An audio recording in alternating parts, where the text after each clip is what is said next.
afternoon, ladies and gentlemen. Welcome to Forbes India The Globalist Entrepreneur Mobility Summit 2024. Please put your hands together for your host, Ashima Jain.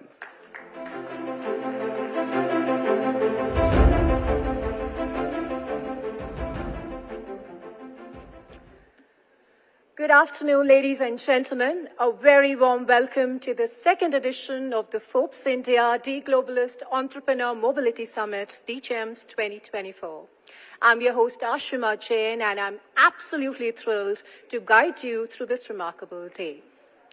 DGEMS is not just an event, it's a movement, a one-of-a-kind global summit celebrating entrepreneurial excellence. This platform is where innovation meets inspiration, where businesses with globally scalable offerings come together to connect, collaborate, and conquer. Well, our aim is simple but ambitious: to create a borderless ecosystem for the trailblazing entrepreneurs who do not aim to get confined by geographical borders, our very own entrepreneurs. Through insightful sessions and engaging activities, DGEMS brings together global thought leaders and a worldwide network of visionaries. In partnership with The Globalist, Forbes India is proud to present this platform of DGEMS, celebrating the success of a select 200 companies of 2024 edition, poised to make a global impact. These companies were carefully chosen for their stellar domestic growth, global scalability, innovative business models, and financial prowess. So, ladies and gentlemen, without further ado, let's kickstart this exciting journey. To set the tone for today, it's my pleasure to invite Mukta Kalra to deliver the welcome address. Please put your hands together for Mukta Kalra.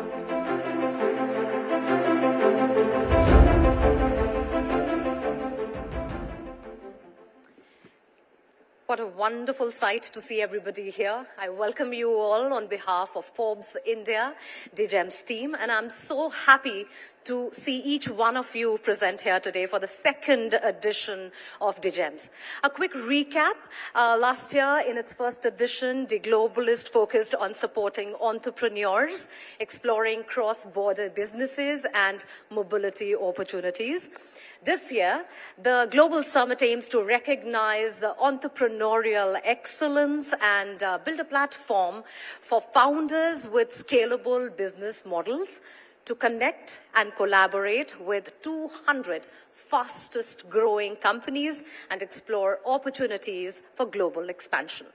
Now, our team has meticulously, very thoughtfully curated some very interesting panel discussions for all of you to understand the finer nuances of fundraising, the global regulatory landscape, and to help you navigate challenges as you scale new heights. I hope you enjoy the sessions and leave with new ideas and new connections this evening. Thank you so much for being here.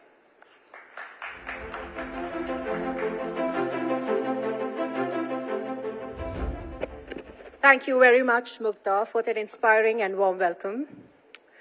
As globalization accelerates, businesses are embracing new opportunities to expand beyond borders, accessing diverse markets, resources, and avenues for growth.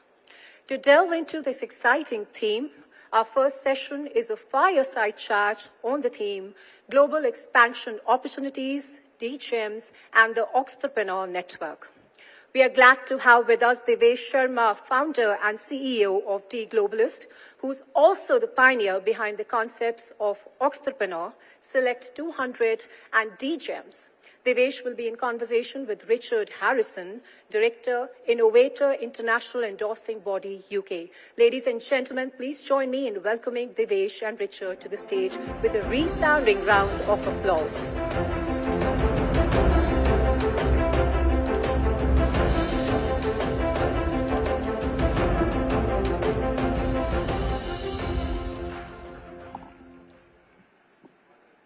Thank you. Thank you for the invitation to be here. It's a shame that I only have 10 minutes to speak to Devesh, because I think I could speak to this gentleman for 2 hours. understanding his thoughts behind what is happening here today and the reason we are all here. But unfortunately, we only have 10 minutes, so I'd like to fire in some questions straight away, if I may. We all know about entrepreneurs. We work closely with entrepreneurs, certainly within the UK. But the first thing we notice is the word extrapreneurs. I think I know the reason why, but I need to hear from you. What is an extrapreneur and why extrapreneur? Absolutely. So there's a difference between a business owner and a founder. So is the case with the difference between an entrepreneur and an entrepreneur. So when we were creating the Globalist, we thought of naming these founders with a global mindset, with limitlessness as entrepreneur. These are entrepreneurs who are changing the paradigm from domestic businesses to international approach. They are limitless in terms of their scalability. All of them, they're leveraging technology somehow. Even if it is a manufacturing company, they're using technology to grow rapidly in international market. It could be a service-based industry company as well, but their scalability exists in international market, and they're solving a global problem. Fantastic, fantastic. I did think for a moment the X could be something to do with the cross-border opportunity. But we will go into that in a moment, if we may, because we're here today. We're here as a part of DGEMS 2024. What is the DGEMS story? This is your second year, I believe, now? So what's led to it and what's the story? So story is not very old because we are on to the second edition this year. When we thought of creating a platform for founders who are looking beyond borders, we thought of creating a holistic platform by bringing great people like yourself from different parts of the world as thought leaders. Like, for example, you would have local insights on the UK startup ecosystem, which founders would want to know. So is the case with a lot of other representatives coming from across the globe.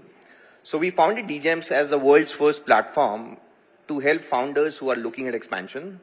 And while doing so, we wanted to curate it for few founders, and hence there is a select 200 cohort every year. We select these companies which are trailblazers in their respective industries and domain. So DGEMS is a sector size and geo-agnostic forum, which means we have very large companies, we have very early stage companies as well. The goal of DGEMS is to help each other to create a circular group within the select 200 community so that they don't have to look beyond the group. It's like a Jewish community helping themselves. These founders, most of them, they already have some kind of traction from outside of India. So goal here is to help each other. Let's say the founder who is in Dubai can help the founder who is looking to expand to Dubai. So that's what DGEMS is all about. Today we are at 400 founders together at DGEMS, and as we do more editions, we're going to get stronger and stronger. Fantastic. I've been amazed with the quality of the extrapreneurs, not entrepreneurs, that we've met this morning, and the diversity of sectors, but also the fact that a lot of the businesses already have international business, international partners through the States, through other countries. And I was particularly inspired by the thought that DGEMS and the whole network isn't going to just involve the export of knowledge and businesses from India, but a whole international cross-collaboration opportunity. So thank you very much. Okay, so bearing that in mind, though, what are the major steps involved in cross-border collaboration? How do we achieve that and make it happen?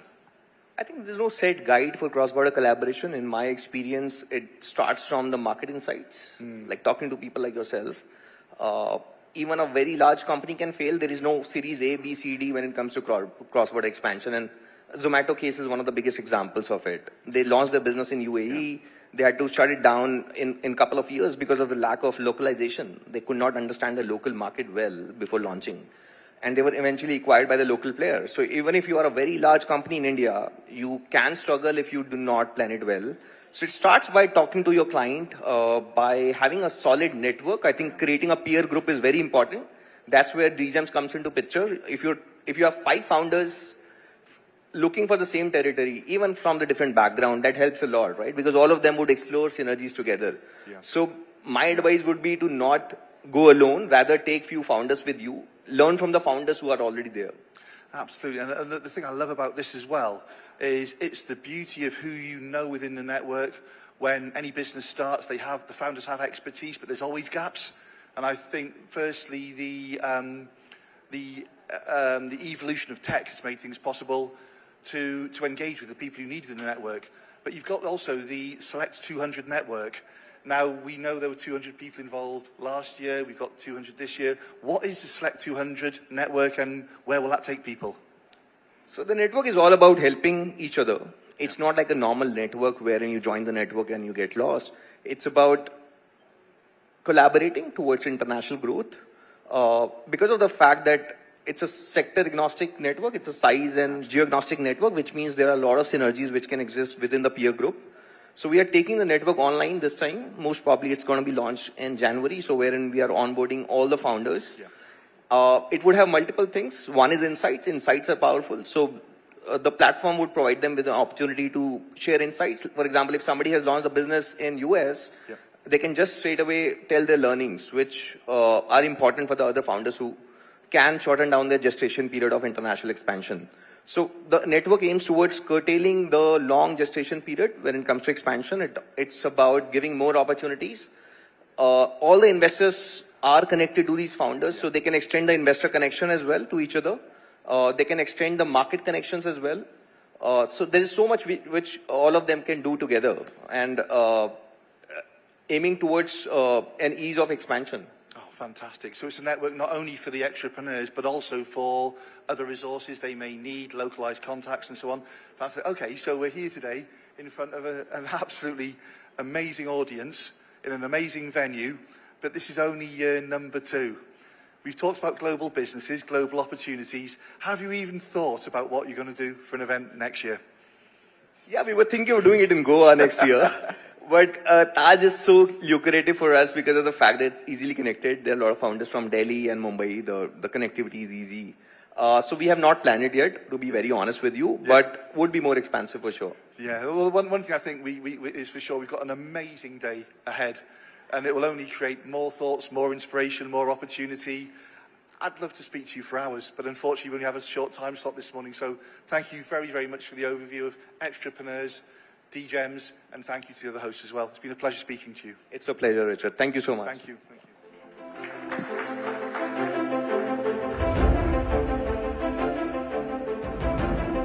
Thank you very much, Devesh and Richard, for those invaluable insights.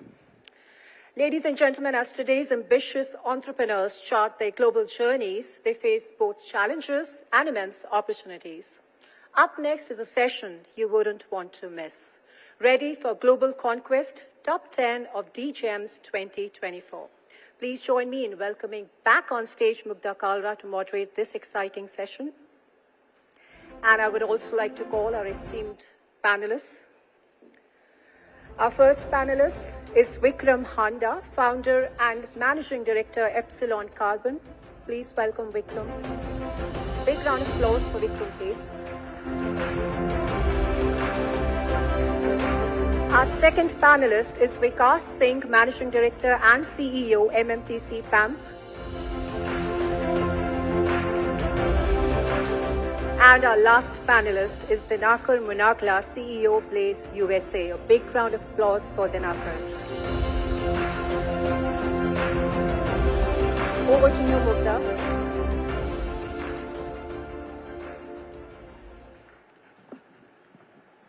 Thank you so much for setting the context so beautifully, Ashma. We are right now amidst a very interesting global landscape. We have global challenges and opportunities both at the same time. We are looking at a poly crisis on one side, supply management disruptions, global regulations, compliance on one side, and on the other is tech adoption, flourishing domestic markets, companies looking at capacity building, capability building, and achieving that scale with mergers and acquisitions and global expansion, so to say. Fascinating time to work in and grow in, and I'm sure it's a great time for leaders like you sitting here, and also for everybody who is here and looking at them and their stories. And hoping to learn, and as Devesh said, collaborate and learn from each other's experience. So let me start by talking about your company's journey and navigating through these very interesting times, and you have done phenomenally well being on the list and with all the work that you have done. So Vikram, if I may start with you, Epsilon Advanced Materials is at the forefront of material innovation. What have been the key moments in your journey that has helped you position yourself amongst the top 10? Thank you very much, and thank you for having us here. Yeah, so I started Epsilon Advanced Materials about 6 years ago with a focus on battery materials. I would say we were one of the only companies in India that were very bullish on this space. There was not so much awareness about EV transition or cells, and it was very China-centric then. Since then, we've been building our team up, building our tech up. We have more than 25 patents now, and we have, I would say, the only customer qualification plant outside China, which we have in Karnataka. And now it's a long journey of qualification and dealing with cell customers. It takes anywhere from 4 to 6 years to qualify with a customer. And then you have an opportunity to become a really large supplier in this space. And to do that, we are building a large facility in Karnataka, another facility in Finland with a sovereign wealth fund from Finland, and another facility in the US, in North Carolina. Along the way, we have done another acquisition in Germany for cathode technology. And our focus really is how to develop these sustainable battery materials, to really see where cell technology is going, work closely with partners. And there are really good opportunities to collaborate with startups and other companies in this space as this ecosystem develops in India. So we're very excited about this space. Make it sound so easy. But tell me, what were the major challenges while you were doing all these expansions? Yeah, so, I think the biggest challenge was that when we talk to customers, and the main customers are Korean and Japanese, other than Chinese, the first impression is, look, India doesn't do this, right?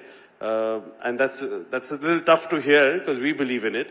But the first challenge is, no, these things, battery materials don't come out of India. India is good at tech, India is good at auto. And then it takes time to really break down and get into it. Also, funding is a huge challenge. It's a long gestation industry. You have to keep building capacity, you have to keep expanding, and you don't see cash flow for a long time. And then obviously when you build a large plant, you have very good cash flows. It's also very technology-centric, right? You want to create battery materials which lead to car charging in 10 minutes, gives a car a range of 500 kilometers. So these are the areas where we innovate as battery material companies and then cell and auto companies further benefit.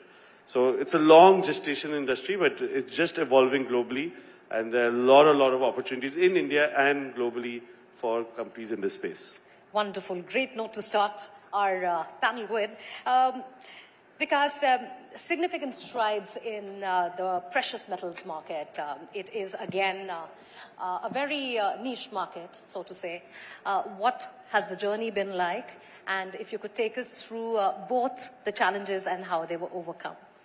Certainly. So once again, thank you, Mukta, for having us on this panel and being a part of the DGEMS selection, shortlist.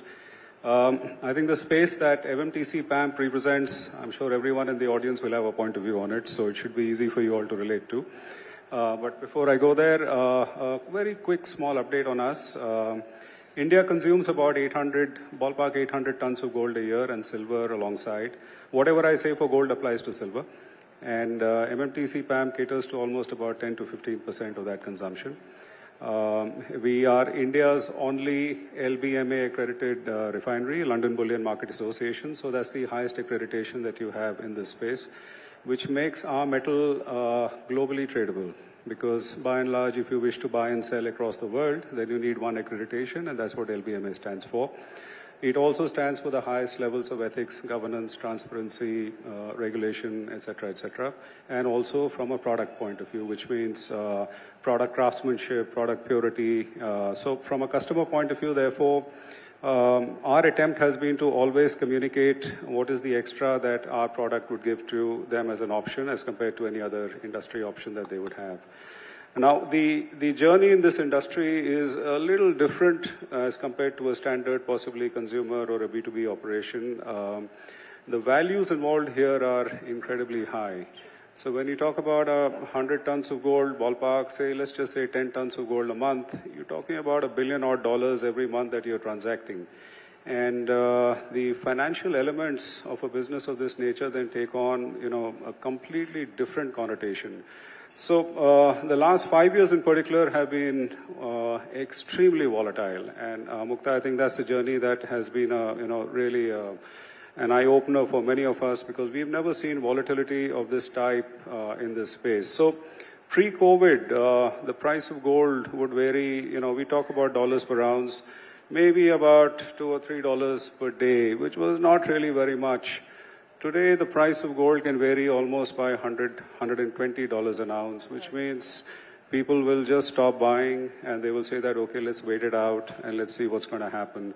So you had COVID in 20, you had Delta in 21, you had Ukraine in 22, you had the banking collapse in 23, you had Gaza in 24, you got Iran, Israel now. So geopolitics is something which is Fed, of course, how can I forget the Fed? You would know that. So, will they take the rates up? Will they take the rates down? I think building a proposition in this environment takes on a slightly different connotation. And therefore, you need to plan for volatility. You need to ensure your cash flows are robust. You need to ensure that your entire customer proposition is well understood. And you have good turnover rates in terms of inventory and product, which ensures that you're a profitable business. You get even one of these metrics wrong, then, literally, God bless you. One last piece, Mukta, is to your point on the global borders. The volatility also is an opportunity in a way. So if you have a movement in the price in India, there could be a positive arbitrage in Turkey. There could be a positive arbitrage in London, New York, as the case may be. So if you're able to plan for this and ensure that you're able to tap these opportunities, then not only do you win as an organization, but you also win as a national exchequer. So we engage a lot with the government, and our conversation all through is that how can we contribute to the exchequer, and therefore from a policy point of view, how do we build this journey together? So that's really what this space is all about. As you mentioned, one man's crisis is another man's opportunity, and that is what we've been seeing at the global landscape with the poly crisis on one side. There still has been a lot of movement in India, whether it was the domestic economy or stakeholders looking at expanding their business. Dinakar, if I may get you in, we're talking about AI transforming so many industries, and a NASSCOM report recently said that 90% of new businesses and old businesses are only interested in getting their AI, Gen AI strategy right. There is tech adoption. The tech adoption is coming at a cost. There are regulatory compliance issues. There is, of course, data privacy, etc. Amidst all this, you have navigated to be amongst the top 10 people who have been enlisted. What have been the major learnings of the last perhaps 2 years? As I was discussing with you earlier, I never ask a question which goes beyond 2 years because it's very, very dynamic. So last year and now that you are here addressing everyone, what have been the major learnings? Sure. First of all, thanks for Forbes DGEMS to pick us on this list. It's an honor, and thanks for the time. Oh, is it okay? Okay. Yes. It's an honor being here on the list, and thanks for the question. So we are an AI chip and software company. Just like NVIDIA is focused on the cloud, we're focused on the edge, including video surveillance, anywhere there's a camera. Our chips are the brain behind the camera doing real-time analytics. Also, automotive is a major market for us. So AI is, like you said, coming to all various use cases.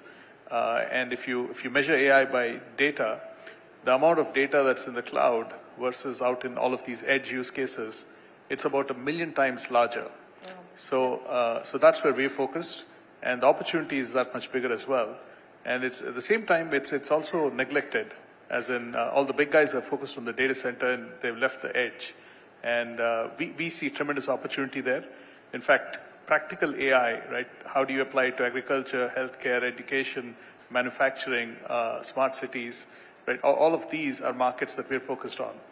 And to your point, some of the concerns around data privacy, etc., are actually beneficial for us because they don't want to send everything back to the cloud. They want to do AI at the edge, on-prem, and so on. Yeah. And this is where our processors, our software comes into being. The last couple of years, learnings, I guess, are very similar to what my fellow panelists have seen. It's a combination of lots of ups and downs with every business and startups. How do you continue building what you're setting out to do and doing it day after day, right? That's the big thing, I guess. Funding challenges, market challenges, geopolitical challenges. I think all these are something common to our industry as well. In round two, Dinakar, I would want you to again start because we have just heard you. In the round two of the panel, I would want your insights into what is happening in the industry from trends point of view and from challenges point of view for everyone who's sitting in this room. Are there some similar pitfalls that you see? Are there some similar problems that you see companies facing? And what, in your opinion, should be the way out for them? Has there been a trend in also addressing those challenges? Because one company makes that error, and we see similar errors generating. So to say that today, if we have multi-stakeholders sitting here, how can they come together as a cohort, as collaborators, and work together? And also, what are some of the problems that you are trying to see that can be fixed? Sure. So let me start with maybe the problems and the opportunities, right? Wherever there's a problem, there's an opportunity. Okay. That's the good part. So AI coming to all industries, right? If you look at the big and small companies, almost every company is, the CEO has announced, hey, we're an AI first company, or we're having AI in the company. And when you look underneath, there's probably like a small, I'm not talking about the Google, Facebooks, talking the rest of the world. They have a small, tiny 4 or 5 member AI team, right? And the whole company is trying to become AI. So that's a big challenge. So, and the opportunity there is, hey, how do you actually make that journey easy for the company, right? In terms of software tooling, in terms of compute, chips, etc. And that's the opportunity that we see. Coming to the group, of course, a lot of founders and different startups here, potentially collaborating on different parts of the ecosystem to make this all happen for small, medium enterprises, I think is a big opportunity, especially in India. So I see those kind of opportunities here. Great. Because trust and transparency are very critical in international markets. And Vikram also said that, that trust also comes when they see your work. Otherwise, a lot of your co-collaborators were like, this is coming from India. How do we know that we can work as seamlessly or smoothly with you as we work with other global partners? So trust becomes crucial, and companies build on that credibility by navigating through complex regulations and compliances as well. Where do you think new businesses that are trying to scale in offshore markets are struggling with that compliance bit? Yeah, so absolutely, Mukta, and especially in our space, which is ultra high value. And it's extremely important, firstly, from a first principles point of view, to be able to define what you stand for, give the options to your customers or your consumers, as the case may be. And should there be a concern, then it is incredibly important for you to be able to address it, at the earliest. Now, in a way, the government is also your stakeholder. So all of this applies backwards all the way there. So if you're breaching trust at any point, then, to a large extent, you kind of, I'd say, lost the plot in this particular space. So the way we define it is, in our space, is guarantees. we are guaranteeing that whatever we are giving out, it's normally more than what we state. So for example, if we say the purity is 99.99% of gold, the guarantee is it's actually 99.993 plus, and it's not less. Similarly, if the weight is 10 grams, it'll be 10.003, but it'll never be less. Every touch point also has to be able to echo this vision of yours. So in a way at MMTC PAMP, our vision is to try and build the most trusted precious metals ecosystem, which means then you have to go beyond physical into digital. With digital, what also happens is you're now talking about micro investors. So for example, we have a product called digital gold and silver. Interestingly, the ticket size per purchase is sub 1,000 rupees. So when people have some cash in the pocket, they immediately wish to buy, keep it. You save yourself a lot of, it's a very efficient way of transacting. You save yourself a lot of frill expenses like making charges, etc. But the trust piece comes in again that if I want to take delivery or if I want to sell, etc., you should be able to deliver immediately. It has to be like almost on a real-time basis. It's a moving target. It's not an easy one. And when you talk cross-border, where, again, building the brand and building awareness is what is a very, very, very, or a not so easy responsibility, you need to be extra careful about it. So the way we define it is we'd like to expand cross-border in small chunks.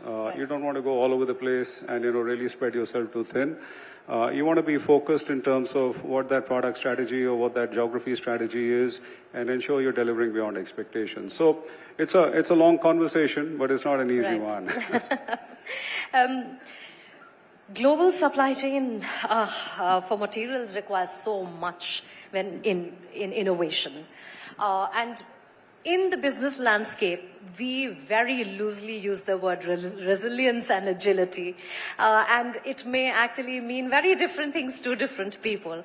What, for your industry, does innovation, resilience, and agility mean then? And what are the crisis points that happen, especially because there is when there is a polycrisis of sorts, when there is so much happening that is beyond your control, you have your risk assessments or your risk mitigation along with your expansion plans. But what goes wrong usually which is not in your control for the audience, if we can look at a wider sort of landscape?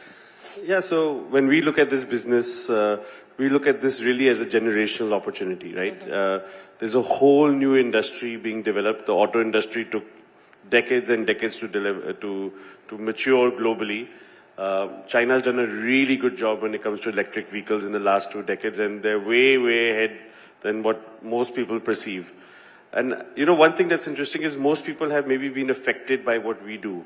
So, if you talk about a lot of the 2-wheeler, 3-wheeler fires that happened in India during a few summers ago, or Samsung phones had problems of little puffing up or even exploding. And that was all got to do with the wrong battery material in the cell. So, a customer took a shortcut, used the wrong graphite, used the wrong cathode, and made the cell. It worked, but obviously under extreme conditions, it caught fire. So this is where safety is very important. Right. And I want to go back to the point of how important the customer is. Right? You cannot invent something in this space on your own and say, here's the next best thing, everybody should use this. You really have to collaborate with your customer and go back and forth. It's a long iterative process, and the customer feedback is the most important step to move ahead. So this journey has taken us 5 years, and it'll take us another 3-4 years to build these plants out and commercialize at 30, 50 gigawatt hour scale, which is required. But it's very, very important in this industry to work with your customers. It's also very, very important to keep innovating. Right? So there's a space for everyone in this space. Who wants to do R&D? Who wants to commercialize? Who wants to do testing? So it's a whole new industry that's being developed and requires a lot of investment and time. When it comes to our business, and we've been in this for 6 years, funded it ourselves so far, and we look to build these facilities between India, Finland, and the US. Right. That's about a $2 billion investment we're going to make in the next 4 years. Right? And when we're looking at that investment, my board comes down very hard on me, and there's a lot of risk that we need to capture and debate over. But what's interesting is there's risk, but there's also opportunity. So we have to be very cautious how we tread ahead. And it's very important, like I said, you're working with the customer, your customer has to commit. You know, your customer has to commit that he will take what you make. So the way this industry has matured is you have 6-7 years of gestation, of costs, of capacity building, proving your technology, proving your performance, but then you get into very strong take-or-pay agreements. And that's the only way this industry will mature, because if you look at bankers, they don't want to fund these large capex projects with no visibility of who will take it. So I think keeping that little conservative look that you have to make sure your model is sustainable. I've seen quite a few companies in the last 2 years in the US enter the battery material space, been in it for 10 years, and gotten into bad agreements which don't lead to building facilities, and then they just had to wind down. So a lot of money has gone down that path. So, but again, a lot of good opportunities, and just have to be cautious how we tread. Super. I'm going to come back to you on the customer understanding bit, but before I move, let me tell the audience that I'm going to open, we have about 8.5 minutes, so I'm going to open the floor for questions. I'm giving you 2-3 minutes to put your thoughts together, and if you have specific questions, we'll take it from the panel. The mics will come to you. So if you have any questions, you can just put them together. While I give them that time, I wanted to speak to you specifically about what you said about customer identification and how to have on board the customer and what they want. When we are talking about global markets, when we are talking about companies that are trying to scale in other markets and trying to look at a global arena, the so-called global conquest, it is very important to understand the differentiation between the customers in that geography. How important does then innovation become, as you said, specific to those geographical areas? Do you also feel that customers are increasingly aligned across geographies, or do you think that that hyper-personalization, customization, localization still needs to be done when we are talking about products? Yeah, no, great question, and I'll give a very practical example on this. If you look at the US market, you have General Motors over there who is very focused, wants to build 1 million EVs, and their partner is LG back in Korea. So General Motors today doesn't have the know-how of how to make these cells. So the gateway and our real customer is actually LG, because he tells you what needs to be done. And it all links back to what does the US market want. So US market wants a car that can charge in 10 minutes and go 500 miles. That's what the end consumer in the US wants. That's not necessarily what India wants. Right? So every customer is different, every market is different, and hence the technology and innovation has to link to that market. We make other products which are very centric to Indian energy storage market, and that's a great application in India. But when you look at just the US model, electrification is happening in the US, the gateway is really Korea, they are the ones validating you, and we are in India. So there's really a long chain of communication and data sharing and collaboration when you do that. But every market has a different application. It's important to understand it and then focus on that for that customer. Wonderful. All right, 5 minutes left. Do we have questions? We can take a few. All right, the gentleman there, the lady there. Can we have the microphones there, please?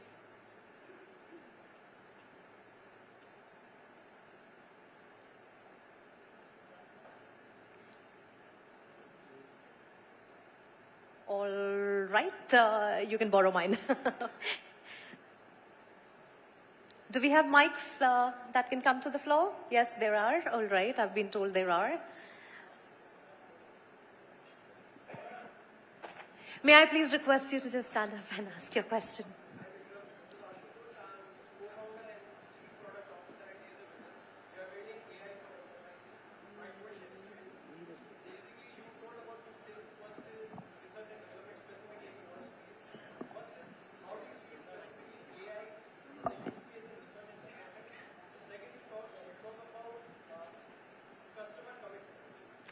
I will have to stop. The mic has come.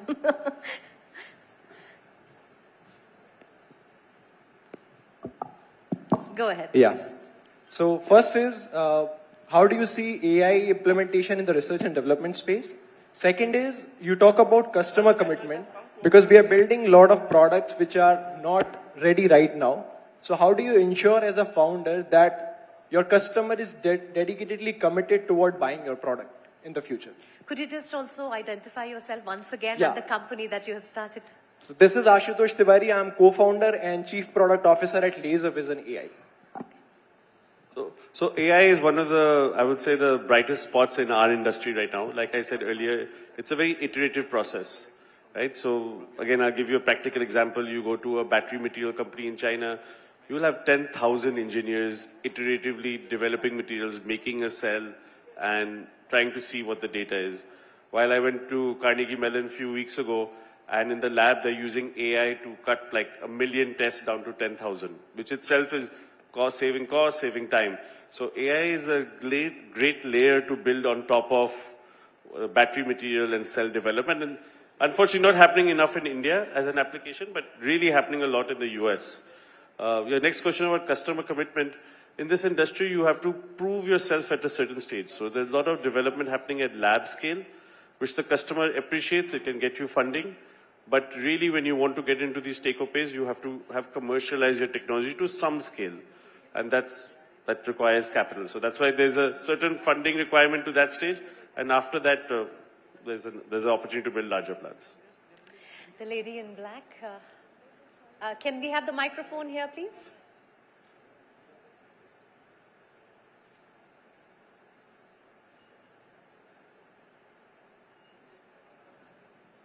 Hello everyone, I'm Shreya Chirin and I'm representing Newton Global. We are a financial brokerage company and we're really happy to be here. And my question is to Mr. Vikas Singh, and we really resonated to the point that there are a lot of externalities, including geopolitical troubles in the market that affect the prices of commodities, especially gold. So we've been trading in the markets. We have had our own portfolio as well as we are looking into client portfolio. Now we are providing the technology for clients to trade. And what we are seeing is that a lot of clients put in money in the capital markets with a lot of expectations, not understanding these externalities, right? So they are not able to get out and, trade anymore. They are losing their confidence to invest in gold, and they are losing that sort of attitude to invest in anything at all. So that is a tipping point for most of the investors or traders that we see. So we would like to, as a company, we are looking into creating more transparency and a community of traders. So from you, I would like to get some advice regarding how better can we look at these externalities and manage them so that, customers and our investors keep investing and they get better benefits from the market. Thank you. Great question. So you're asking me a very loaded question. I know. Yeah, and all right, so I'll just try and answer it simply, and we can always take it offline separately. If one is trying to forecast where the prices are likely to go, I think that's a bit of a tall shot. So there are too many variables at play at this point in time. And then you have the usual perspective of, is it a short-term investment or a long-term investment? So, listen, if you go down to fundamentals first, precious metals is what we call a finite commodity. There's only so much out there. There's supposed to be max about a couple of 100,000 tons of gold. And then there are also these huge conversations on sustainability. So, which means you bring back the old gold in the market as against keep digging for more new gold and silver. So, one needs to be mindful of all these variables. Geopolitics, the way it's moving, I guess most of the people in the audience would endorse the volatility is only going to be high, it's not going to come down. So it'll have to fall into a classical portfolio strategy in terms of you break it up into over time horizons, make your investments as per those time horizons and plan for it. More than that, it'll be difficult for me to say, but I'm sure the AI experts can help with some algos to help you navigate those storms. Yeah. Thanks. All right, I'm afraid I can't take any more questions, but everybody is here, so you can take it offline. My clock is saying 3 seconds, but I'm going to give Devanakar the last word. Closing comments. So AI is the answer. Pleasure being here and happy to chat offline.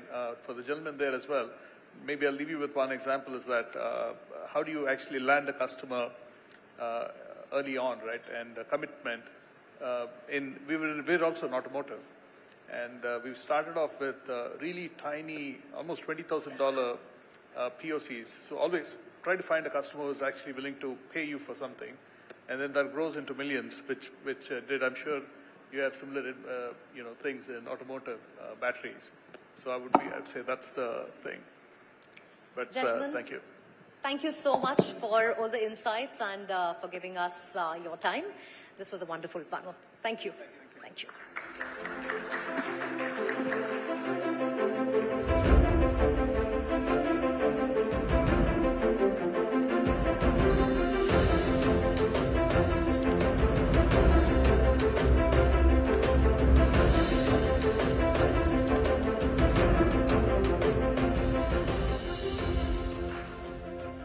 Thank you very much, Mukta, and our esteemed panelists for that really insightful discussion. Well, moving on, ladies and gentlemen, our next session will navigate the global regulatory landscape, a critical aspect of global business expansion. Moderating this session is Sean Stephens, CEO, Tree Frog Accelerator, Designated Organization, Canada, joined by our esteemed panel of experts. Please welcome Sean on stage. And now I would like to invite our esteemed panelists. Please welcome the first panelist, Pooja Mehta, Business Immigration Partner, USD Globalist. Our second panelist is Evgenia Karbanova, Business Immigration Partner, UKD Globalist. Put your hands together for the third panelist, Nashida Maish, Business Immigration Partner, Spain at D Globalist. Our fourth panelist is Marco Bersani, Business Immigration Partner, Italy at D Globalist. Please keep the applause going.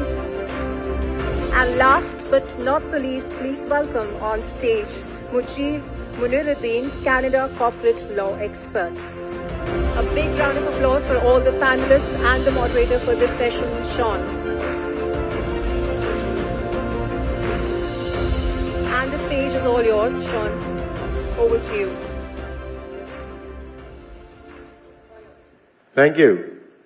Can everybody hear me okay? Exciting, really excited to be here. Please sit down. This is going to be a really exciting panel. They gave me a panel of lawyers to speak to.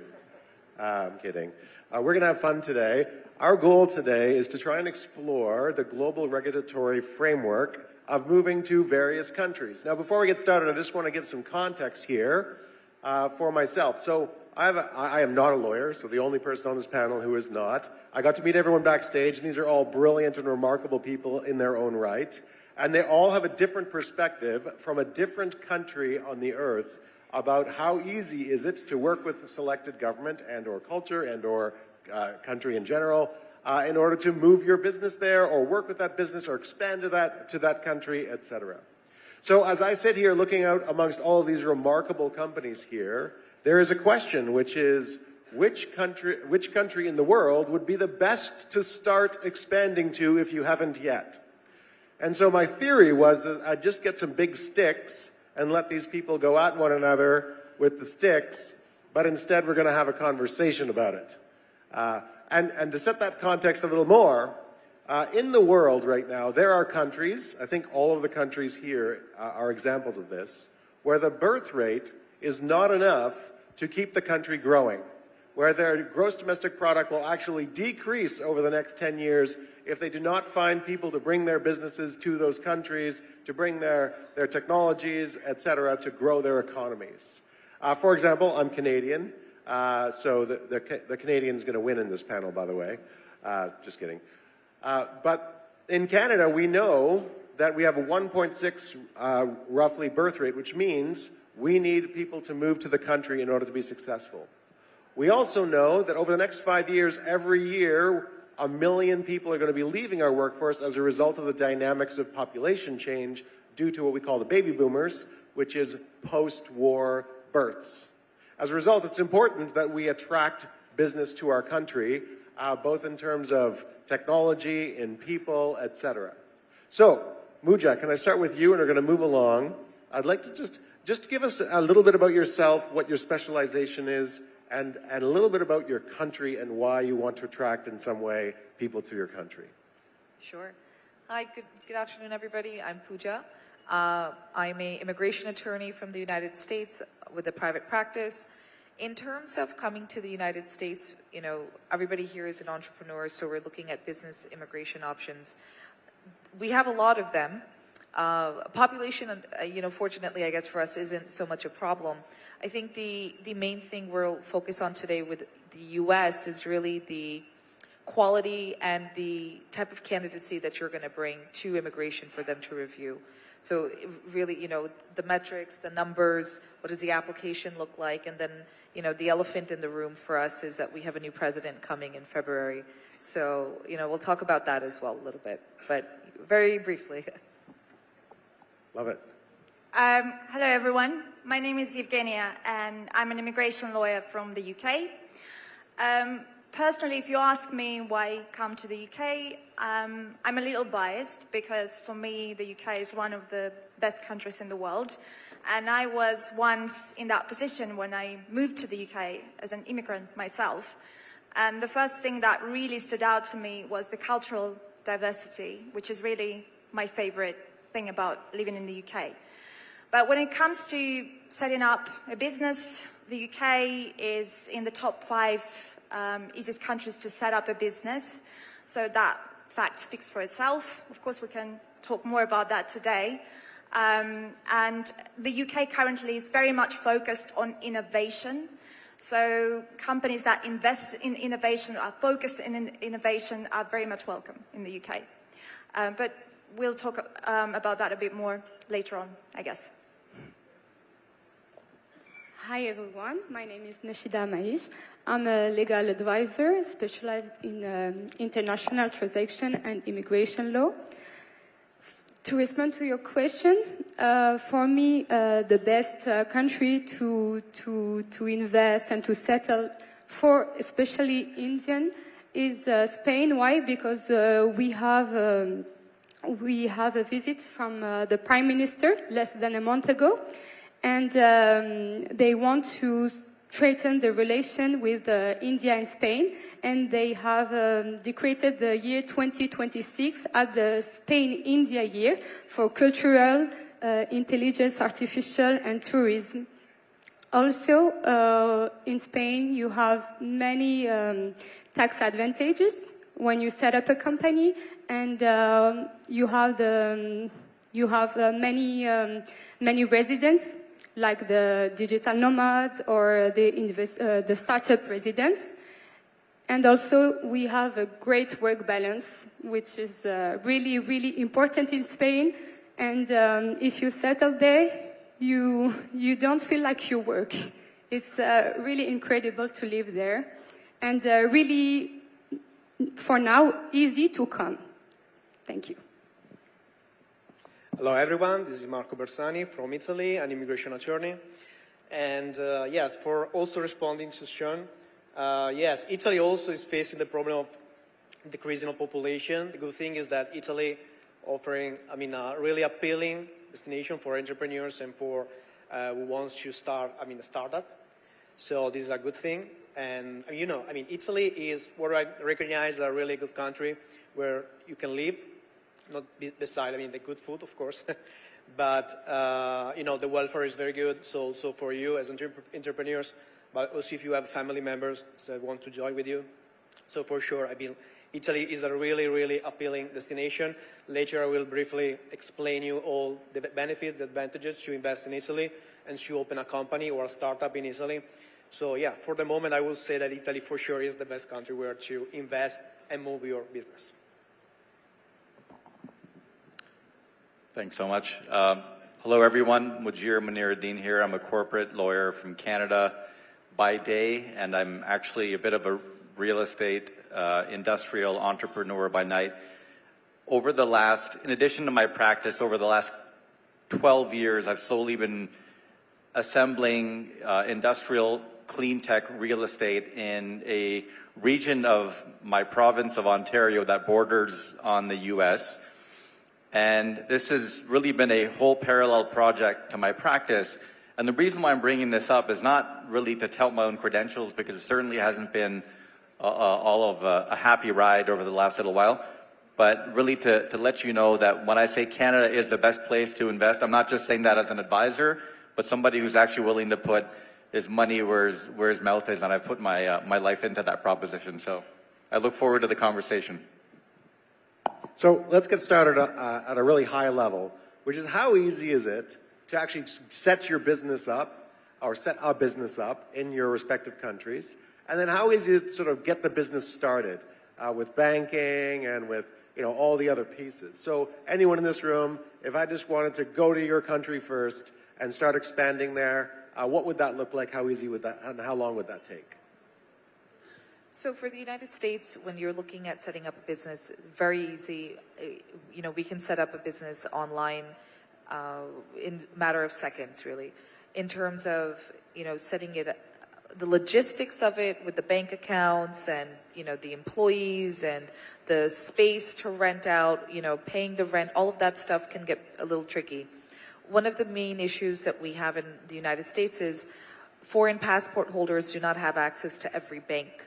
When you come to the United States and you don't have your, work permit or your business visa right away, and you're coming, let's say, on a B1, B2 tourist visa to just test the land, you're going to see some problems because you don't actually have the classification to set up the business. So a lot of times in those instances, if you have a American counterpart, you can kind of start the process with them. Once your application does get approved, right, we set everything up, the company and, we set up all the bank accounts with your name on it. But until then, it'll be a little rough.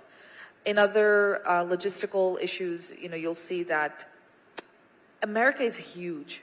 A friend of mine once told me, people go to Europe for holidays. In America, you can just go to a different part of America and you'll experience all the seasons. You don't need a passport. The thing with that is the applicability of possibility, right? So depending on where you want to focus your brand in, depending on the clientele that you're seeking, I would say first, when you're targeting America, you really need to do your homework in which landscape you're going to fit in. Once you have that logistical problem handled, the rest is easy peasy. Great answer. Yes, so when it comes to starting a business in the UK, similarly to the US, most aspects of the business you can do online these days. But when it comes to opening a business bank account, that can also be a challenge, especially if you are a foreigner. So for someone who doesn't have a long-term visa, residence permit in the UK, it would be difficult to open a bank account unless they have, similarly to the US, a British partner, business partner in the UK who can get things going on that front. But otherwise, it's relatively easy to start a business in the UK. Of course, if you want to oversee the business operations in the UK, you have to have some kind of immigration strategy in place as well, because you simply won't be able to do that properly unless you have a long-term visa in the UK. And we'll have a discussion about that later on, in terms of what options you have, and you have several options when it comes to immigration.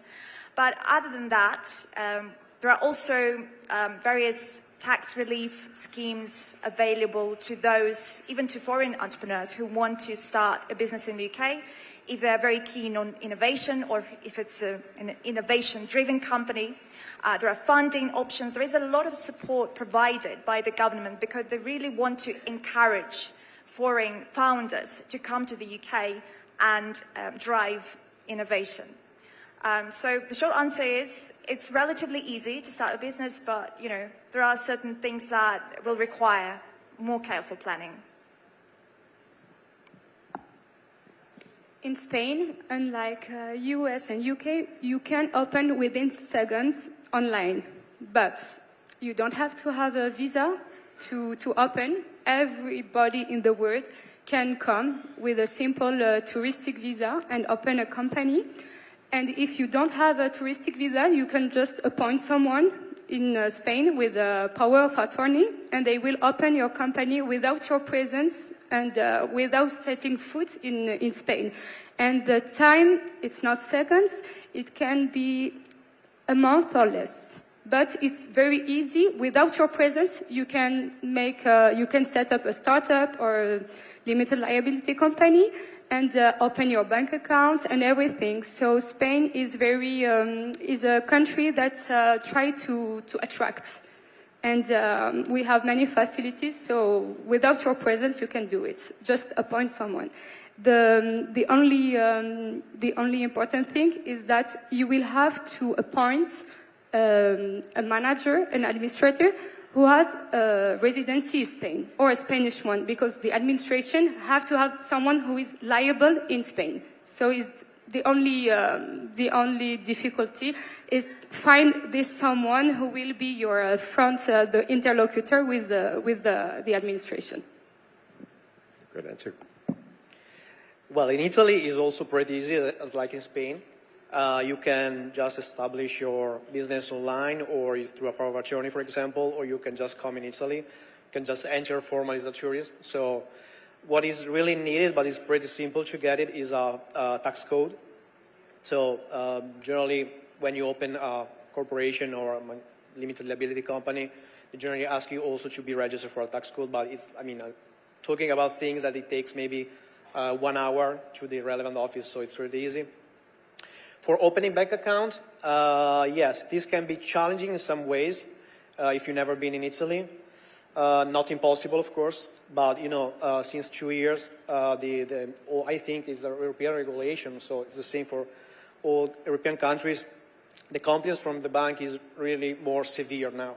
So it may take like 2 months, for example, in Italy to open your business bank account or personal bank account.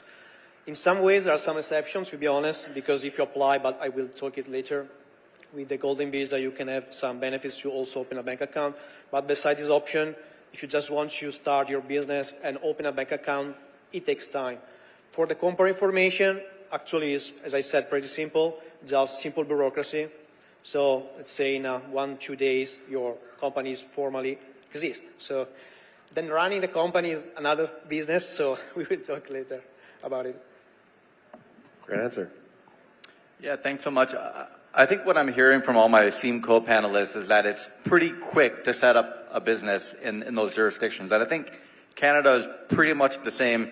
What I would say Canada has going in its favor, though, is the sheer flexibility that you have for a new business that's coming in from overseas. So the common ways to have an entrepreneur come set up in Canada would be something like a satellite branch office where you've got, let's say the company's here in India, they're setting up a branch office, which essentially means you're just the Indian company with a very simple business license to operate in Canada. And that's $80. There's really no skin off anybody's back. It's very easy to do. The other way is maybe as a corporate subsidiary. So you've got India Co. You set up a Canada wholly owned subsidiary of the Indian company. That's called a wholly owned subsidiary. The other way is maybe you have a sister company where the owners or the shareholders of the Indian company will set up a parallel company that is owned directly by them to operate in Canada. And really one of the biggest changes that's come in over the last couple of years is there's no longer even a requirement for a company that's operating in Canada, in most jurisdictions, certainly in mine in Ontario, to have a local resident director. So from a regulatory standpoint, the governments are really looking to make it an easier and easier place for foreign companies to come invest. And I think that spills over or actually flows from some of the cultural aspects that, Sean, maybe we can get into later on about why Canada is just so welcoming in the first place. It's got so many factors in that regard that make it a good place to invest. Well, why don't we move to that for a second? Who here on the panel thinks their country is the most encouraging and welcoming to bring business to their own country? Oh, wow, we had 3, right, and 2 keep their hands down. That's, I can't wait to... So who wants to go first? Conchita, why don't we start with you? And maybe we could talk about what programs, what options, what idea, what is the government doing to make it easy for the 200 amazing businesses in here to move to or work in your country? For the company, we have the Spain government implemented in 2022 a recent law, startup law, to attract all the startup, and because Spain is aiming to be a hub for innovation, for growing startup, and with the startup law, we have tax incentive. So we have taxes rates at 15% for the 4 first years.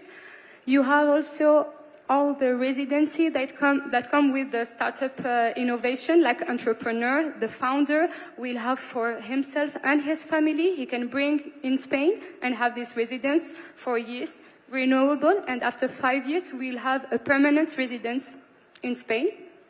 And you also have other incentives like the government support policies with public or private funds that can help you, or accelerator or incubators, national, local, because in Spain you have, every cities have their local law, so you can have also national funds, local funds, and European funds, and you can create synergy between, for the same project, benefit from funds nationally, locally, and in Europe. And we are talking about millions of euros, depending on your business model. Amazing, amazing answer. Jenny, what do you think? Okay. So like I said, the focus in the UK is currently on innovation, and there are several options available to those who want to come to the UK and expand their business into the UK market. And also, it's very, very important to understand that the current government wants to bring the best and the brightest to the UK. So that's why those immigration categories that I'm going to describe are specifically designed for those individuals. So we've got the innovator founder visa route. I'm not going to go into a lot of details today. I don't want to put you all to sleep, but the option is there. We also have got the global talent visa. So it's designed for talented individuals, and most founders will likely fall into that category just based on their achievements as entrepreneurs. And of course, we've got the skilled worker program for skilled, highly skilled individuals. And that route, by the way, can also be utilized by entrepreneurs to sponsor themselves. It's a slightly complex process that, again, I'm not going to discuss at length today, but it's also available. And there are multiple tax relief schemes, funding options provided by the UK government, because, like I said, they really want to encourage people with great innovative ideas to come to the UK and expand into the UK market. So yes, welcome. Amazing, great answer. Mujir, you want to answer about Canada? Yeah, look, with Canada, the thing that really jumps out at you is the fact that we've got 1 million newcomers coming every year to Canada. In a population of 40 million, that's a pretty substantial jump every year. So what that says about Canada is that it's relatively pretty open to new ideas, new people coming to the country, which flows into an openness to innovation and new companies, new projects, new products coming into the country. But interestingly, from a regulatory standpoint, Canada tends to be very stable and very predictable. So it's like you do have new ideas and this large influx of new people coming into the country, but at the same time, the amount of travel in the policy from one administration to the other typically isn't as much as you might expect from a lot of other countries that you see. So what I would say with Canada is you've got a culture of openness to bring people in, to bring companies in. When the companies come, they've got a very diverse population that's ever changing and ever growing that really helps incubate and get them to the next level, culturally speaking. But you've also got the stability and the predictability of a legal system that really protects your investment, right? So, for example, a lot of people had questions about some of the geopolitical tensions that happen in the world and what that means for an entrepreneur. In Canada, it's very unlikely that you would have your investment expropriated if you were to set up in Canada. Typically, even geopolitical tensions play out in the form of tariffs or more global level ways that don't impact the specific, right? So if you're a company and you feel that you've been given the hand by the Canadian government or policy, it's very common to see a company sue the federal government and be successful, and there's really no stigma involved in doing that. So it's a very good place to come set up your business and have the predictability that what you're signing up for is exactly what you're going to get. So that's what I would say Canada really has going forward, above and beyond some of the other great places to invest that are here on the panel. So we have Italy and U.S. next. Who do you think is more open-minded? We're going to go with Italy, I think. We'll leave U.S. to last. Yeah, no, Italy is really open-minded, to be honest. Actually, you need to think that Italy was the first country in Europe to introduce a legislation for startup, so in 2012. So I can say that Italy was a pioneer on this side. So there are also, yes, some benefits to attract people, entrepreneurs, especially for startups, to be honest. Because, for example, in Italy, if you open a new startup, so it's the first time you open a startup, you can have a really tax relief, really good tax relief. You have like a tax credit for 30% for all the investment you do into your startup, of course. You also have additional benefits if you invest in particular areas, like rural areas of Italy. So it really depends, of course, on your needs. But for sure, Italy is a really, really open-minded for immigration, and of course, as I think all countries, to attract, people to invest, to grow, and of course, you will add the country to also grow. So another thing I think is beneficial because, later, before we talk about the banks, when you want to take a loan, for example, for startup, you want to take a loan from the bank, you have a tax-free loan and interest-free loan up to 80% of the loan. So Italy, there are many details. I don't want to go too much in detail, but there are a lot of regulation that is still, under progress now to make Italy even more attractive. Also, if you have a startup like invest into green energies or sustainability, there are also new introduction from Europe too now. So there are, day by day, there are also news that, not for the moment, but, every year that passes, new implementation are made. So, for sure, Italy is also very open-minded to attract businesses, to attract investors. So this is, of course, what I think. Great answer. Pooja. So the American problem is a little different, right? America is extremely well known for business, for growth, for entrepreneurship, innovation.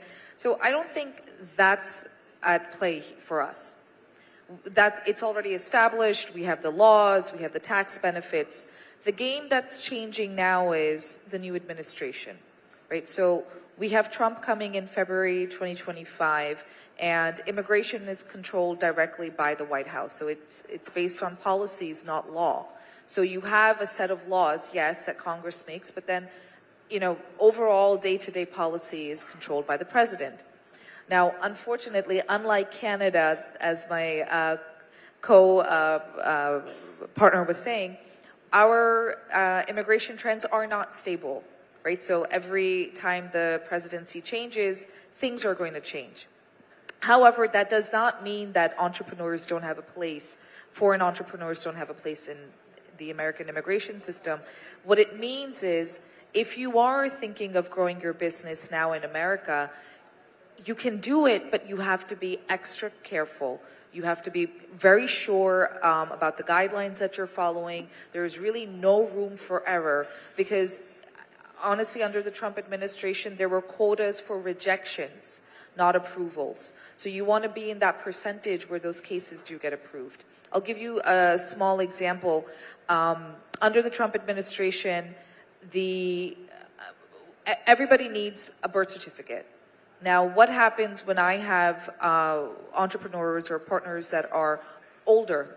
Some people don't have birth certificates that were issued proximate to the time that they were born. They have late issued birth certificates. Every country in the world accepts these things. Under the Trump administration, if you did not have a birth certificate proximate in time, you may not be eligible to even immigrate. Forget the business plan. You as an individual, they can't verify your identity is what they're claiming. So my concern for what's going to be coming with us for the next 4 years isn't so much, America attracting global partners. I don't think we'll, knock on wood, ever have that problem.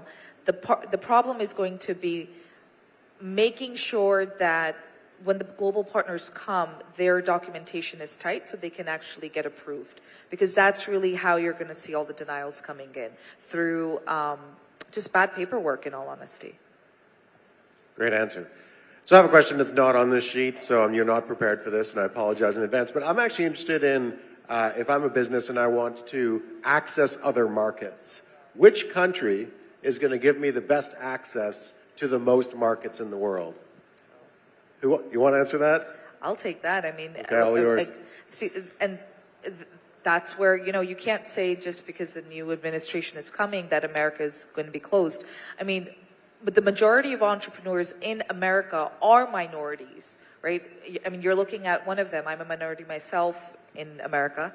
And you have a wealth of material that's going to be available to you in terms of, you coming into the country and then maybe wanting to change to a different market. As I said before, America is massive. You cannot imagine how huge and how different each section of our, I won't even say sections of society, but state to state. I live in New Jersey. I practice out of New Jersey. If I go just, 2 hours south, I'm in a different state with a completely different mindset. So in terms of, markets, clientele, America, I think, takes it all. How about Europe? I think that Spain, due to its location, it's a gateway for Europe, for Africa, and for Latin America, due to the history. So you have like 1 billion consumers if you set up a company in Spain, and I think that it could beat US in this way. Take you on. Okay. Well, while the UK is not as big as the US, it still remains a gateway to Europe even post-Brexit. So the UK is no longer part of the EU, but we still have very close ties to the EU. And there is a very interesting fact about the UK. Almost half of entrepreneurs in the UK come from a foreign background. So I guess that fact speaks in itself. So the UK, I think, is a very attractive market for foreign entrepreneurs. And in my experience, in my practice, I get to work with so many clients who primarily come from overseas, and they're very keen to develop a business in the UK for these very reasons. So yeah, the UK is definitely at the top of the list. The top of the list. You guys want to speak to that at all? Yes, sir? Yeah, sure. So I'll kind of latch on to Pooja's answer there and say, look, America's a great place to invest, and ultimately you want to get there and expand because it's such a huge and deep market. But what I will say is, before you learn to swim in the ocean, you want to practice in your backyard in the small little pond or the pool, right? So Canada... Are you saying Canada's a small little pond? I mean, compared to... Okay, yeah, that's true. Yeah. We're not going to have this conversation with Pooja, right? There's way too much truth happening on this panel. Yeah, so look, Canada is a great mezzanine stepping stone towards investing in the bigger markets that are in the US, right? So I mentioned earlier, we've got a lot of immigrants. Even beyond that, if you look at, I think, our census from 2023, 7 to 8%, I'll use the example of South Asians, 7 to 8% of Canadians identify as South Asian. So if you're an Indian company coming to Canada and you're thinking, oh, I want to go to the US, Canada, you've got already a solid market, addressable market for your product, right? You're going to have a labor force that is more accustomed to culturally your company and the way of doing business. So in a very controlled way, you can use Canada as a really good test market for expansion into North America, because the amount of things that can go wrong, and I say this from personal experience advising clients, the amount of things that can go wrong in the shark tank that is the United States of America, you really want to iron those out in Canada and get a better sense of what it's like. I'm not saying we're exactly like Americans. Culturally, there are differences, but we're certainly closer to Americans than other parts of Europe, for example, right? So if you want to ultimately end up being a powerhouse in North America, the small pond in Canada is where you want to start. Does Italy want to throw down? Yes, I want to be quick, actually. So I want to be transparent. So it really depends on your needs. So if you want, for example, to invest in real estate, and just make an example. Of course, Italy is really appealing because of real estate, you know, for touristical places, for the place that you can find, the house you can buy. So this is just, or for hotels or something like that. So if you want to invest in business for hotels, for tourism, and so on. So it really depends on your needs. It's difficult to say which country is the best. It really depends on your personal needs. So what is important is to make your due diligence, and depending on your needs, what you want to do. Of course, you have to think that, yes, you can establish your business, but what if one day they want to reconnect with you? And of course, what happens to that country? Is the country stable or not? So there is no a really simple, answer to your question. It really depends on each the singular needs. So, yeah, I think every country has some benefits, some advantages to attract business, but what is important is you. So what are your needs? And so, you are the only one that can select the best country for yourself. Amazing answer. So I have another question. And again, this is not on the piece of paper, I'm sorry, but I want the answers for myself. So if I want to move to your country and I have to deal with the government, is the government going to help me or get in my way? And I realize there's some truth that needs to happen geopolitically right now in sort of different places. But what about tax advantages, legal difficulties? Is it going to be a problem? Or are you going to pave the way for my existence and make sure my tax is low? What does that look like? Anyone want to throw in on that? So, tell the truth now. So you're looking at least in the United States, right? So you're looking at two different metrics to really answer that question. So you have the state government in the state that you're going to be living in, and then following the tax code and all this the jazz that you need to get running, right? But then you also have the federal system, and that's going to be taxed at a separate rate. On the top 40% of society that is in the highest tax bracket will always complain that, I don't have tax incentives and XYZ. But the reality is that, if you're not generating a W-2, so if you're not generating just a standard paycheck and you're an entrepreneur, the fluctuations are going to happen. Some years I take home some money and some years I take home a little bit more money. And we know how to work with the tax code to help us in that perspective. But to your other question, is the government going to get in the way? The local governments are not. The local governments, I would honestly argue, they truly enjoy working with Southeast Asians, so Indians, right? The Indians have a great reputation in the United States of being hardworking, tax-paying, educated individuals that aren't really, we're not creating problems. We honestly just want to make good money, have a good time, and, have a good family for our children. So you're going to see the complications coming really from the immigration side.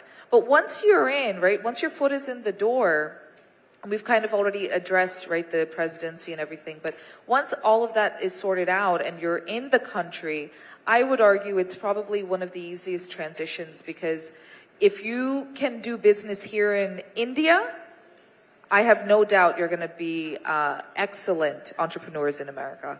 So I hope that answers your question. Great answer, yeah. Anybody else want to throw in on that?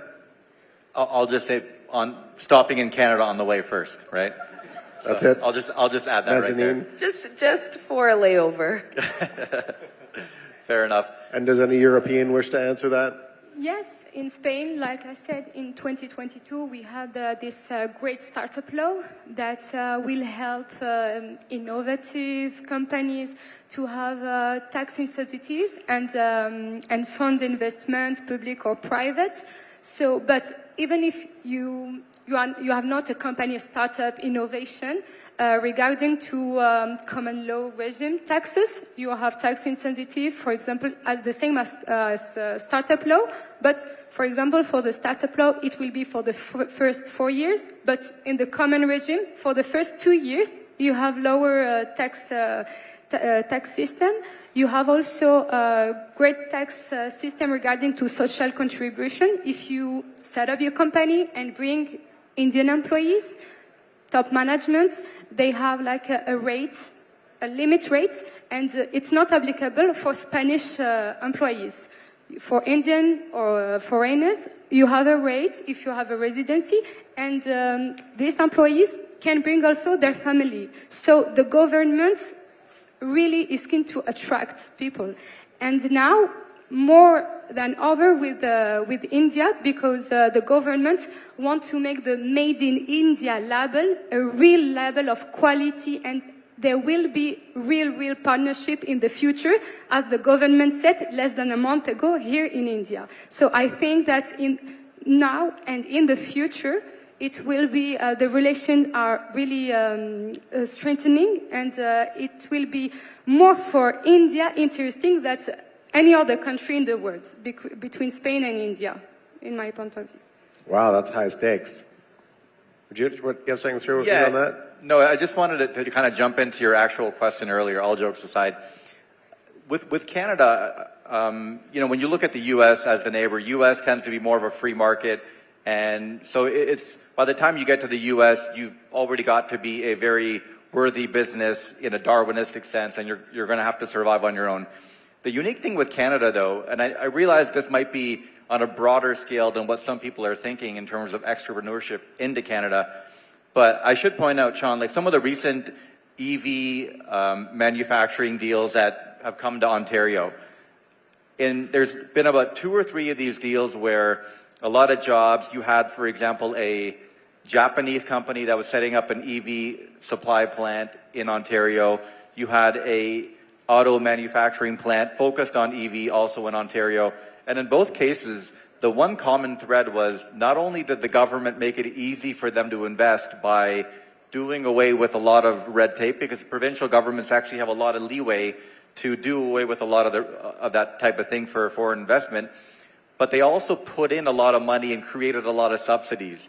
And that's where I'm getting at when I say, you know, we're not necessarily a classic free market economy. There's also a lot of stimulus and a lot of intervention that the government will do to really drum up business and to create jobs. So Canada, in terms of setting up, is really strong in that regard. You can expect a lot of support from the government if you can show that you were coming with an innovative idea that is very accretive for the country. So just thought I'd add that. Answer. Okay, back to the UK now.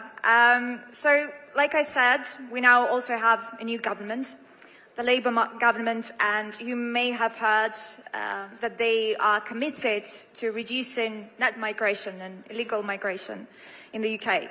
But still, it doesn't apply to those entrepreneurs and founders who want to come to the UK and set up business operations there. Like I've already mentioned, we have various tax relief schemes, especially for those companies that are involved in research and innovation. And the taxation system in the UK is relatively straightforward. Yes, the current government has recently increased the corporate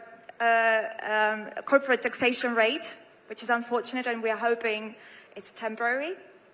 But that is the case for the time being. But like I said, there are various tax relief schemes available, government support in terms of grants and funding. They really want to facilitate this important fundraising process for those who want to start a business in the UK. And historically, we have a very strong relationship with India. And we have a very large South Asian community in the UK. And a lot of them are founders and entrepreneurs. So you are very much welcome if you want to bring your business over to the UK. There are many ways in which you can do that. The best piece of the cake at the end. So, for responding to your question, so will the government help you? Yes, for sure. Definitely the Italian government will help you. On tax perspective, what I think is very important, beside all the advantages you can have, especially if you open an innovative startup, so all the advantages that I briefly, explained before, what I think is very, very important is one program that Italy introduced a few years ago, which is a so-called lump sum tax regime. So basically, if you are a high net worth individual and you move to Italy, beside the money you're making worldwide, so you set your tax residence in Italy, you just pay a flex tax, so 200,000 euros for all your worldwide income. This is really appealing. Sounds maybe a lot, but it's not. It's very appealing. We also we process a lot of entrepreneurs that move to Italy with, talking of course, high net worth individuals. This is really attracting because, for all your worldwide income, you know how much you will pay, and that's it. Beside your income, beside what is your income. So of course this can be attractive, of course, if this is your case. And I think it's very, very important also to consider when we think about how the government will help you. If you think to move to Italy, you need to think, okay, but how I will live in that country. So I think one of the really, I think that is really well appreciated by everybody, is that if you come to Italy and if you move with your family, for example, because you set your headquarters in Italy, you have, an excellent healthcare system, which is almost free in Italy, which is paid by the government. So, there are also for educational system, university and so on. University is not free actually, but it's very cheap comparing to other countries. So you need to also think about it. So it's not just from business perspective, which is important, of course, but if you want to move, and you want to move with your family, and you want to be, really assisted by the government, for sure, Italy, Italian government, we are very, how can I say, we are really care, about the concept of family, helping people, and to be open to people to come enjoy the same benefits. So I think this is another thing to consider also when talking about how the government can help you. Love it. So every person in this room running a business has a very simple idea in the back of their head, which is, what is the shortest path to the most amount of money?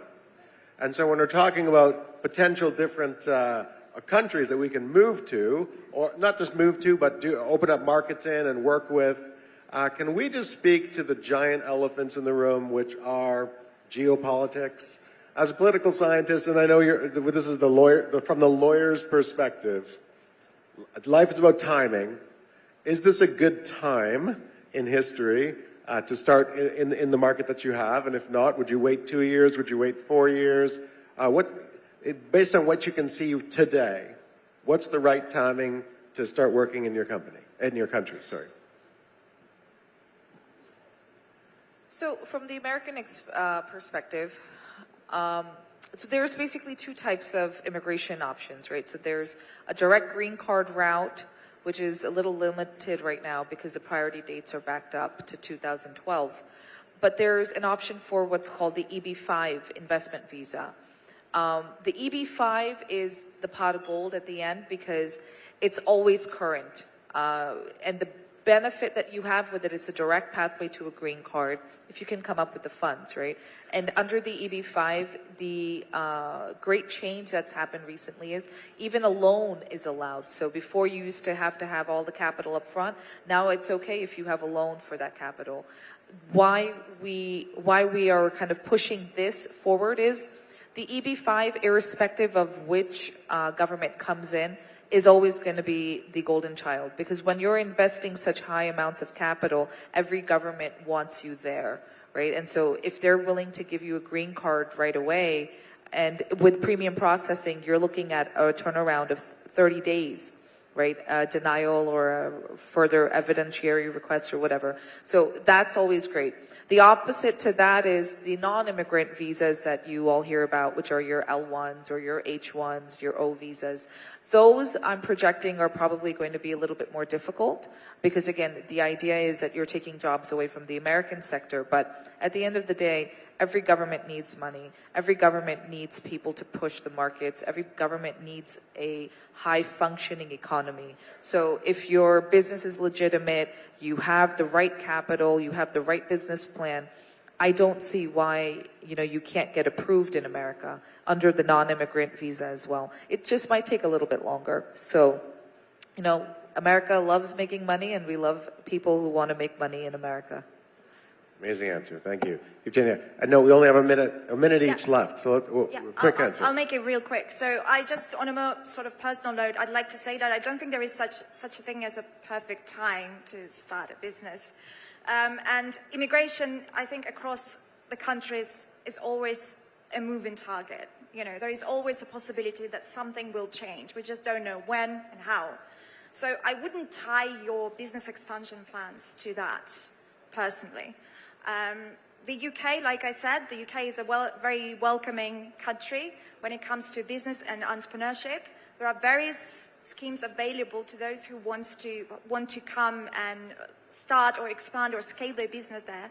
So I think focus on what you want to achieve now, today, here, instead of obsessing about what's going to happen in 1, 2, 3 years' time. That's great advice, yeah. It is, I agree, yeah. For Spain, the best period is undeniably now. Now, because we have great relationship with India, governments in Spain, they are promoting the Made in India label, and until 2026, which will be the year to strengthen the relationship India and Spain. So I will not wait a second to invest in Spain, to invest in real estate. It's a country which have every year 50 million tourists. So real estate is a great investment also. And like Italy, we have in Spain a great life balance. And aside from investing and creating company, to live there is really incredible. And you can also bring your family. We have many residents in Spain that can help you bring your family, invest, and for me it's now, because we don't know in 2-3 years if the government change, so for me it's now. Great answer. Yeah, I will say very briefly that, investing in Italy is always, it's always the best time to invest in Italy. Not just thinking about Italy, but Italy as a door to access to, of course, to all Europe if you want to expand your business. So also recently, Italy decreased the investment amount if you want, for example, to talk about the golden visa, which is the investment by residency program. So just recently decreased the amount, the minimum amount to invest. And with the golden visa, you can actually do whatever you want. So if you want to also establish your business and move with your family, with everybody, it's not a problem. So I think right now is for sure the best period, especially for some sector, for example, for techs, because there are really a lot of tax incentives for tech, for incubators, for new innovative startup in tech. But also if you are, let's say, an example, because we recently helped an entrepreneur for real estate. After this period, with high inflation, high interest rate, so the market, the real estate market decreased in Italy, so it's a really good moment also to invest in real estate. So this is just a general overview, but for sure, yes, it's a good period now, and for sure in a close future, depending on your needs if you want to invest. Great answer. Look, I think there's good times, whether it's a recession, a downturn, or upturn in any economy, there's either opportunities or it's a time to start doing your reconnaissance. That being said, in Canada, I think it still is a good time to invest because we are coming out of a low-key recession after COVID, 2022, 23, and this year we actually had a period of hawkish interest rates rising from really rock bottom 0 to almost 7-8% in a period of about 12 months. So you had a lot of economic fallout from that, and a lot of the buying parties in the economy had really sat on their hands waiting to see what happens. Over the last 6 or so months, you've seen a bit of quantitative easing in that regard. You've seen the interest rate starting to come down, and there's really a sentiment, just if I can say so, anecdotally, talking with people, that now is the time that they want to start looking for opportunities in the market, because there is a sense that things did sort of bottom out, and now there's going to be a lot of good opportunities on the buying side with the interest rates starting to come down, and there being a bit more money in the economy for activity to happen. So that's the angle that I would take. Amazing. There you have it. 5 amazing countries, 5 amazing lawyers. Thank you very much for having us today, and we'll move on to the next round. Thank you. Thank you all for such an engaging session.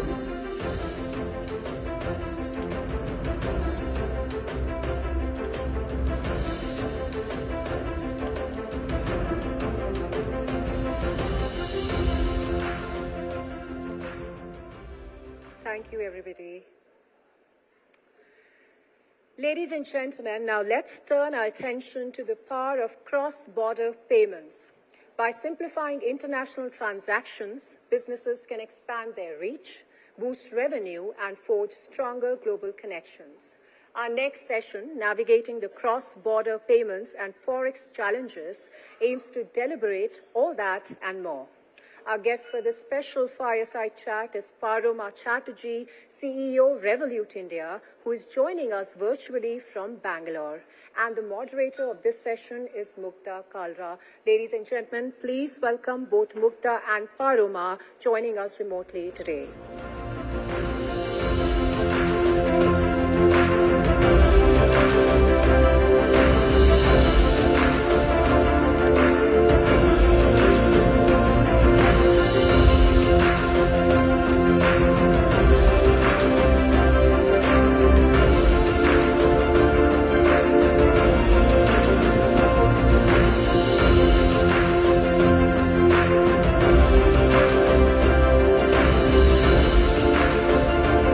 Gentlemen, we are now moving to a quick fireside chat with Paroma Chatterjee, CEO of Revolut India.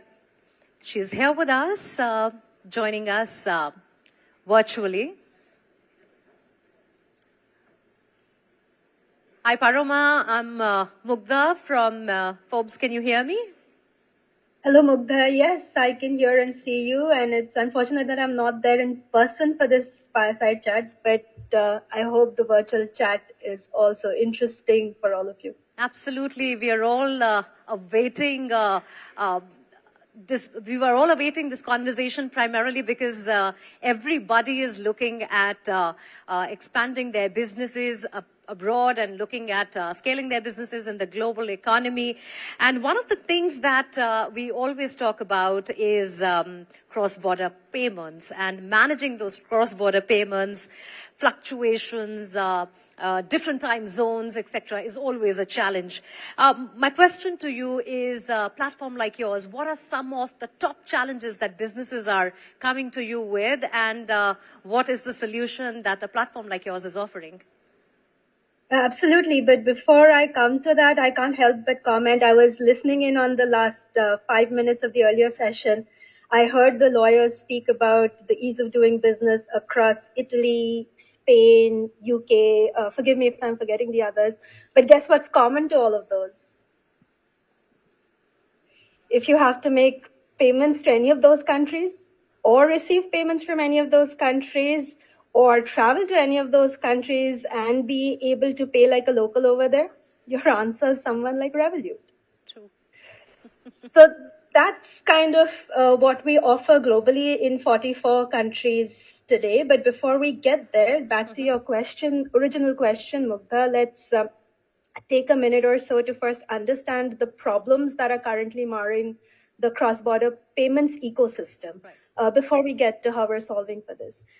The first problem in our experience, which a lot of you might be able to relate to, is the core product experience in itself, which has two essential dimensions, that of affordability and that of time. All of us know that sending money overseas, as well as receiving money from overseas, as well as if you have to load money on any instrument in order to travel and pay locally to support your expenses while you're going for business development, it involves high costs. The reason being that it involves multiple banks, the sender's bank in their home jurisdiction, an intermediary bank that does the switching, and then the recipient's bank, whichever way the money is traveling, outwards or inwards.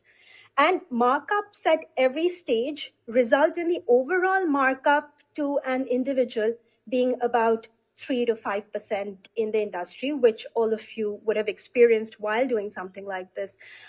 If I can share some statistics just purely on travel, do you know that more than 20 million Indians went abroad just last year? This is 2023 data. And the Indians who traveled abroad spent 42 billion US dollars overseas. That's the amount that Indians spend overseas in 1 year when they travel out, whether it is for business development or for leisure. But the interesting fact there is, out of that $42 billion, almost half of that, close to 50%, is purely FX conversion costs. So against the $42 billion spent, people actually get to consume products and services overseas worth just about $25 billion, and the rest is costs. That's how expensive cross-border payments is. And the second aspect is around time. While the charges are anywhere between 3 to 5%, if not more, the payment processing itself can take up to 3 to 4 days to process. And the reason is, yes, as you said it initially, Mugdha, time zone differences. The operational market hours vary across global banks and across jurisdictions. So when an Australia or a New Zealand shuts is when a US opens, and overlapping days and overlapping time slots are minimal. So if you're doing an Australia to US payment as an example, it can take a long time to process that transaction. Second, particularly at an India end, a lot of aspects of international payments still require manual processing and documentation. That also slows down the process because by nature, cross-border payments and businesses need to be tighter to ensure AML, CFT compliance, to ensure that you're not allowing the wrong people to send money overseas or receiving money from the wrong people. So it is absolutely correct to have more stringent AML KYC checks. But the problem is in a lot of them being still carried out manually, which results in a time delay as well. Any manual process obviously takes longer than if it is automated. And the third leg, which kind of weaves into it, is the entire complex compliance checks. So the affordability and time actually makes the whole customer experience of sending money overseas for payments or receiving money overseas or getting an instrument which makes them seamlessly spend when people are overseas is probably the biggest challenge that all kinds of customers experience. And I can imagine a lot of the people in the audience also relating to that. Absolutely. Yes, continue. So cutting to how we, I mean, I can keep talking about the others, but these are the major ones. Yeah, I was just recapping them. So the high fees and hidden charges, we have inconvenient exchange rates, we have slow transfer times, and lack of transparency, right? Yes. So to now come to how we at Revolut are trying to address these challenges and build a seamless global financial ecosystem. We do it product first and embed it throughout the customer journey. So starting with the product experience around affordability and time, a customer who typically waits for 5 days and pays 5 extra cost legs to get the money where it needs to go. So if you're trying to send $50 overseas, in comparison to sending 500 rupees via UPI, the 500 rupees via UPI goes instantaneously with no incremental charges. But the $50 overseas becomes at least $60, if not more, and to wait 3 to 4 days for that money to reach. Now, at Revolut, what sets us apart is because we have our own licenses. Both in India, we have our own 82 license, which allows us to deal in foreign exchange, as well as in the UK, we have an banking license, which is an AWR. Across Europe, across 28 countries in Europe, we have an ECB regulated banking license over there. And in multiple other jurisdictions, we have presence in the form of payment processors. Because we have our own licenses, that means technologically we have our own rails. And therefore, we are able to process the transaction same day or near real time. And that's a big USP that somebody like a Revolut can bring in to be able to make payments and receive payments on the same day, if not within the same hour. That's the aspect on time. The aspect on affordability, again at Revolut, the other thing that we have because of our own licenses is our own market making team. The other aspect that you spoke about, Mugdha, the entire FX charges and risk and conversion costs, right? When we have our own market making team, we can put in our own FX trades. And when we put in our own FX trades, we can offer our own pricing to customers. And this pricing is literally the most affordable in the market. And that has been our USP across UK and Europe. And that's the USP we intend to bring into India as well. So I just spoke about the first two. And yeah, Right. back to your other questions. Well, I was looking at how startups can leverage your cross-border payment mechanism for ease of transactions. And I already noted multi-currency accounts, low transaction fee, real-time exchange rate, API and automation is one of your expertise area, of course. Would like you to speak about that. And also, if someone has to hedge the foreign exchange risk while transacting with global clientele, if you could throw some light on that as well. Okay, I'll take up your first one first on the entire technology. Now, again, bringing it to the customer angle, for where does that impact the customer? First, it impacts the customer during the onboarding process in the first place. So when a customer is trying to send or receive money overseas, because of different regulatory frameworks in different countries governing these kind of financial transactions, including every country's regulator having its own AML or anti-money laundering rules, their own CTF standards, which is counter-terrorism financing standards, and their own KYC requirements. Like in India, we have an Aadhaar, which is absolutely unique. So these being very different, the overall onboarding experience of the customer is very, very different on both sides of two different jurisdictions between which money flow is meant to happen. What we at Revolut do using technology is that we have a philosophy to onboard a customer as one global customer, which means that the first time somebody comes on board on Revolut, it goes through AML KYC checks, not just as mandated in that geography, but it goes through overall checks that are covered under sanctions lists of India, the UN, OFAC, etc., etc. Which means that once a customer is onboarded for Revolut in one of its jurisdictions, should be in a position to onboard that customer in any other jurisdiction. Which means that though the entry gate first time may seem tighter, but once you're in the Revolut ecosystem, subsequent onboarding for multiple products, onboarding beneficiaries, etc., starts becoming much more seamless, giving a single global financial identity to a customer. That's one of the first examples on usage of technology to do that. The second, and I'll link your Forex risk and technology over here. Now, in Forex risk, what happens is, and we all know we're living in a globally fairly financially volatile environment where currency fluctuations on a daily, hourly basis is a reality and drastically changes exchange rates during a payment process. Meaning that today when you're booking a transaction to initiate a payment to, let's say, somebody you're importing from overseas, by the time the payment actually leaves your bank, the exchange rates could have changed and your bank would levy a completely different charge on you compared to what they told you at the time that you were booking the transaction, which can cause unexpected losses which wouldn't have been budgeted for at the time when you were booking a transaction to make a payment. So what we do, the first thing is the market making team that I said, because of which we allow customers to lock in their rates at the time when the customer is booking a transaction, to be able, and we manage our own losses at our end by doing hedging back and forth, because we're transferring money both ways between 44 to 44 transactions, if you will. So we're able to do that. And second, we actually use fairly sophisticated technology to do prediction based on which we put these trades.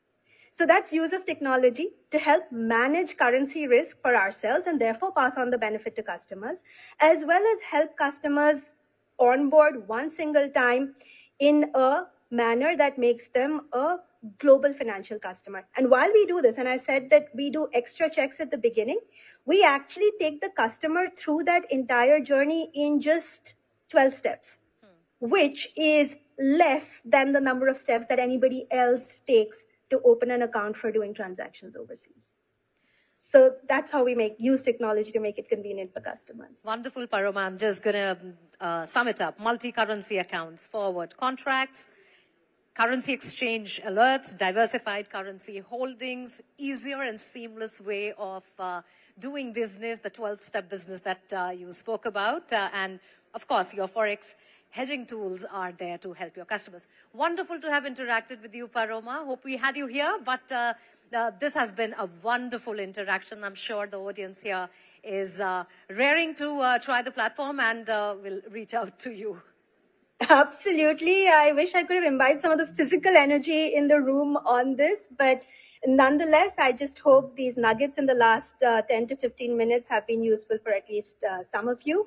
And you can look forward to our launch in the coming year when we should be able to experience these benefits directly over here. Or if you're already doing business in any of the other 44 countries where we're already live, more than happy to help. Thank you, Paroma. Thank you so much. Thank you, Mugdha. Look forward to seeing you in person next time.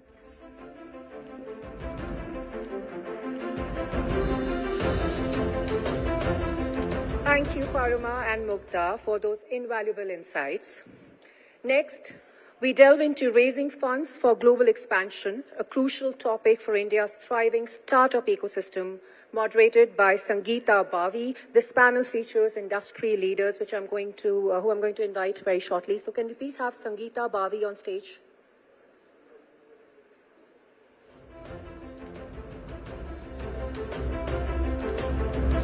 Our first panelist is Monu Chen, partner Avishkar. Big round of applause for Monu Chen. Please welcome our second panelist, Sarika Saxena, Managing Director, Indian Angel Network. And last but not the least, please welcome Ashish Taneja, Founder and CEO, GrowX Ventures.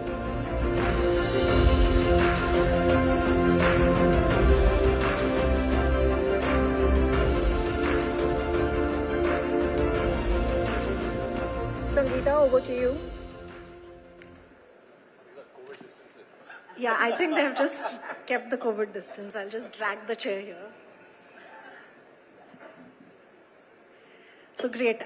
This is a picture perfect moment, Ashish, because typically in all the panels that I go, I'm the minority. This time you're the minority, so great. This is a great idea. This works very well. So thank you. Thank you for coming for this panel. And we'll start with you, Ashish, first. Men first this time. So it's great. I mean, we heard a lot of folks talking about cross-border promotion, cross-border growth. How do you enable cross-border GTM? When you are looking at your investment thesis, how important is it when you invest in B2B startups via GrowX? How much of weightage do you look at cross-border growth? I'm going to be honest. We do a lot of seed stage investing. Within seed stage, we focus on deep technology as a theme. Deep technology tends to be a hardware-focused approach to solve for a complex problem. Yeah, think like sectors like semiconductors, space technology, robotics, genomics. Multiple such fancy-sounding words. Yeah. I'm going to be very honest. When we kind of invest in such companies and such founders, more founders, less companies at that point, we sometimes don't even know what is the use case. What's going to come out of this technology, right? Which kind of makes it very difficult to preempt how you're going to take some of these products to which market, who's the target segment, and so on and so forth. It's after first couple of iterations at work or at the lab, that's when you kind of discover in terms of what the potential use cases are. But at the back of it, yes, we're building scenarios. We're kind of thinking all the time, who are the subject matter experts we can loop in? Who are the people who can help guide or accelerate product development? Who are the people who can put some ideas on the table in terms of what the use cases are? So first leg for us is not technically GTM, though we're going to potential buyers of these products, but it's more to kind of identify what are the challenges, what are the pain points, what could these founders solve for, yeah?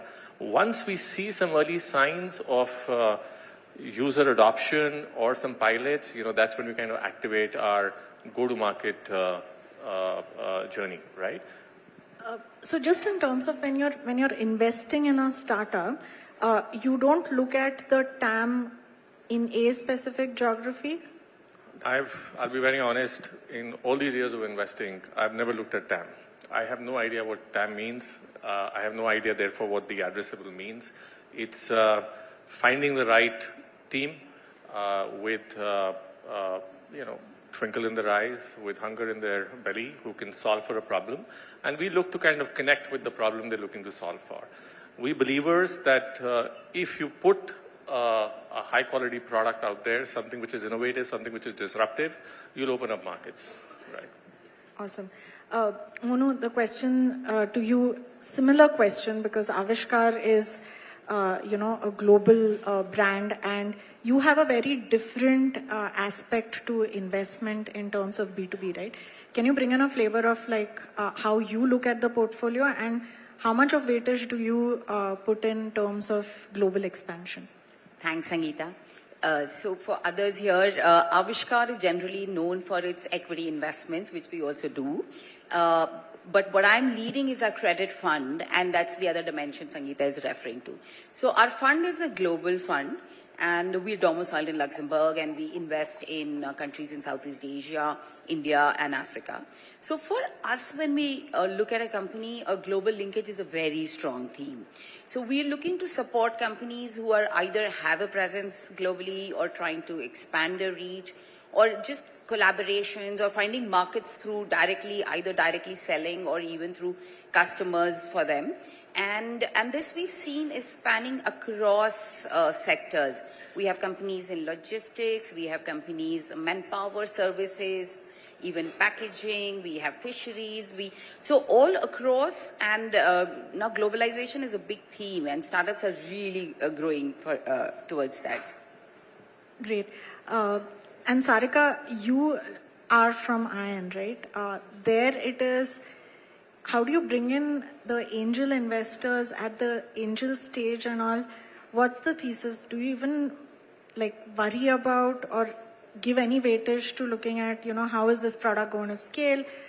If it's a B2B, is there opportunity across India? Is that even a factor to consider when you're investing at that stage? So let me clarify here. I represent the venture capital part, but we also have a very strong and a very old angel network. So while at the angel network, maybe it's more of the, who the promoters are and what the problem they are solving. But when we move a little ahead towards the VC investment, so we are slightly ahead of the seed investment, where we are early stage, where we do look at where the market is going to be. And of course, the TAM, it does play, and the GTM does play an important role for us. So we essentially are investing in Indian companies who are building for the world. So it is not an immediate thing that we would look at, but that definitely is something that we would like to see in the future, where, after they have established themselves within the local, current community, there is something that the world will also acknowledge them for. So we're looking for those unique ideas which will work across the world. Awesome. Ashish, you've invested in what your portfolio is about 48 great deep tech B2B startups, right? And you've taken them across markets like Korea, Japan, other Southeast Asian markets. What's the right time to look at, get your playbook right in India and then scale it to other markets? Is there some magic number? Are there certain KPIs that you look at? What's your guidance to the audience here? No, so is there a magic playbook? The answer is no. Can it be done? The answer is yes. When we started investing, AI, as an example, is a big buzzword today. There are trillion-dollar companies. Everyone's talking about AI. Our first AI company was back in 2014, when nobody was talking about AI. And at that point of time, there was this bunch of Stanford PhDs who kind of came in, and they show us the dream in terms of what Gen AI could look like, and what is the art of possible when it comes to AI. Yeah. At that point of time, when we invested in that particular company, our mindset was, we're sitting in India, let's find use cases with Indian clients, Indian customers. Yeah. Once we've worked through our so-called playbook, once we've demonstrated success or value for a customer, then we'll go to the larger markets and saying, hey, we've done this before, here's a proof of concept, this is the value, and so on and so forth. And I think that playbook was wrong. That was a mistake. You went after a particular market, that market which was non-existent, market which was too small, market which did not appreciate efficiency or quality or, tech as well, right? And you're trying to sell something which is relevant for a developed, state of affairs from a tech perspective, right? And with that particular experience and multiple others, we kind of realized that if you are solving for something complex, and if the largest market, without knowing what the TAM is, let's say is US or let's say is Japan, let's say is Europe, go head on first, yeah? Find your low-hanging fruits, people who are open to experiment with you, who will spend time with you to collaborate, your design partners, if you will, and find solutions. Have the big picture in mind, but go slow, see some early results before you start scaling up. Yeah. Great. So in Microsoft, we have a program for all the B2B SaaS startups, right? The one sort of inflection point, I would say, where you can really make the best out of partnerships with some of the global MNCs is when, startups basically get their playbook right in one market, hit that 8-10 million ARR repeatable business, and then basically expand in global markets. That's something where, at least in the B2B SaaS space, we have seen that as the tipping point. 8 to 10 million is when you can start looking at partnerships. You're absolutely right. I think we're talking about coming at a seed stage and taking them to scale. Or not taking them to scale, taking them to product market fit. And you're talking about taking a product market fit company to scale, right? And that's when you want some serious meat in a particular company to kind of showcase the body of work, right? And but that absolutely works. So for some of our growth stage companies, we work with large consulting firms, like Accenture and Bain. We work with a bunch of CVCs across globe, saying we're going to cater to that. So then it's with revenue, with a value proposition, then the playbook will automatically emerge, right? So it's easier. Then you're looking for distribution.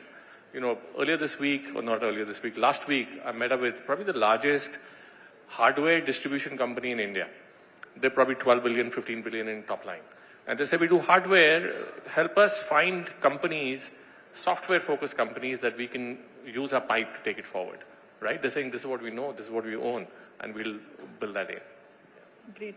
Sarika, since you have a network of experts, perhaps folks who have already been practitioners, who have been entrepreneurs, how do you help your portfolio tap into that network and help them sort of go cross-border? Because I think that's the biggest pain point that most founders in India have today. So that is I think the beauty of the entire platform of IN, because we've had this angel platform for the past 18 years, and now we have 2 funds.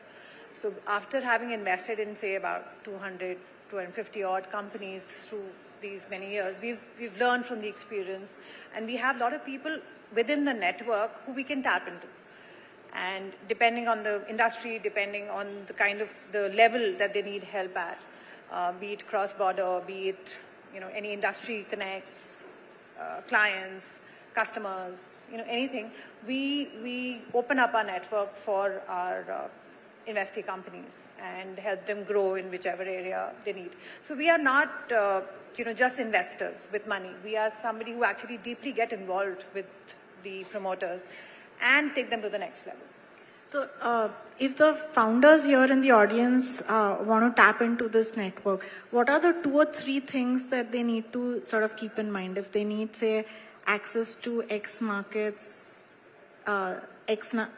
sectoral focused stuff, is there any guidance that you have for what support you provide? Yeah, so the platform is actually, when I take the entire platform, so it's 25 lakhs of investment up to 25 crores. So anybody who's interested in that, so actually can approach us. And we are a sector agnostic fund. The Angel Network obviously invests, in any sector.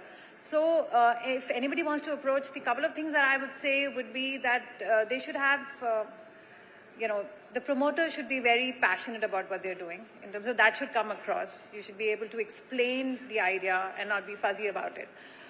You should be clear on what you're going to use the money for and shown some, some product market fit or at least an idea of where you're going to be. So at least it's just not an idea stage, because even angel investors, if you would have seen over the years, are also looking at much deeper involvement of the promoters first before they move forward. Great. And Monu, again, a very differentiated offering that Avishkar provides, right? Looking at ESG and sustainability. In the B2B space, how do you marry the two, and how should founders, one, think of somebody who's thinking about ESG and sustainability, leverage Avishkar, and people who are not thinking of ESG, why should they, think about it upfront? That's quite a bit, and let me try and cover up. I think, everybody's heard of sustainability, but when I ask a simple question, what does sustainability mean? Most people are stumped. It simply means the ability to exist and grow without using the resources of the future. So are we thinking about our future generations, and are we thinking about leaving the planet behind for them? And it just sounds so simple, and yet it took like 195 countries in 2015 to come together, make this a global priority, and sign and formalize these SDGs, which are the Sustainable Development Goals. But definitely the world has taken notice since then. In the last 9 odd years, sustainability has become an imperative that nobody can ignore. I think, especially for companies which have cross-border ambitions or selling their offerings in those markets, you will find that you have to deal with the shift in consumer behaviors. You have to deal with regulators who are strongly pushing various kinds of laws to create a nudge towards a sustainable future. So we have our portfolio companies. In our fund, like I mentioned, we do focus on global linkages very strongly. And we have seen that there's a clear shift. Anytime you have any kind of collaborations with global companies, global markets, our companies have after a point, in fact, this is also very interesting. Initially, it's a kind of a push for the companies like yours. It's not considered a desirable move, but after that, the companies start seeing the value in it. So there's a move towards sustainable sourcing of raw material, creating environment-friendly practices, moving towards more ethical internal standards, human practices for resources. And all this is, also coupled by the fact that we have now a large set of global investors who are sustainably conscious and nudging innovation in this direction. You'll be surprised, this market is a staggering $30 trillion globally. And it's clearly a capital you cannot ignore. It's a capital you want to unlock to raise for your growth. So the shift towards sustainability is more pronounced in Western countries, but the move into India, into other developing countries is very, very strong because of the linkages. But I do want to say here is that, unlike the common perception that it's a cost item, it's a compliance, it's, pardon my language, but a pain.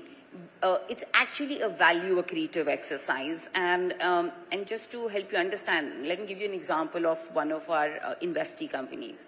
It's now one of India's largest top 10 fruits and vegetables exporters. They have a sustainable mandate. They work with more than 5,000 plus farmers, and they have genuinely been trying to improve their incomes and productivity. So what does the company do?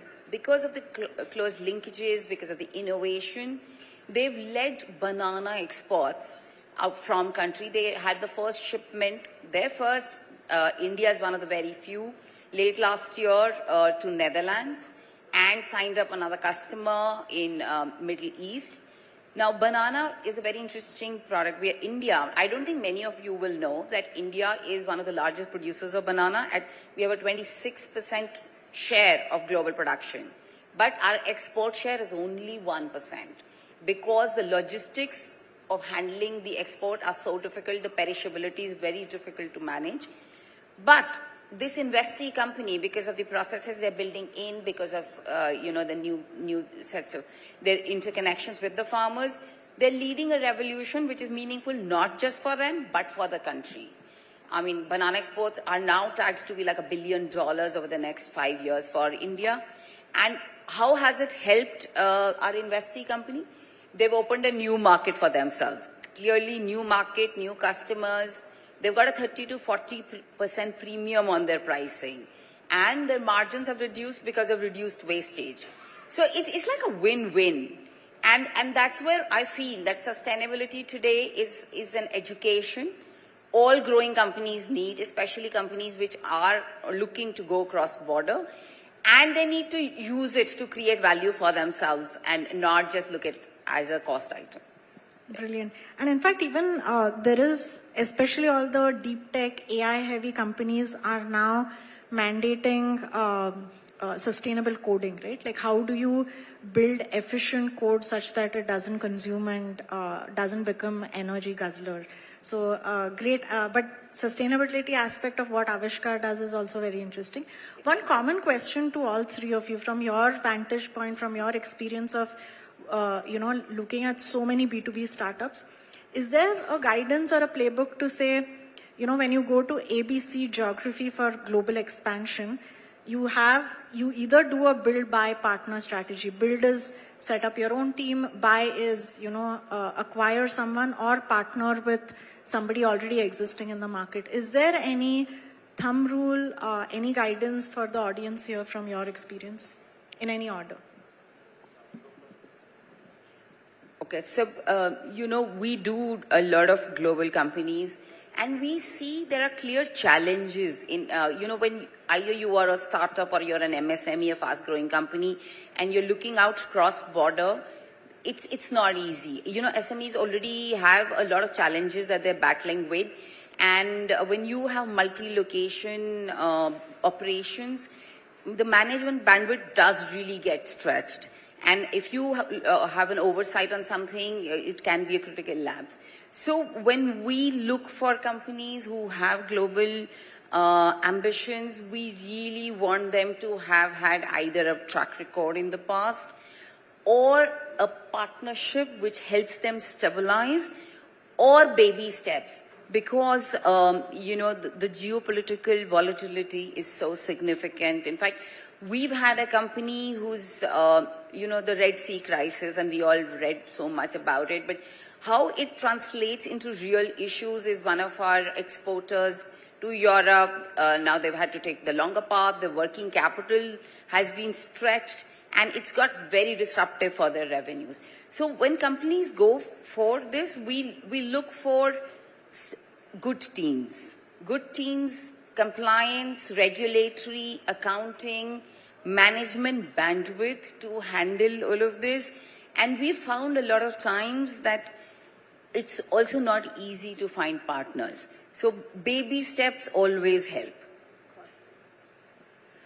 So, when we invest in companies, they're really early stage. So, like, it was mentioned that usually they don't have enough bandwidth, the money, and they're focused currently on what they're doing, and they want to, expand, but really don't know how to.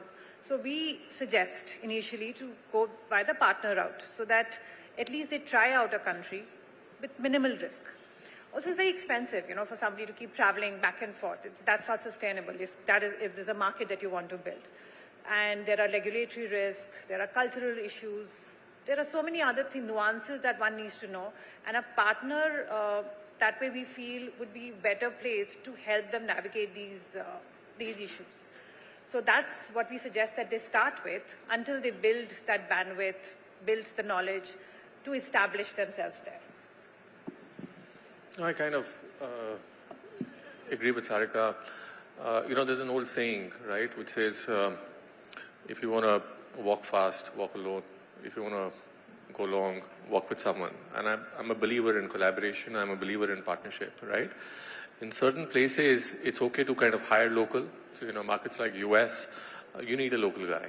to navigate through the structures, the processes, and make sure someone kind of understands that. We've seen examples where we kind of planted a founder from India and got them in the US, but I think it's important to beef up that founding team and make sure some senior talent is available to kind of help them that, right? In markets like maybe Middle East, Japan, maybe Korea, I think those are markets where you're better off with a local partner, right? And the markets also dictate that. They want some sort of a local skin in the game before they kind of come in. But even otherwise, Japan is a long haul market, right? I mean, you can't just kind of walk in there and say, hey, come back on the same flight with a contract. It's years and years of effort. So, those nuances you need to understand and appreciate for each market, right? And therefore build something which is unique and relevant. But yes, hire local, collaborate local, wherever possible, partner, and, go long. So yeah, even at least from my experience, going with an existing niche partner in a particular geography, while the scale doesn't come, you get your playbook right. The cost of a wrong hire, all of you know how expensive it can be in a new market. So just finding the right partner who can land the first 2-3 wins for you in that market, and then from there on scaling, setting up your own team.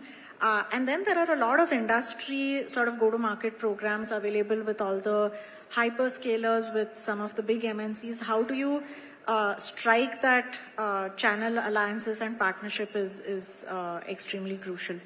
I think the one thing we briefly touched upon is AI, right? That's sort of the buzzword since the last 12 months. And in the B2B space, I'm a firm believer that AI is going to pretty much disrupt all the existing B2B startups unless folks start sort of implementing AI. What's your view on that? And do you think that people who have AI as a core, as part of their product, do they have a disproportionate advantage in moving to markets like, say, US or Europe? So you're right. AI is the buzzword, and most industries are moving towards that, even if that seems to be just an add-on on what they're actually offering. I would say until they've actually built something which is deep enough, people are using LLMs and then building on top of it, which are just periphery, rather than actually building some disruptive technologies which are changing the landscape. So it depends on the industry, I think, but yes, people who have built solid AI platforms do have the potential to move on to, bigger geographies if they're building something unique. I think you're right. If you are in the enterprise SaaS business, the biggest thing we've seen over the last 12, 18, 24 months is that the SaaS companies are getting disrupted with AI. Yeah, AI is replacing a lot of that particular content. So where we are today, we're not saying introduce AI in your core business. I think I'm pretty clear that some of those themes, if you go out and sell anything without AI, you're not even in consideration set. You're out of the game day one, right? So, it's an integral part of your offering. It is the key solution, actually. Why integral part of the offering? This is what you have to build. This is what you have to think. If you can't build it on your own, collaborate, partner, make sure that you kind of bundle it up.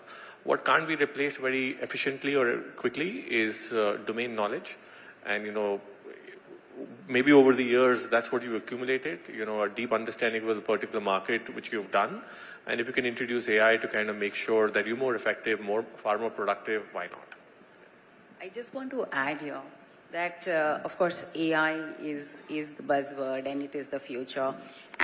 But AI is now visible in unconventional sectors, and those use cases are very innovative, and we've come across companies who are disrupting the gaming industry by AI-generated content, right? And they are finding markets globally because they are one step ahead. So it's not just the tech companies and the SaaS companies, but we are seeing it across as well. Great. Anything you covered on the AI part, right? Just as Monu was talking about, there are very interesting concepts. There is a AI hospital in China. There is a construction company in Australia, which is building a house in 2 days just using AI technology. So it's just fascinating. Any last word of advice to the audience in terms of if I am a founder and I want to expand my business in other markets, what's that one piece of advice that you would have from whatever you've experienced? I think I can go first. I think it's all about hustle. Keep your eyes and ears open. You know, Monu sitting here spoke about an example about this agri company exporting bananas, and I'm sitting here saying, hey, I have a deep tech company which can add value, right? So that's my job. That's what I'm doing. How do we support portfolio? How do we kind of get into the game? How do we make sure as a collective, you know, we come out with a greater value proposition, right? And I truly believe there's a solution which can help banana exports, right? And I think that's what it is. You know, you're in the room with, you know, some serious audience. You know, make sure you network, make sure you meet, make sure you exchange ideas, and stay in touch. You know, because that's fundamentally most important. You can't just kind of disappear. Yeah. I agree. So the idea is building networks, having your ear to the ground, see what new is happening, and try and see if there's something that one can move to, and whether your solution is relevant in the constant changing times. Because, and also I would say, when we talk about network, I've come across promoters who think that they have built something great, innovative, but they are waiting for somebody to come and ask them, that it's so great, let us give you money. It doesn't happen like that. You have to be out there telling people what you have done. Hustle is the word. So, yeah, all the best. I mean, somewhat similar, but I think as a founder, you got to be very clear. Do you have a problem you're solving, or do you have a solution you're trying to fit to a problem? And most of the time, what we see is that developing economies like ours have simple problems. There is waste being generated. It's hazardous. Somebody comes up how to dispose of hygienically as well as create some value out of this. And complex economies will have complex solutions, like to build space travel to Mars and trying to figure out that whose problem are you really solving. So as an entrepreneur, very, very important, be very clear what's the problem you're solving. And the second giveaway I want to share is that ideas are great, very important, but teams are more important. A great idea with a bad team will flop, but a mediocre idea with a great team can survive. And so, our ecosystem has evolved a lot, and we have seen a lot of between founders and co-founders, invariably in 3 to 5 years, there will be a dispute. If they don't have an understanding, they don't have agreements, if they are equal capability, and the bandwidth around corporate governance, around financial discipline is lacking. So teams are very important to invest in that. 2 takeaways from me. Thanks. Brilliant. Thank you so much. And we are on time. But I remember this one founder from, I think from one of the countries in Europe. And Satya had basically, used the example of a startup in one of his keynotes. So this founder had recorded that clip and sent it to pretty much all of his customers, and he landed a few million contracts just basis that innovative hack that he had, right? So hustle is the word, and thank you so much. Thanks for the panel, and we are all here in case you want to catch up. Thank you so much.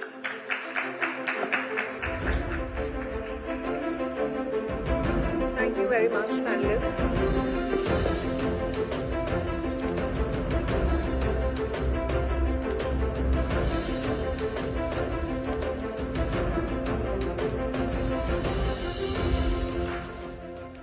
Thank you, panelists, for such a rich discussion. Ladies and gentlemen, it's now time for a short break. I would request the founders of all the select 200 companies to step out and find your way towards Raja Bagh. We will be clicking our masterpiece, the select 200 photograph of DGEMS 2024. In the meanwhile, for the guests, please enjoy some high tea at Rani Bagh. Please recharge and get ready for more stellar conversations. So yes, high tea at Rani Bagh and photo op at Raja Bagh. And the founders can then join the other guests at Rani Bagh for the high tea. Please enjoy the high tea, everybody.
back to the Forbes India Globalist Entrepreneur Mobility Summit 2024. Ladies and gentlemen, India's startup ecosystem is thriving, fueling both economic growth and innovation. As corporates increasingly partner with startups to drive innovation and leverage emerging opportunities, this powerful dynamic duo is redefining the global business landscape. Our next panel, titled Global Startup Ecosystem and Corporate Landscape, will delve deeper into this dynamic collaboration. To moderate this session, please welcome Evgenia Karbanova onto the stage.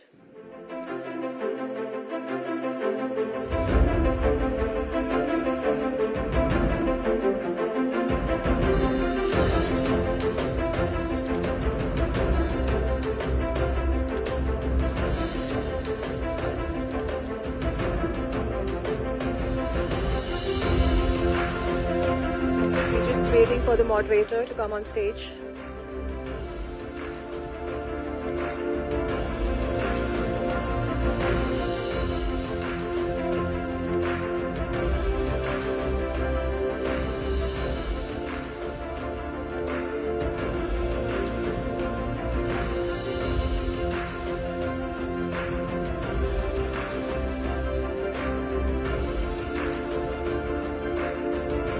Panelists are joining us shortly.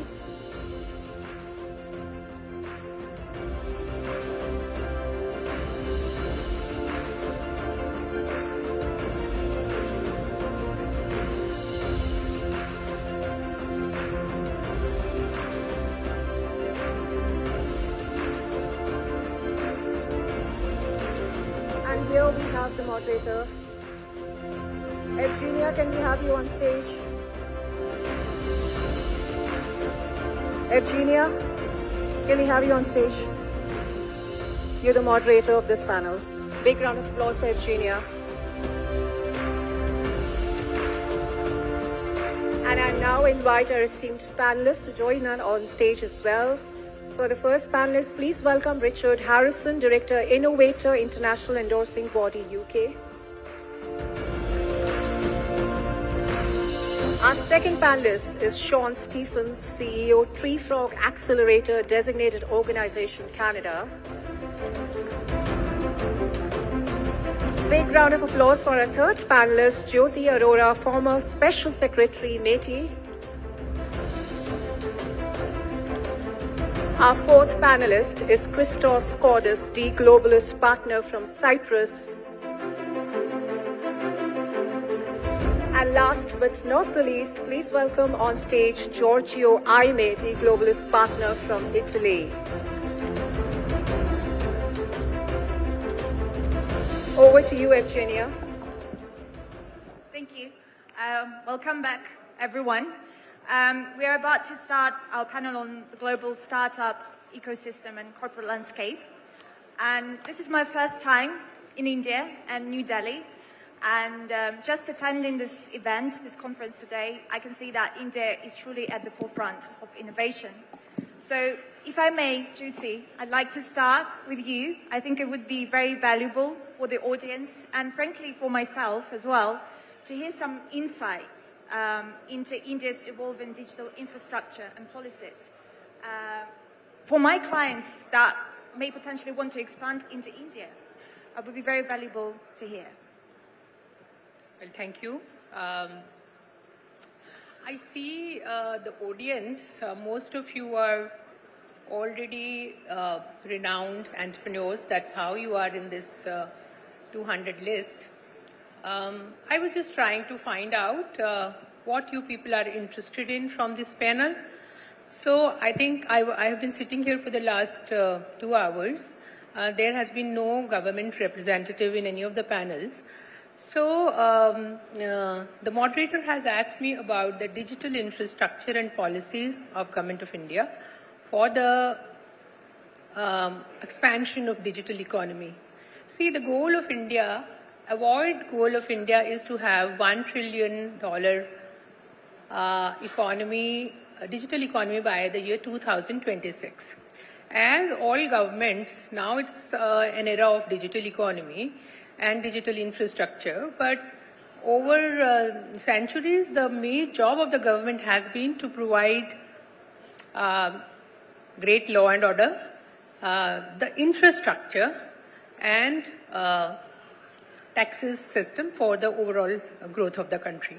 Now, when we are talking of digital economy, it is digital infrastructure. As far as government departments are concerned, ministries are concerned, I think there are broadly 2-3 main ministries which are key drivers for this digital infrastructure. One, of course, is the Ministry of Telecommunication. The main job of that is to provide safe and affordable internet. I don't know, we have everybody, I think we have some foreign guests. As of now, India is likely to have 900 million active internet users by 2025.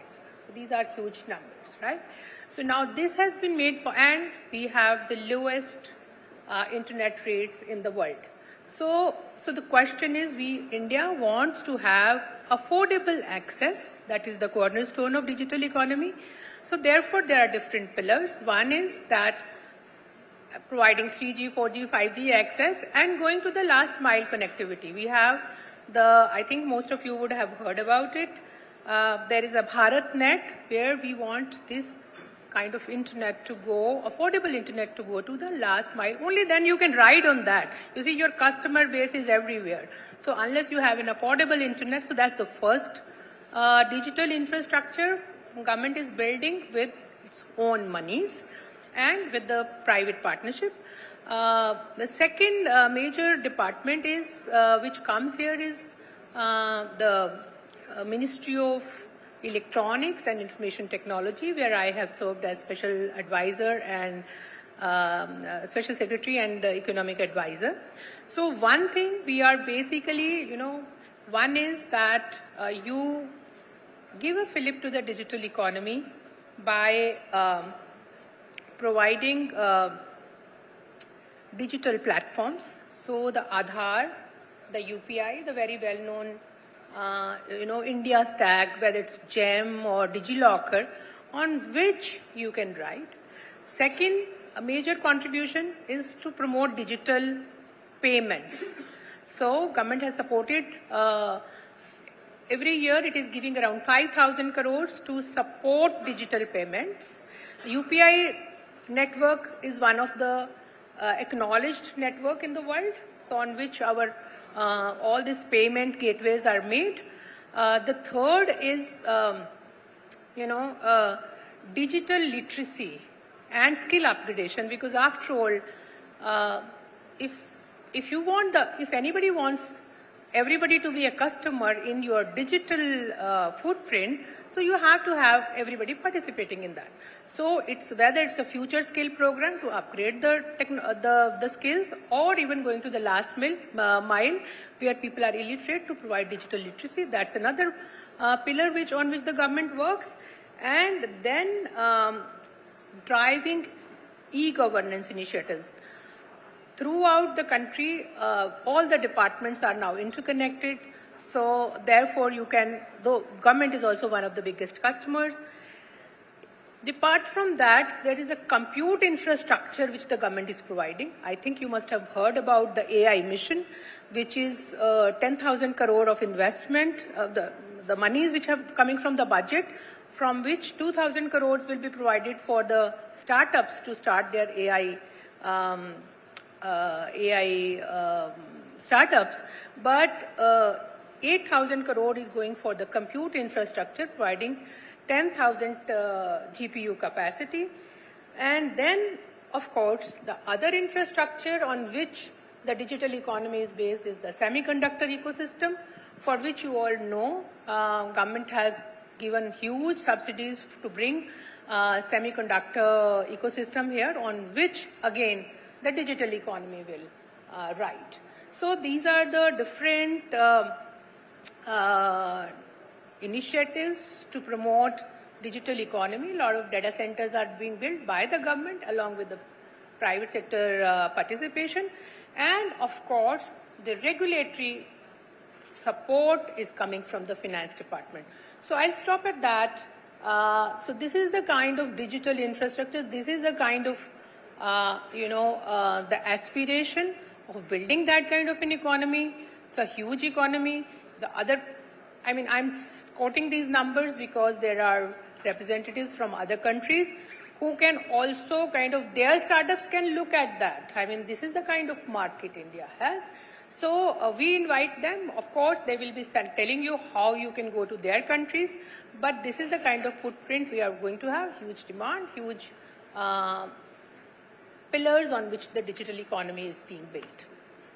Okay, thank you so much for such a detailed and insightful answer. And clearly there is a lot of support available in India to those who want to start a business in the UK or expand a business, not in the UK, in India. And we will talk a bit more about that later on. I'm really excited to hear more about your program, government program, Digital India. But now moving on to the UK. I wish it was that easy to move across countries in real life. Richard, could you tell us a bit more about the role of endorsing body in the UK startup ecosystem? Thank you very much. Yes, I can.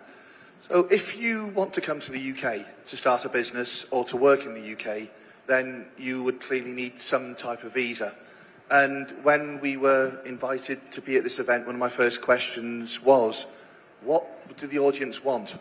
And the answer was pretty much one of two things. It's either to relocate to the UK and run their business from the UK, or it's to have presence in the UK, either through a partner or through a representative. I'm going to talk about the second bit later, but the first bit is for people who want to actually move to the UK.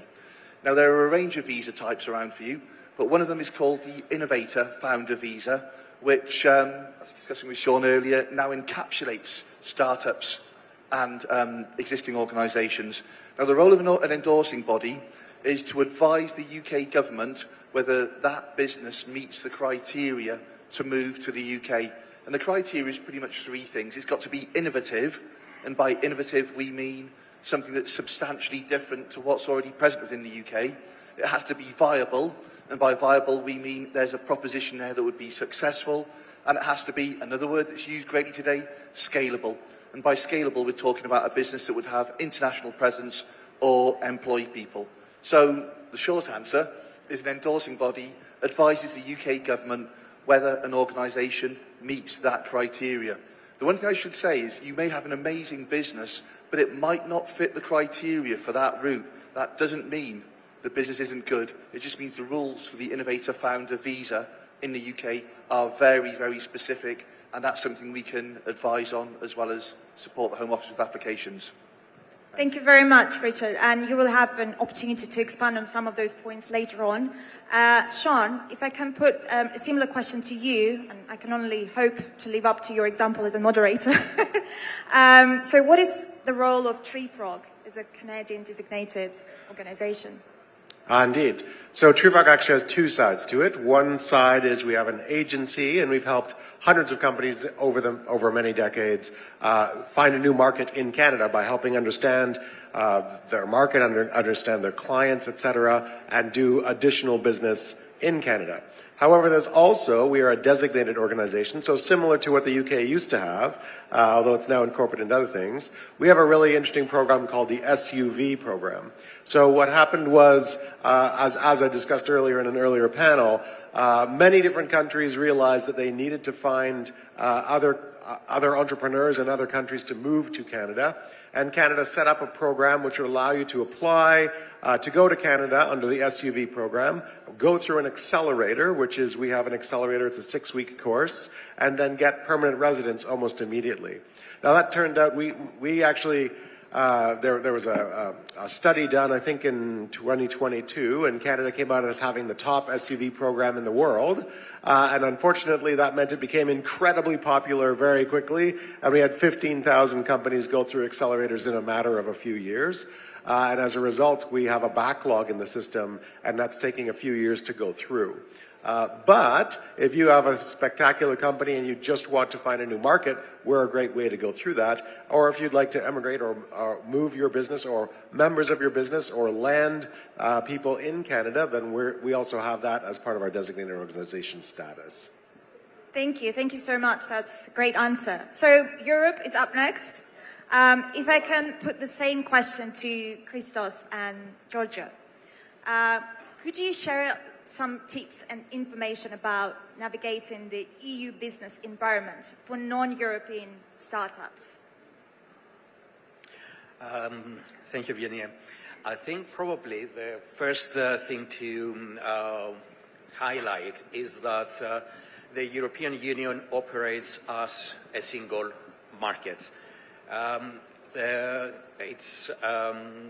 It's often said that it rests on the 4 fundamental freedoms.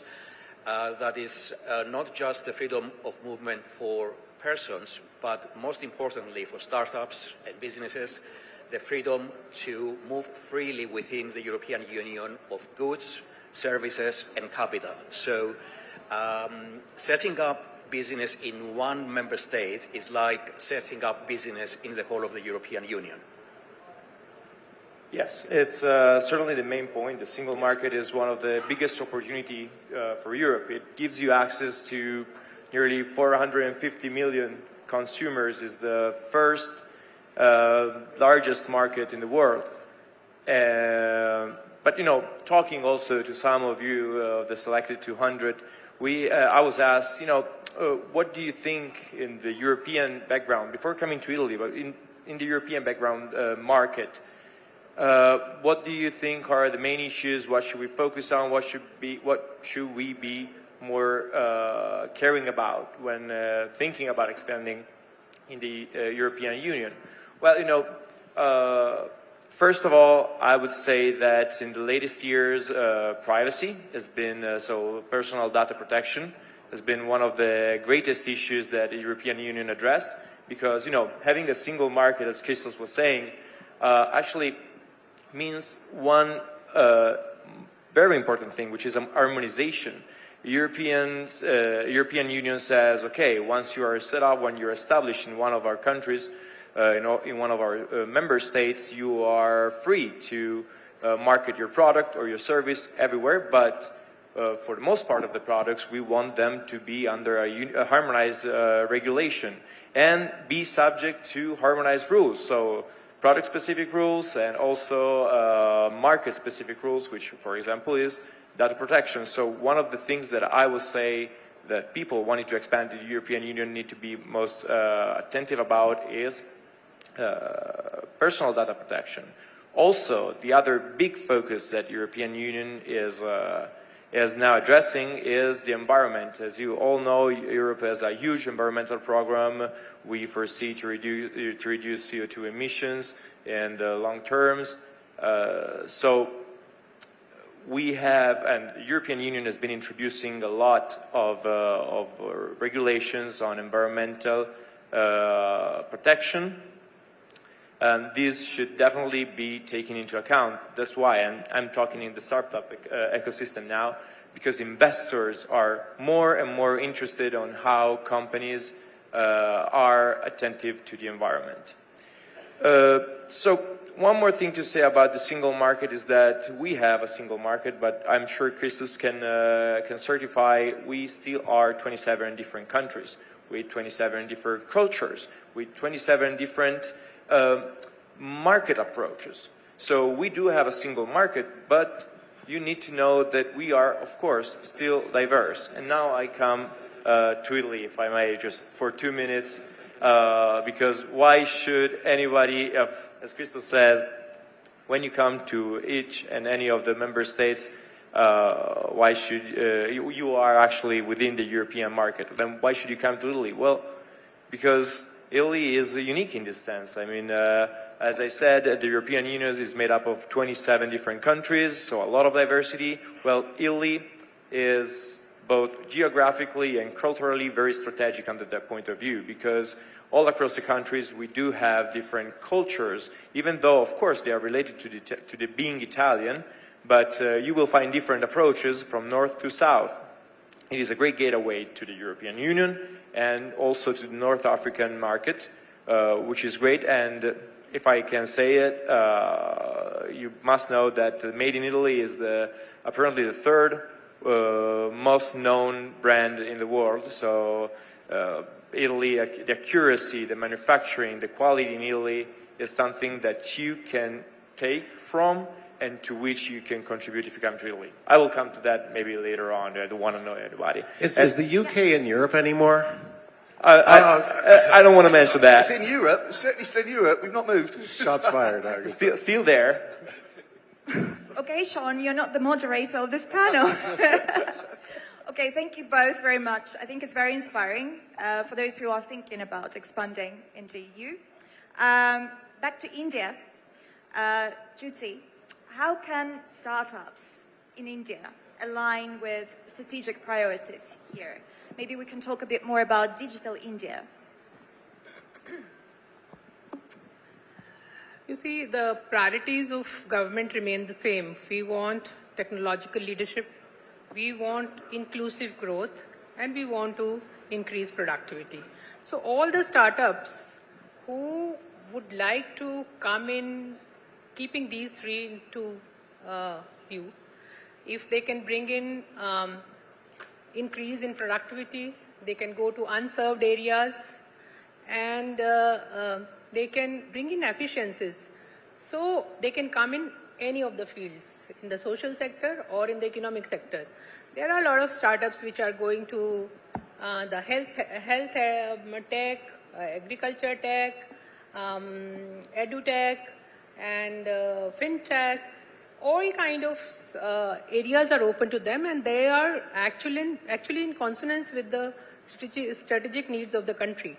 But at the same time, now government has come up with special programs to bring in startups in the core areas, which are so-called strategic ministries: defense, space, AI.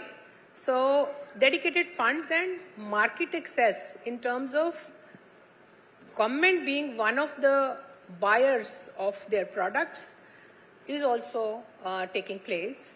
So a lot of startups are coming into drone technology. They have, in fact, defense. A lot of startups have come in.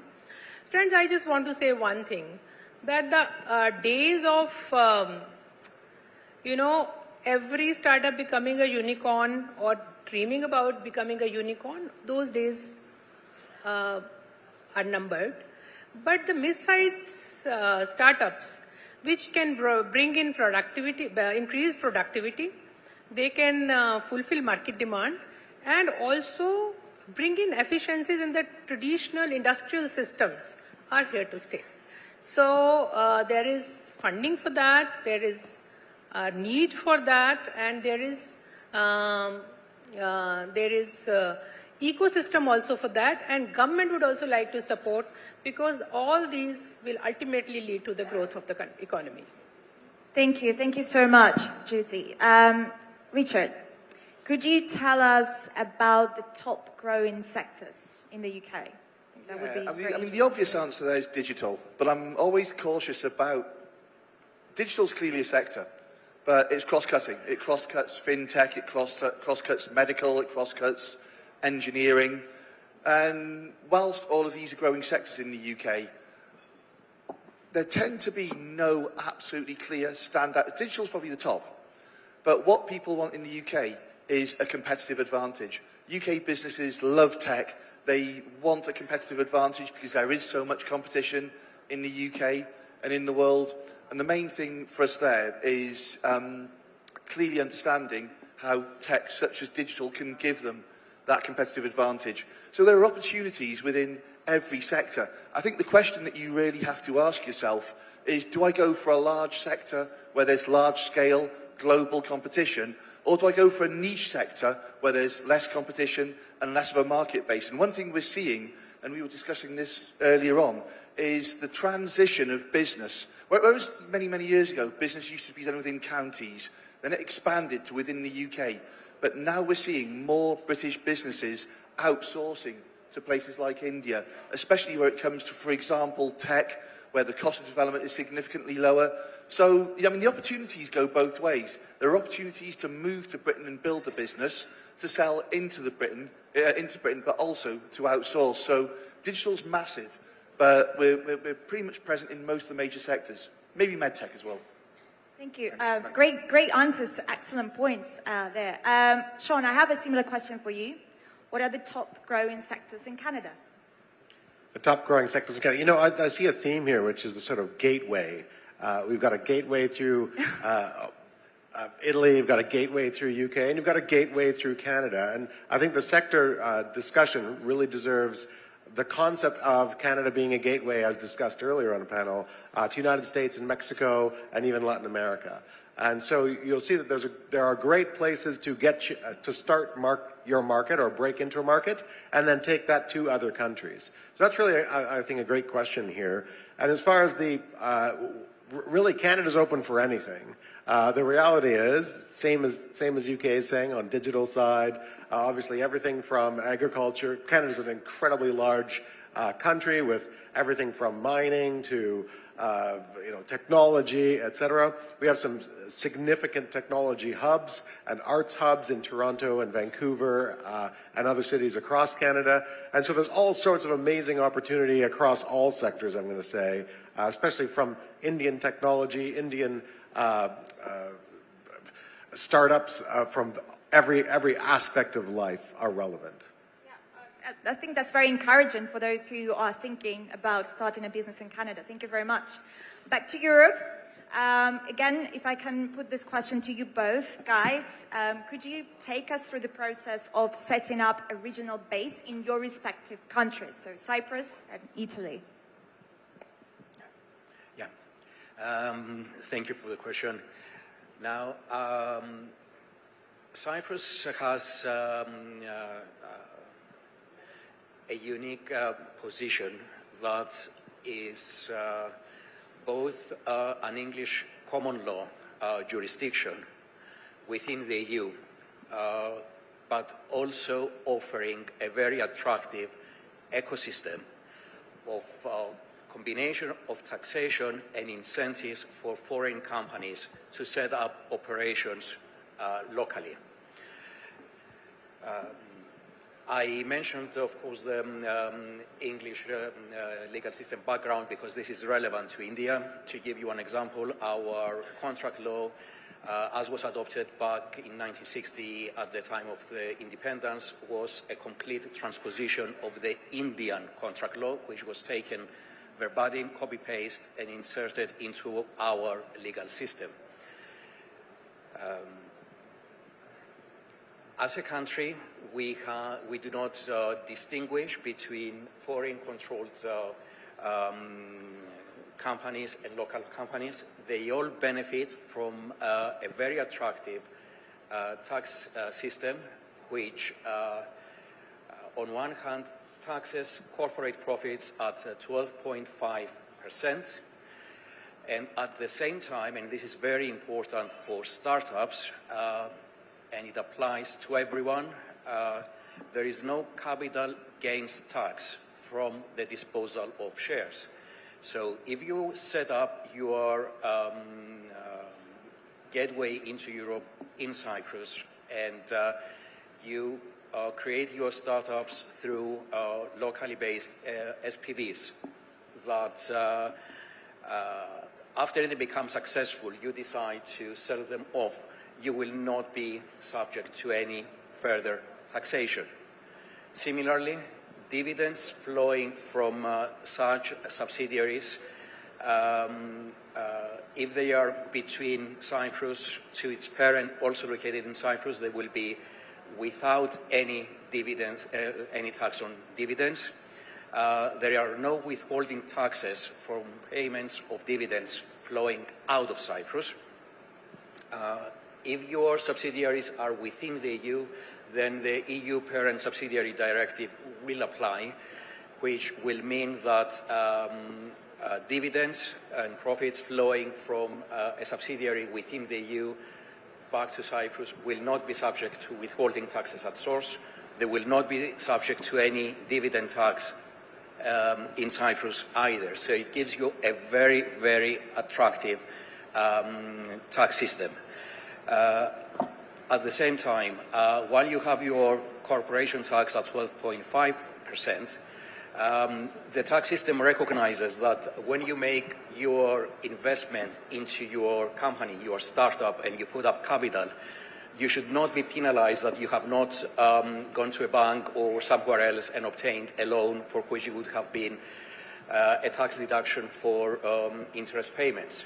So there is, you are given a credit, a notional interest recognition, so that any capital you inject into your startup is then a tax deductible, allowing you to reduce by up to 80% your tax basis, reducing the effective tax rate to 2.5%. These are some of the tax advantages. There are also incentives to relocate in Cyprus. So very much like the UK investor visa, but it's there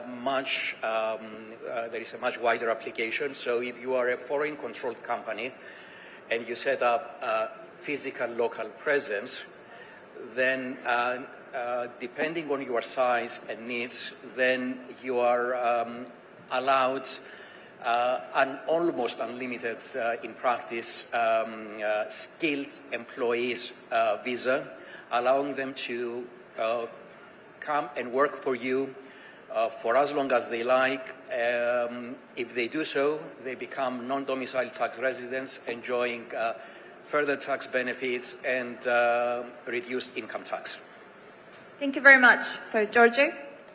Yes, I'm going to take a little different approach. Setting up a business in Italy, it comes with a lot of advantages, especially if you're a startup. I think that first and foremost, the biggest advantage is, as I was mentioning, the land of opportunities that you will find in Italy.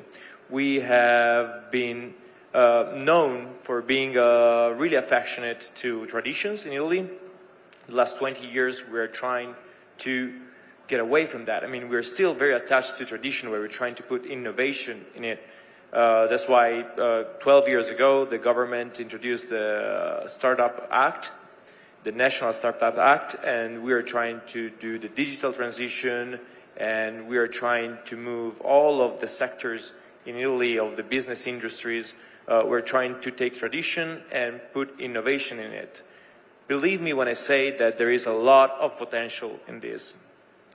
Because of the variety of the different industries, starting from the south, you have agriculture. Then you go through the centers. You find manufacturing, food, and of course fashion and design, luxury. You all know this. And coming to the north, you have the fintech, so finance. All of these is trying, well, maybe fintech a little less, but all of the other sectors are very traditional, and Italians are now starting to put innovation in it. Can you imagine the potential? Can you imagine the space for growth in that? So the first thing that when setting up a business in Italy is to know what you're looking for and know that you will find it someplace in Italy. That's the part, of course, the beautiful part of being. Of course, there are a lot of advantages for startups. I will go to that.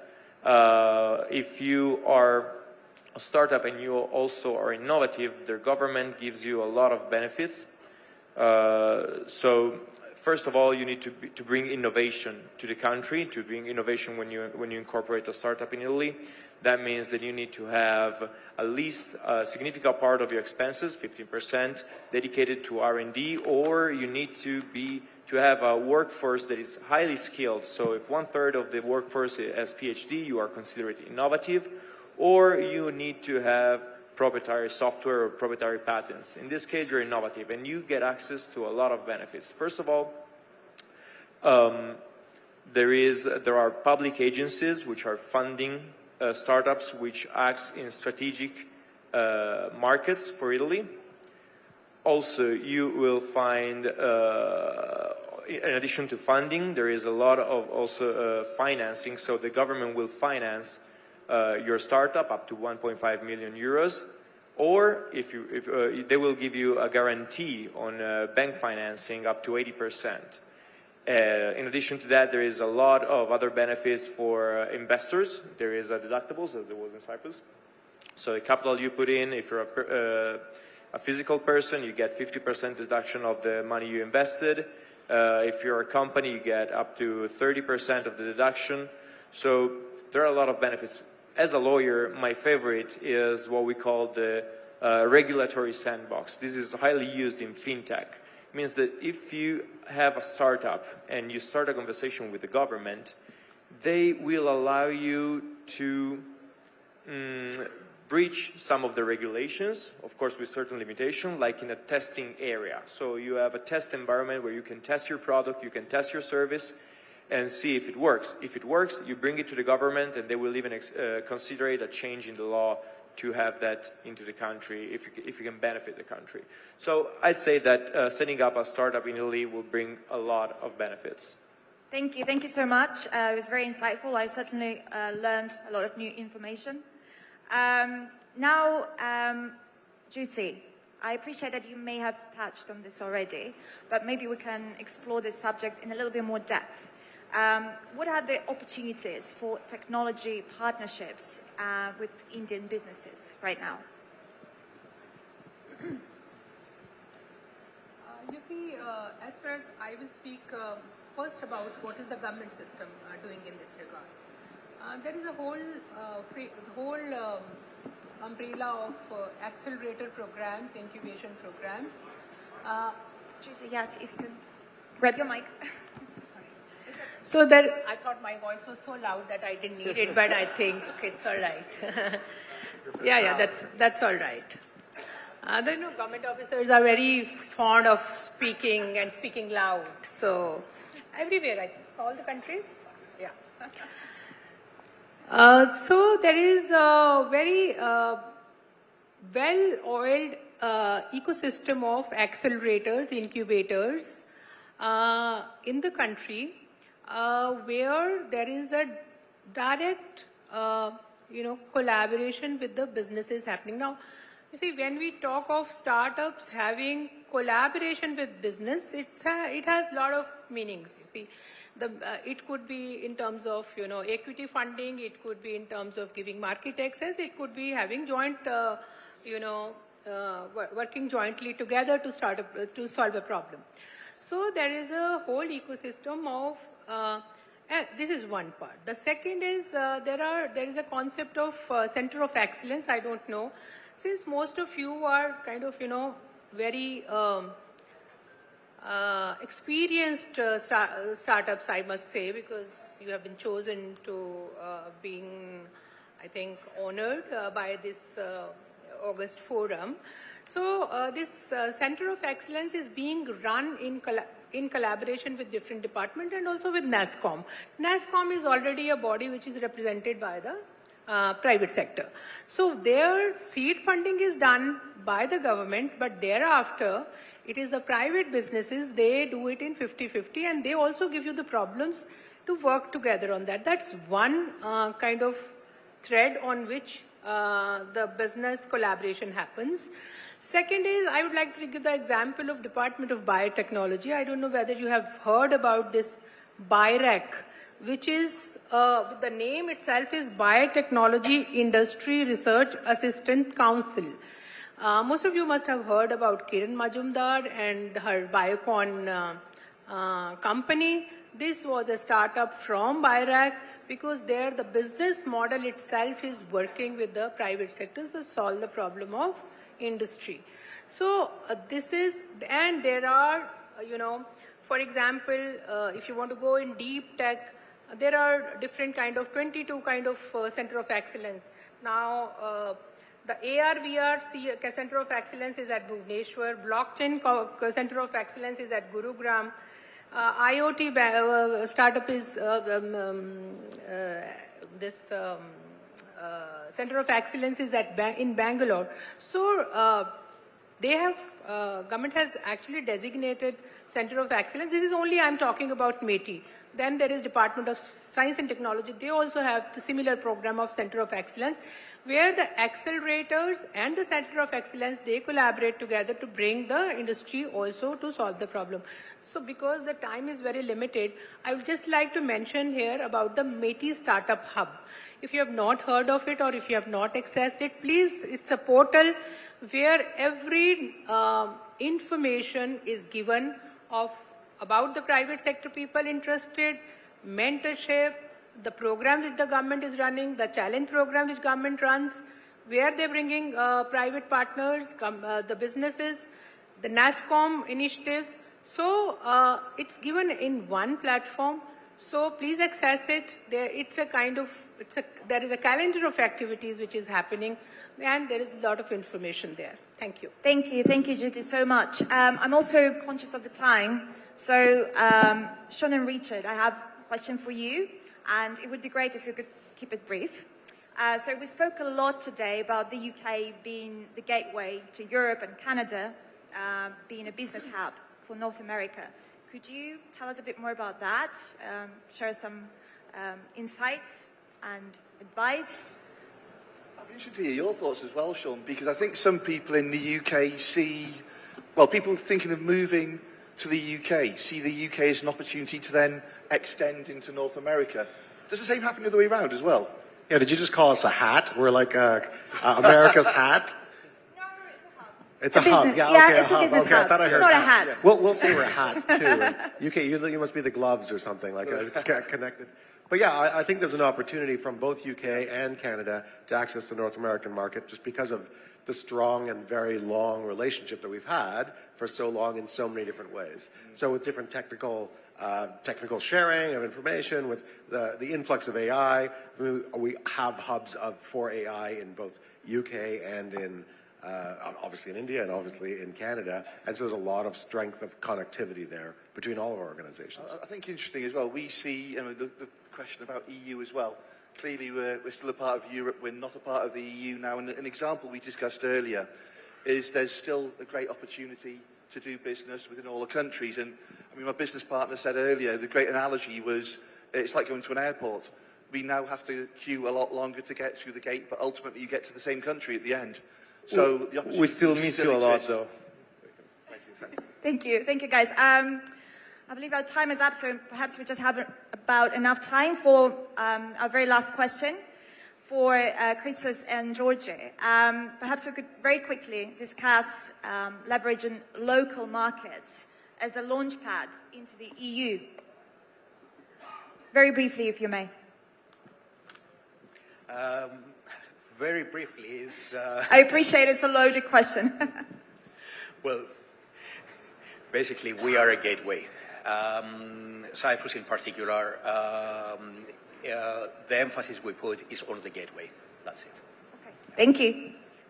To me, it's very easy. Italy's economy is based on small and medium enterprises. The manufacturing is all over the country at all levels, so it will be very easy to find a partner there to bring your startup to the next level, to the market, to the European market. So that's our catch. Thank you very much. Do we have any time for questions from the audience? No? No. Okay. Well, thank you very much. Thank you to our exceptional Thank you, everyone. panel. Thank you, everybody. Thank you.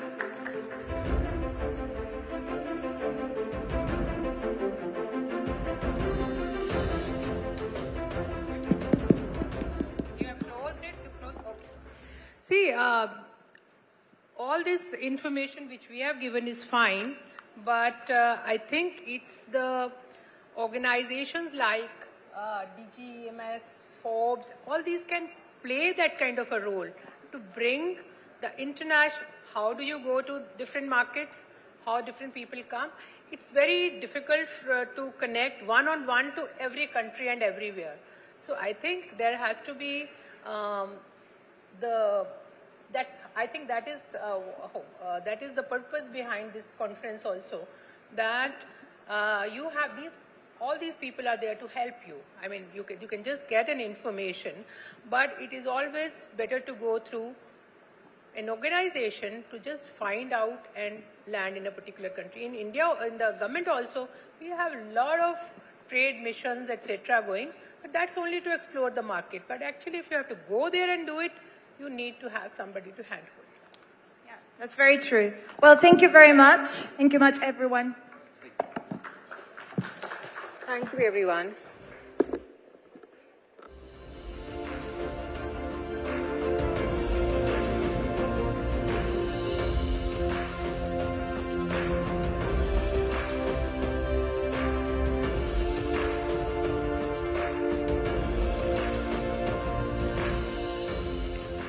Thank you all for that power-packed session. Moving on, ladies and gentlemen, startups are transforming the global economy through their groundbreaking innovations. In our next session, Scaling to New Heights, we will celebrate the top 10 companies from DGEMS 2024. Please join me in welcoming Forbes India's Neha Bothra on stage to moderate this discussion. Neha, can we have you on stage? Welcome, Neha. I also invite our esteemed panelists to join Neha on stage. Our first panelist is Gajendra Jangit, co-founder and CMO, Cars24. Big round of applause for Gajendra.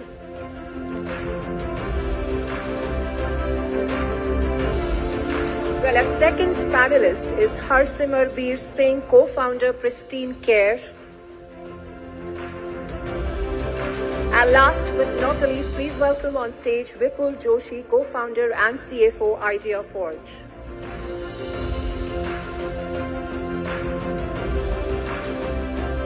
Over to you, Neha. Hello, everyone. I hope you've enjoyed the afternoon and the sessions have been useful to you. Yes? No? Say something. All right, it's been a good day so far. I hope this panel lives up to the level of expectation that you may have had. And we have about 20 minutes for this conversation. 10 minutes for a Q&A round, so I hope you will keep your questions ready for the end of the panel discussion. And as the topic was already communicated and explained, this is to understand what it really takes to scale new heights. So these gentlemen here have a first-hand idea of how it's done. They have made a mark in countries outside of India, and they continue to do so. So we hope that after this panel, you will leave with some ideas and some inspiration which could help you build your business as well. So first of all, we want to start by understanding from all three of you, what is the big global problem that you identified in your various areas and then correlated it with your business model and found an opportunity that made you feel that you could take that leap and expand in global markets? I'll start with you first. Thank you, Neha. So Cars24 is in the space of auto technology, primarily into the used car space. We started our journey back in 2015. We started our journey right here in Delhi. And our primary vision was to solve the consumer pain points in buying and selling of used cars. And India, as all of us know, that is a developing nation, and the car penetration is less than 3%. So we knew all developed nations like US and Europe, where the car penetration is more than 60-70%. So there's a huge headroom to go. And second, in India, when we started off, our parents and our grandparents were, buying and selling cars in the same way. So, and there has not much change happened since then. So we felt that by leveraging technology, we can really solve the pain points of buying and selling of cars. And that's how our humble journey began. When we started, we felt that we would want to solve the supply side of car business, where we will enable car sellers to quickly sell their car. And that's how we can scale the supply of the cars. And once you have got the supply chain, supply chain sorted, then you can build a very strong B2C business over and above. For 5 years, we continued to iterate, and we were able to find the, not only product market fit, but we also became the leader in used car company in India. And that's how our journey after, began that, okay, now we have got the playbook right for India business. And when we look back, we felt that the problem of used car buying and sellers doesn't change much when it comes to India or you go anywhere outside India. Car sellers are looking for good price, quick transactions, and safety of transaction, and the car buyers are looking for good quality of cars and also make sure that they get a good post-sale experience. So when fundamental level, there was not much change in what really the consumers were looking for outside India. We felt that now we got the technology which is fully tested and iterated. We got a capital. In 2020, we became $1 billion company. Now we got a capital, we got a playbook, and the same set of consumer problem exists outside India. So we decided that it's time to take our journey outside India, and currently we are in the UAE and Australia, where we are doing the same playbook that we have used in India to become a market leader. And of course, there are some nuances that exist in each country that you operate. But with the learnings of India, we've been able to become market leader now in UAE as well as Australia. And our ultimate goal is to become continue to penetrate further into these 3 countries that we are present in and become a market leading position over there. That's interesting. What about you? What was the problem area that you saw potential to actually take benefit from and saw as an opportunity to grow your business? Thank you for having us. First of all, I think it's been a long day. I can see many of you, probably not the most energetic, but we hope that we don't bore you as much. And the weather is definitely not helping. Many of you might have had your flights delayed. The environment out there is not the coolest. So bear with us. We are, at least the both of us, from Delhi, Gurgaon, NCR. We welcome you to our city. Definitely not the weather we would have liked you to be here. So apologies from the entire residents, including us. I think the question which you've asked, so I'm from Pristine. We are in healthcare, hardcore healthcare. We do probably operationally the toughest part, which is surgeries. Actually doing the surgeries ourselves. Healthcare is like largely split into 2 kinds. There is the tertiary care, where there is the life-threatening procedures, the liver transplant, the brain transplant, neuro, cardiac.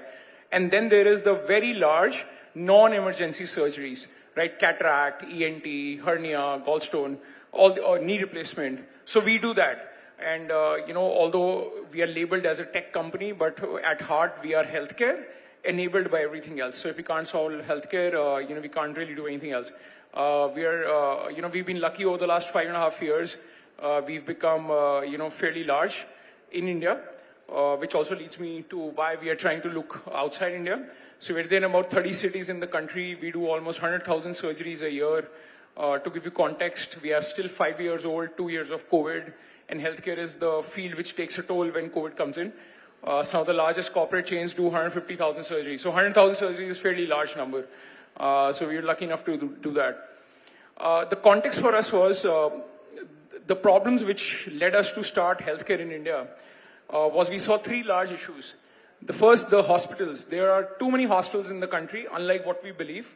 You'll be surprised that they say the number of hospitals per capita is the lowest in India. But the reality is, when you look at that number deeply, I think the number is almost like 2.8 beds per 1,000 population or something like that. If you look at that number for the top 30 cities versus for the entire India, it just flips. It goes from 2.5, 2.8 to less than 0.8 or something. And this is actually better than US. You'll be surprised, US is 2.5. So healthcare in India, unlike what we sometimes feel, it's concentrated very geographically in the top 30, 40, probably 45 cities, not beyond that. So there are a lot of vacant hospitals. And again, just like they say, there are less doctors in India.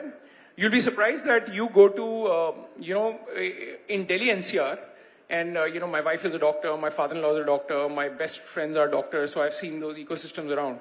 It is easier to find a job, as a digital marketing specialist in India right now, क्योंकि Facebook, Google पे सबको पैसे चलाने आते हैं.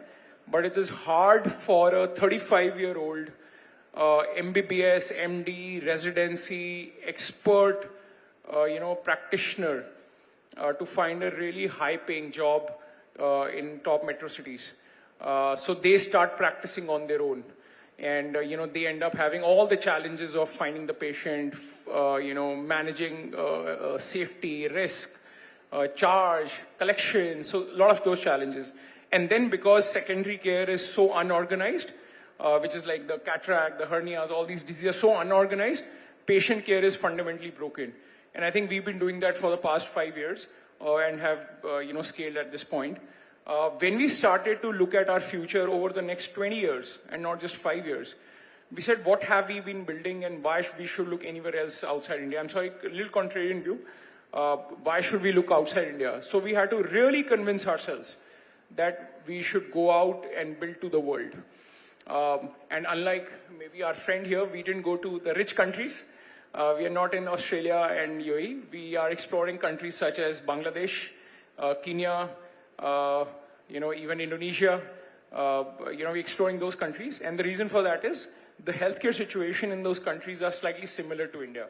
A large population, dense population, that means they're concentrated in slightly smaller geographies. And they have the similar healthcare which is broken. But just since I've got the chance to talk about this, I think as entrepreneurs in this room, and we are all very young entrepreneurs, majority of us, between 5 and 10 years, sir? 10 years into your 18 years, so sorry. Okay, so 5 years? All right, I'm the youngest, my bad. So senior most entrepreneur, I've been around for 15 years, by the way. This is my 4th startup. I failed the first 3. Started in 2010, it didn't work out, so nothing to talk about. But we are still very young companies. We have to talk about next 40 years. Have a very, very clear reason why do you want to go abroad. Sir will tell you, we were talking about Idea Forge and drones. We do healthcare. Gajendra does services, old cars. When you go abroad, the time is gone that, hey, aap India se aaye ho aur aap sasti gaadi, sasti healthcare, sasta drone, cheap labor. It's not going to sell. You have to really be really good at your job. If you're building healthcare, you have to have best doctors, most advanced equipment. If you're doing drones, you have to have the best tech. Chahe ab US jaiye, he was explaining us. Or if you're doing services, you have to do the best job at end-to-end, process. So if you're thinking to go abroad, doesn't matter which country you're going in, please make sure your product, your service is not going to win on cost. The only area which is going to win on is going to be the quality of opportunity which you're going to take there and, focus on that. And if you're not ready, please don't go. India mein bahut kaam hai. Mat jao. So what he's saying is very interesting here. He's saying that Indians are no longer looked upon as providers of cheap services. Point taken, and it's also very good that you highlighted that we are not as underserved as we constantly keep telling ourselves in the healthcare segment at least. I don't have the numbers for that, but I was quite surprised when you said that we have many doctors and many hospitals, because the constant narrative in India at least has been that this is one of the segments which is very underserved. I'll tell you something which is surprising to you. Anybody from Telangana here? Anyone has Telangana? Right. Telangana is one of the fastest growing economies in terms of, just the regions in India. You'll be surprised. Hospitals in Telangana, anything which is 70, 80 beds, and beds is a way to describe how large the hospital is, how large the ICU is, talks about the speciality and infrastructure. So beds is a proxy for that.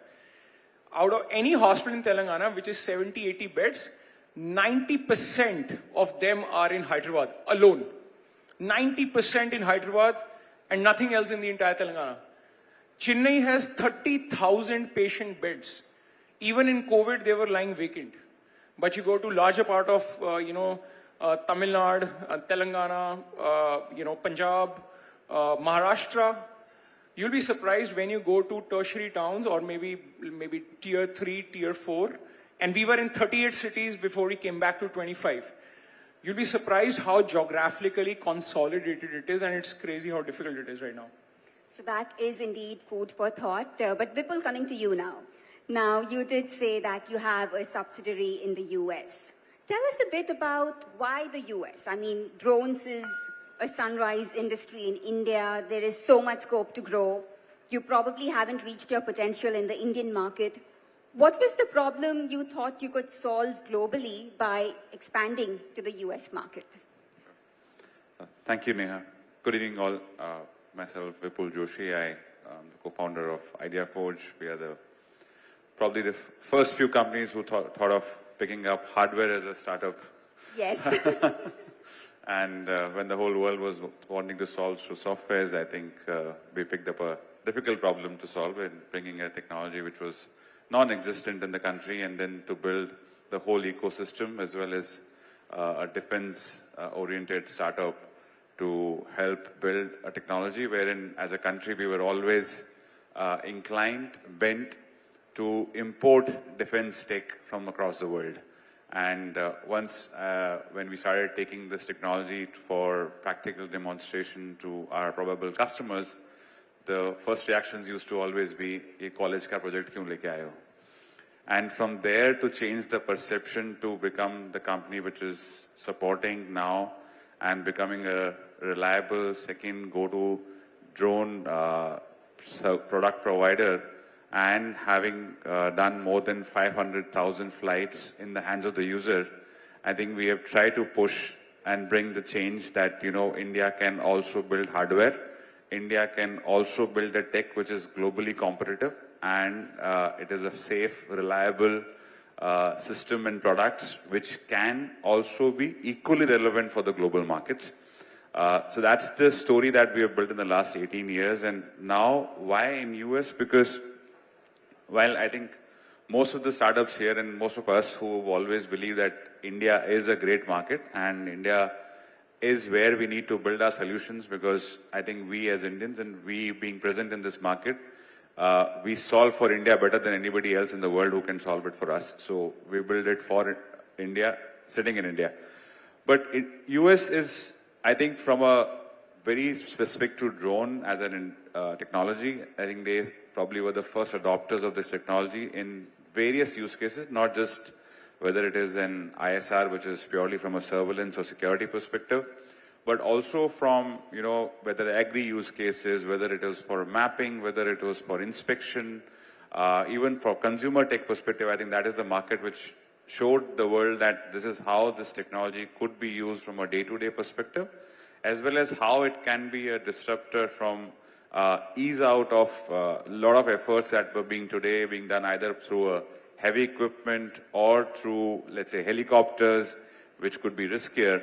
And we strongly believe that we now have a technology which actually could be very, very useful for that market, which is a differentiated product. We could do something which a very large drone as a, from a specs perspective, anything which could do by a 10 kg plus class of products, we could take to that market a under 6 kg class to doing a 90 minutes flight, which is an unheard of in the US market, wherein large products, double the size, are able to do any 100 minutes plus kind of a flight. So I think that was our motivation, that we could take an Indian technology, try to promote in a sort of the Western world, and also establish that an Indian hardware company can also be globally equally scalable and also more relevant as well. Indeed, gentlemen, you've very thoroughly laid out what the rationale was and what global problem you were trying to solve by expanding into overseas markets. Now, having set the stage, and now that we have a context to the conversation, let me ask you a bit about your growth journey. As professionals of a company you are trying to expand, I'll come to you first again, Gajendra. So tell me about Cars 24. You are in UAE, you are in Australia, you are in Thailand. Now, these three countries are so different. Culturally they are different, the market needs are different. And yet you have a very consistent marketing narrative. How have you balanced it in terms of catering to the local preference, striking a chord with your local audience, building that credibility, while also having that very distinct flavor which distinguishes you in a very cluttered market otherwise? Yeah, so I think the marketing strategy would really be varied based on the country to country you go to. Even in India, if you are, the way you're marketing in, Delhi versus how you're marketing in Bangalore may change. like in India, every state is a different country. So being market leader in India and being present in almost 50% of the states kind of gave us an idea that, okay, you had to really understand the nuances of, what matters most to the customer when in terms of buying and selling a car. But having said so, when you, enter into any different country, and each country you have to look at it very differently. So the first thing that we did structurally is that we decided that we will not going to control marketing from India for any of the overseas country that we operate in. Because we fundamentally believe that there is no way I, as someone sitting out of here, can really understand the consumer deep enough in Australia and can run the marketing strategy. So the first thing that we did was that we would be running each and every country as independently as possible, meaning learning from people who belong to that country, who lived in that country, have worked in that country, and actually gaining the experience out of them that help us in crafting the marketing strategy that we applied in Thailand, Australia, and UAE. Now, of course, with UAE specifically, we had an advantage because Indian diaspora is quite, affluent in UAE, and being market leader in India gave us a, advantage over there when we launched. Our launch was relatively smoother. However, UAE is, beside Indian diaspora, it's like a global, it's like a global country where you find, Europeans, Americans, Asians, and you have to really identify the nuances of each and every, community you are catering to, and able to really craft your communication around it. However, at the core level in the used car remains fundamentally same. And one thing that we kept it common in our strategy was that is the trust.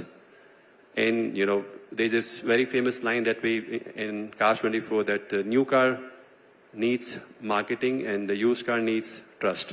So we fundamentally always believe that if you are able to solve for the trust, then you'll be able to really crack the marketing game in the country where you operate. And how do you really earn the trust? And the first, I guess at the very core of it, the way to earn trust is by giving the best-in-class customer experience that your customer can get over there as compared to other players. So we just built entire marketing strategy in countries where we operate right now around trust. And of course, the communication changed according to geography, but that's what we really hammer on again and again. And second, of course, you keep your messaging consistent. Over the years, doesn't matter, you can't change. Once you know that this is the positioning that you are going to take, you really need to continue to develop on it. And learn from it and just, become better as the time progresses. So. Indeed. So thanks for sharing those important lessons on the marketing front. Now, coming to you, tell me a bit about the business. How did you adapt your healthcare offerings? How did you go about fundraising when you tapped into different geographies for global expansion? I think, to Vijen's point, it really doesn't matter what you've done in India once you enter a new geography. Yes, you get some benefits of scale and positioning in India, but I think when you enter a new place, you have to literally start from ground up. And it can be as different as, to give you context, when we went to Bangladesh, Indian doctors are not allowed to practice there. So that can't happen. But when we went to Dubai, and although we never launched Dubai, when we were researching and we went to another country in the same context, Indian doctors are wanted like, software professionals. Everybody wants them. So it's very, very different. There is a country where we can take our advanced medical equipments, and there are countries where we can't. So I think that is a context that when you go to a country, and to answer your question, absolutely straightforward, you have to really go to the ground and, learn your things again. Right? So it doesn't matter what strategy you are following in India, you build your core muscles. Right? In our case, the muscle is a doctor, advanced equipments, risk, compliance, patient care, recovery. That's fine. But when we go to a country, the nuance changes. Think about Starbucks, right? In US, Starbucks is global, act local. That is. Yeah, I mean, it's easier to say, but you go to Starbucks in US, it's like a regular, low standard coffee shop. But in India, their outlets are far more nuanced, clean, upmarket, because they're catering to a very different audience or a very different kind of audience. The same audience which drinks Starbucks in India doesn't go to US in Starbucks. They go to different audience. So I think we have to learn the nuance. Yes.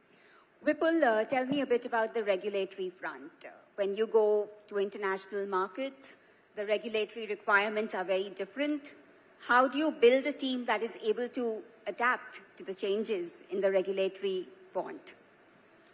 Yeah, especially, I mean, when you're looking at a drone industry, whether it is India or across the globe, every country has their own defined way that they are trying to regulate the drone, whether it is a beyond visual line of sight flying, whether it is, having unmanned traffic management, or, finding solutions for how these has to be from a cybersecurity perspective, all the security regulations, etc.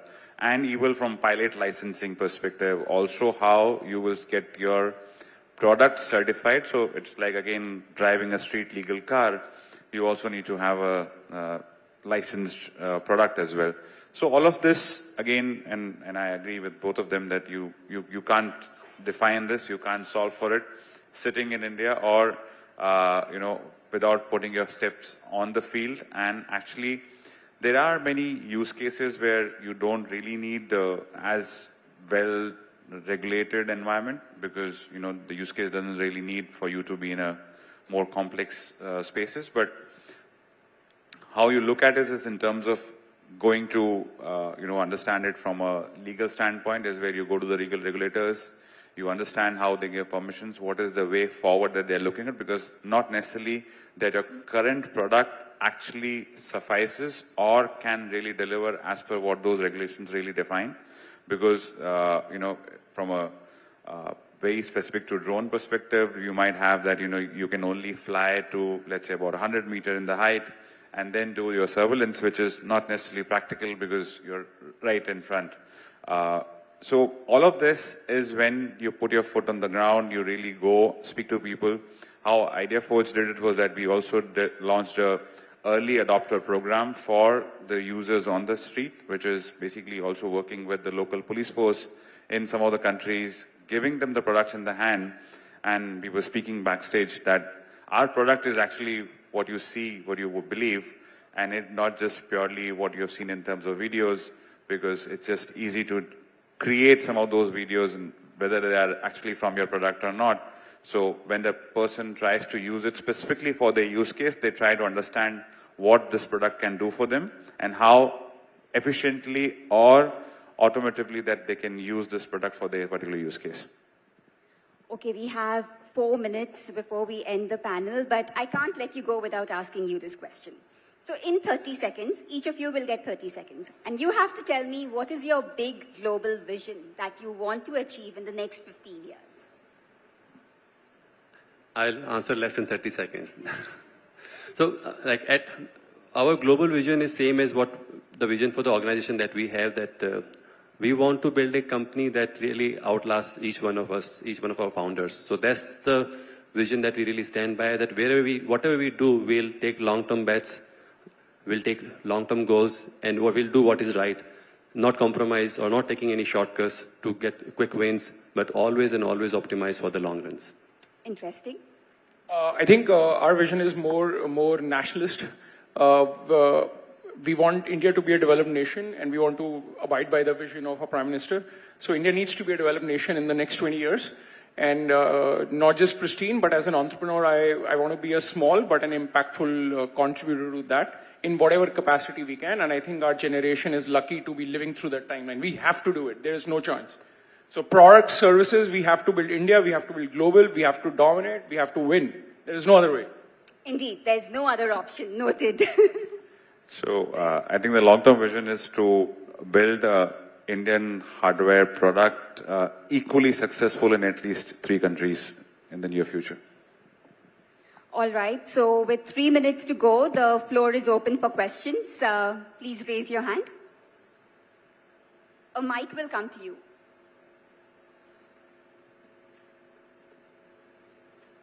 Hello, sir. Hello, everybody. I'm Arushi Saxena. I represent Newton Global. It's a financial investment firm.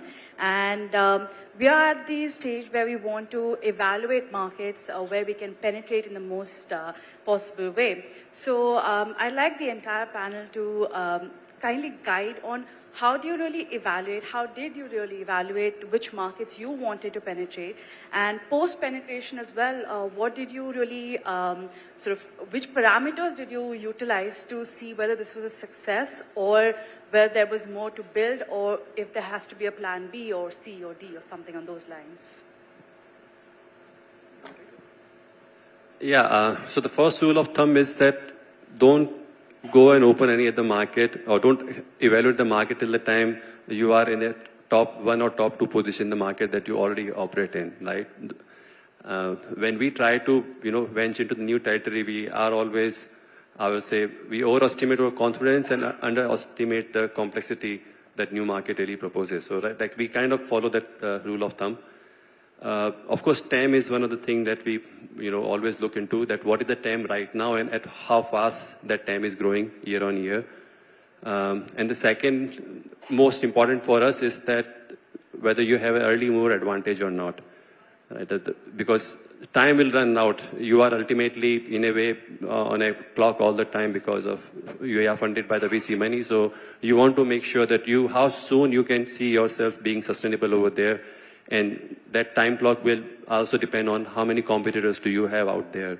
So I think in a nutshell, these 3 things we keep in mind before we really think of entering into any other markets that we plan to operate in or we want to go for. Sorry, just following up, after, so when you entered the UAE market, what did you evaluate? Ma'am, if you don't mind, we'll come back to you for follow-up questions. There are some more questions in the... I can answer you after the conference, yeah. Divanshu yes, Verma, and we can even... Divanshu Verma, co-founder of Redinant Innovation. Question is to Vipul. So Vipul, we are an IoT security company. We primarily secure cyber-physical systems. We have done some work on drones also, and 22 megahertz, and then seen that how did it get compromised. So when I look in, and I've never done an Idea Forge, by the way. That's a disclaimer. Yeah, that's a good product. I know that. And so when you see the security, no, it is good. Tell me, I'm a pretty deep guy in that when I'm saying security is secure. So the question is, when we differentiate our products that you are differentiating in US, does security matters or it doesn't matter, or it's the last thing that matters? See, when a product itself is used for security, I can't say security don't matter. So I think what matters is because now this product is both used for securing as well as something which is used also for attacks. So I think more than ever, because of the proliferation and penetration of this technology and it being in the hands of whether the right people or the wrong people, I'll leave it for people to judge it. But since it is being used for matters which could be of very sensitive natures, which could also compromise lives, security, I think, is paramount. How do we protect the overall system from being overridden, attacked, has to be part of the strategy of how you build the product, whether it is for our own country, India, or whether you take the products to any other countries, because it can be of threat to you as an existence of the organization as well, if you have not solved for it. One last question. Hi, good evening. My question is to Mr. Singh. I represent hashtag Medical Writing Solutions. We do medical communications. So it's a service industry. My question is, there is the perception that expansion of service industry is often skeptically looked at. It's looked at more of a cost rather a business strategy or an income model. So what are your thoughts about it, number one? And number two, is there a time-tested model where a service industry can successfully expand globally? Is your question that if you want to expand a services company, it is looked as a cost? Is that the question? Exactly. There is this pressure of developing a product the moment you talk about expansion. We face it from investors, we face it from advocacy groups, I want to hear your thoughts about it. Don't ever build your company for investors. That's the first argument. They are there to guide you, help you, and then get their own financial gains. And very honestly, I'm slightly surprised by that question. In India, the top 20 publicly large market cap companies, 70-80% is services. In US, that's product. So हमें तो product भी बनाना है और although I'm from services, right? So the question is services hard? Of course it is hard. But I think that's one thing that India has done very, very well. It doesn't matter which field we come from, start from IT services, to even in terms of think of entertainment. We've been able to take our movies abroad, right? But I think the core point to your question is how do you standardize a service, when you have to really, really expand it? And it comes down to literally three things. You really need to know the problem you are trying to solve for the user. And, we are surprised sometimes by ourselves as well, how the person who's actually communicating the advantages of their company, their providing, their servicing, they just don't know the problem of the user, right? They know what they want to do. They don't know the problem they are trying to solve. So I think be super, super clear about it. Normally, if you can't describe the problem beyond one sentence, it's game over. So know the problem really, really well. If you know the problem really well, make sure the solution is tested on a very micro scale and it should work. Most services companies fail because they fail to provide an outcome.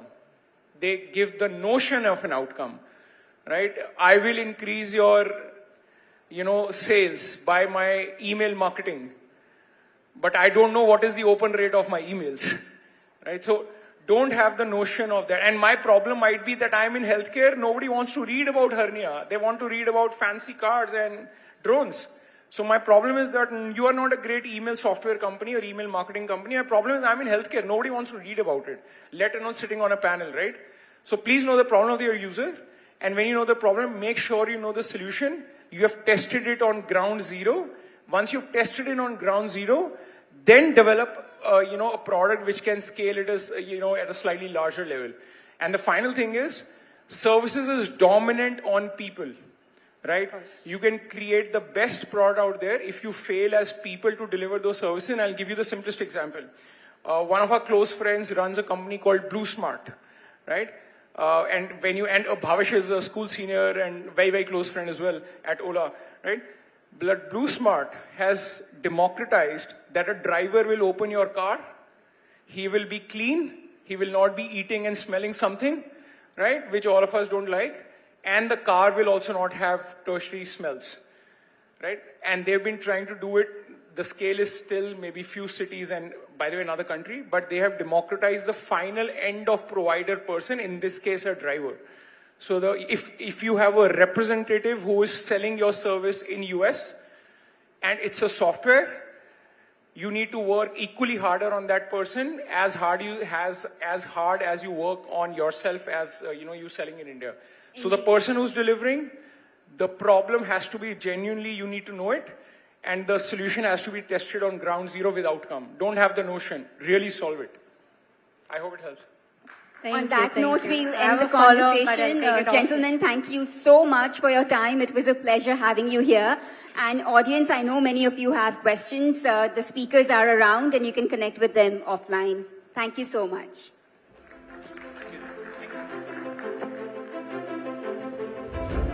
Thank you, Neha and the panelists.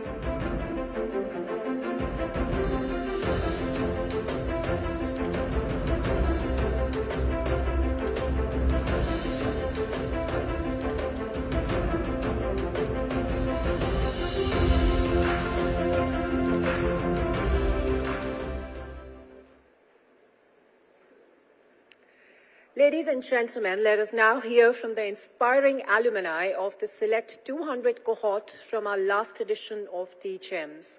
They will share insights into the remarkable journeys, how they tackled challenges, scaled globally, and created lasting impact. Please join me in welcoming our moderator, Ajuni Khurana, Director, Globalist, and our esteemed panelists for this really exciting session. Big round of applause for Ajuni. Can we have applause for Juni from Globalist? Yes. And I'm pleased to invite our first panelist on stage. Please welcome Ritesh Kumar, co-founder PSafe.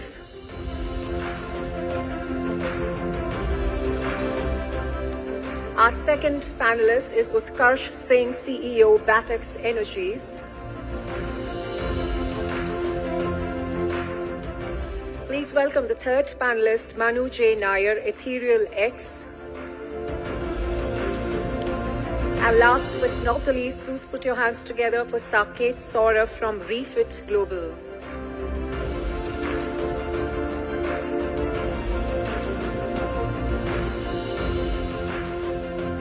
Over to you, Ajuni. All yours. Stage. Thanks, Ashima. Thanks for the lovely introduction. So we have to fill in the feats of Neha. Thanks, Neha, as well for the lovely panel. Very insightful. So the intent of this panel, let me set that straight first, is that, we have our alumni from, the previous edition, the 2023 edition of DGEMS. These were our Select 200 last year. So congratulations on being the Select 200 and then being part of, this edition as well. It is great to have you, great to see the success that you guys have achieved till now from that edition and then so on and so forth. So what I'll do is that I'll just start with the journeys of each and every company, starting with Ritesh.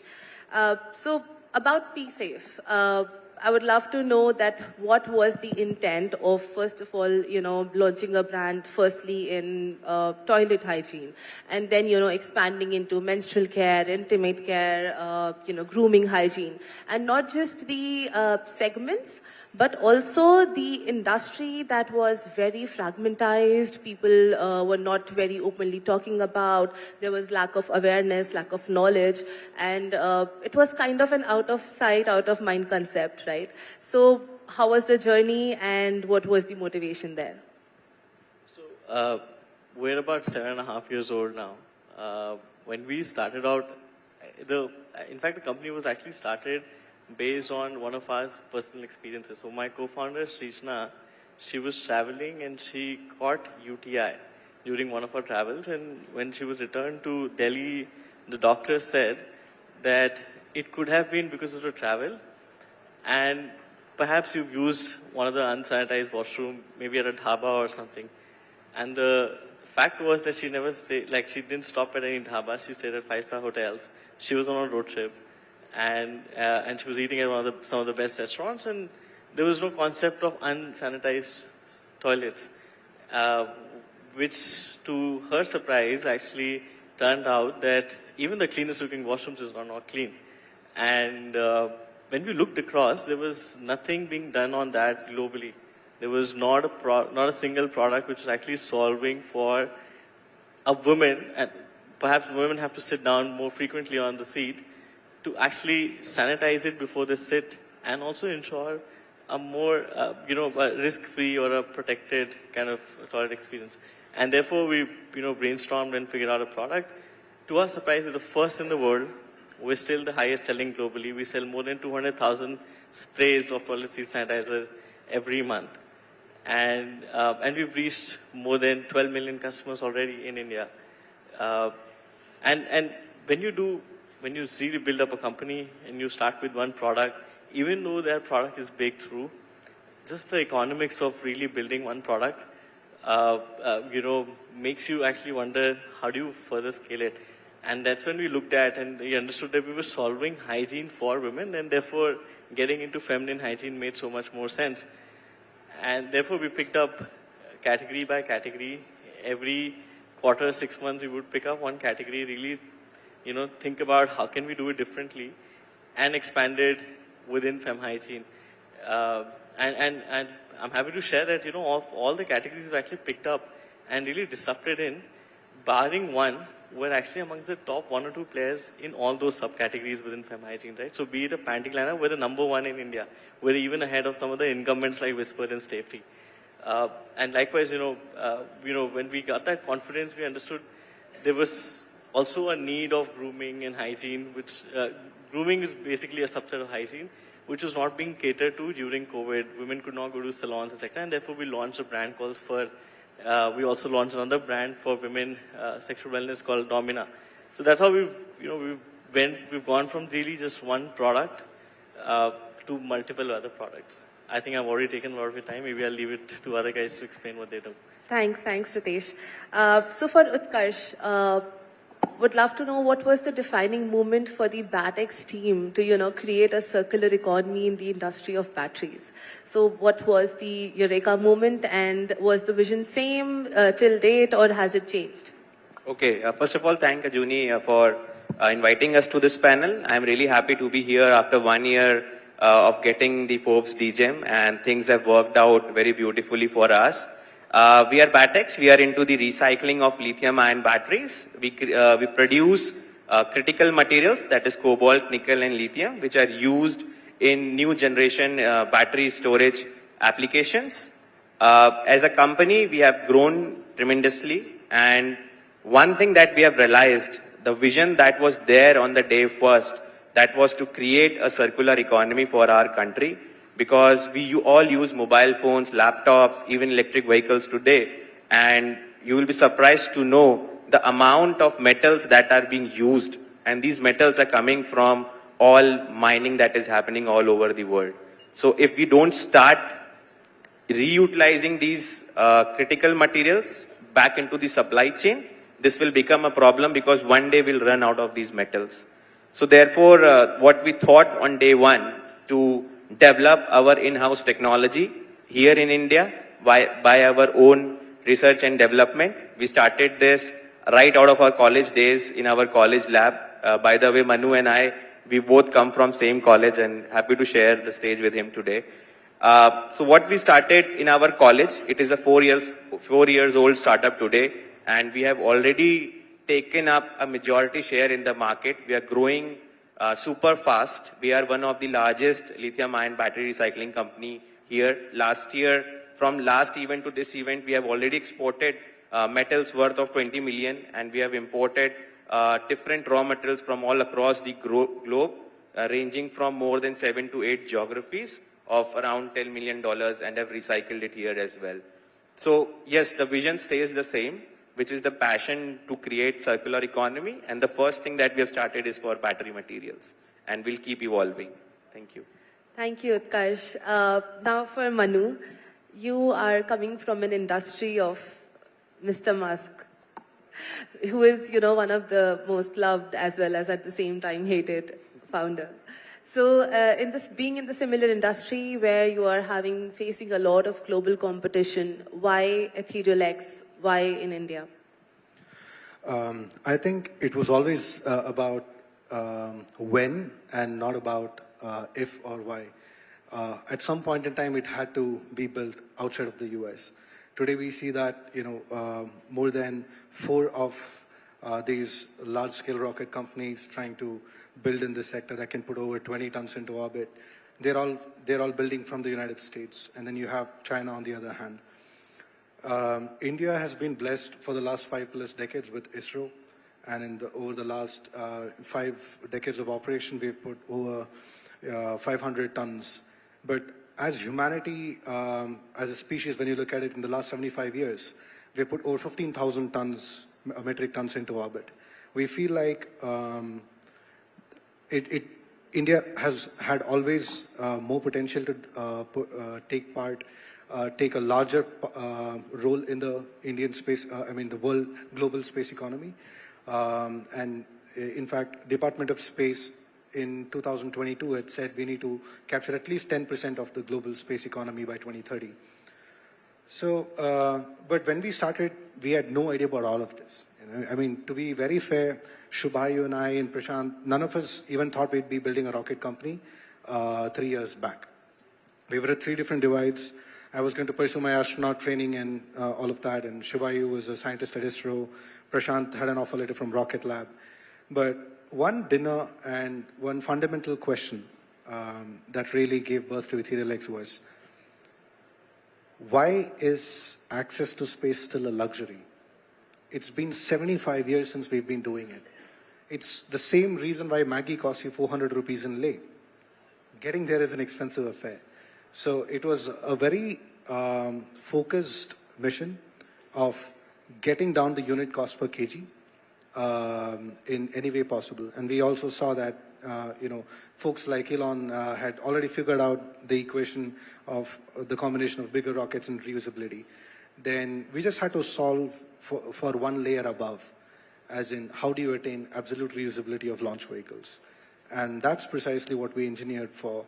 And to answer the last bit of your question as to why from India and why Ethereal X, Ethereal X wouldn't have been born if not for this one common vision, which was that we wanted to aid in civilizational progress as much as we can. I grew up listening to the Vedas. Shubhayu and Prashant had similar avenues of, exploring the universe in different ways they wanted to. But the vision was the same, that we need to aid in civilizational progress as much as we can. And what better place than India to do that? So that's about it. Thank you. Thank you, Manu. So you are making the entire space experience cost-effective for everyone. Hopefully, yes. Great. And here we are looking to do the next event in Goa. As Devesh mentioned, we are not able to make that cost-effective. Any which ways, so moving on to Saket. Saket, again, a similar question. The inspiration behind Refit, what is the, the global acceptability in re-commerce? Because a similar issue which I see as P-Safe is of, while in a very different industry, is of lack of awareness. People don't talk much about it. They are not very pro about it. Either they are a yes or they are a no. There is no midway, right, in re-commerce. So would love to know your perspective on that, and how has your journey been so far? First of all, thank you so much. I'll answer this too, and this was the reason why we started Refit. So 6 years back, the thought of starting company Refit started with the same thought process that, we had to buy a mobile device. My co-partner, he had to buy a device, and we had gone to one of the mobile shops, and that was a new mobile shop. He wanted to buy an Apple device, but it was not fitting into his budget. So that shopkeeper, they showed us, one second-hand Apple device, and he said that, you can buy this device at almost half the price, which was fitting our budget. To inquiring it further, we asked him that, we will save on price, but what if I take this device and tomorrow this device conks off? Whom will I chase then? To which he said that, sir, I am here, मैं यहाँ पे बैठा हूँ ना, मैं कहीं नहीं जा रहा हूँ. कुछ भी होगा, आप मेरे पास लेकर के आना. There only, that triggered that, the value proposition of the device, value proposition of the product was very good, but still we did not buy that product because that trust was not there, that, after spending that 20,000 rupees also, if that device will not function, whom will I chase? And obviously there was no, when we were inquiring also that, is this device is absolutely fine, to which he said, sir, sab theek chal raha hai, koi problem nahi hai. So there was no standardization of process, or there was no certification which he was giving me, or because of which I could have trusted him that, okay, yahan pe ye device, it has been tested through all these things, warranty is there, because of which I would have got that trust to buy that device. Still, we didn't buy that device. And that was the, that was the trigger point why we started Refit. Because we wanted, as a business, we knew that, the value proposition is very strong. If we could solve these 2-3 problems, then it could be a very good business. And there only, post that only, we thought, when we started, we focused more on building trust. We always talk about when we sell our refurbished device that each and every device goes to 47 different quality checks. We send that report to all our customers.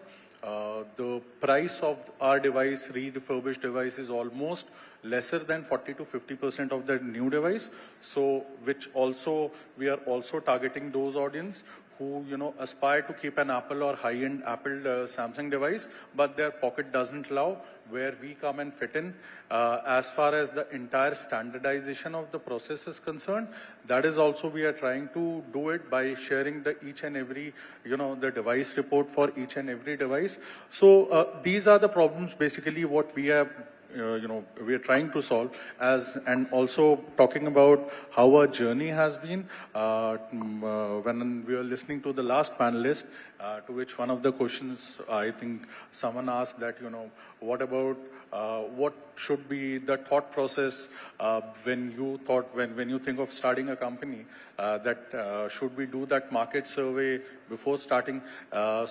And after hearing the answer, I was just thinking that, we are at the same, when we had started the company, so there was no such thing which we had done. We just thought we just knew about that problem, that this is the problem which we personally, faced that. And that was the reason because of which we started. And when we started, studying more about the market, that how big is the market, what is the problem. So if you do, what we also believe is that, if you do more of study and you go more into, theoretical details, you don't be practical.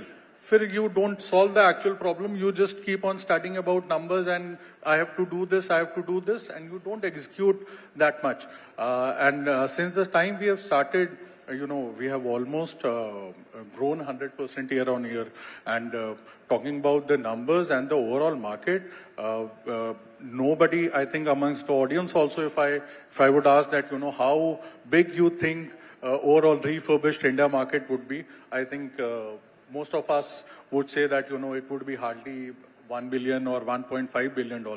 But, refurbished is the only industry in electronics which is almost growing at 18 to 19% year on year. And right now it is around $5.5 to $6 billion market.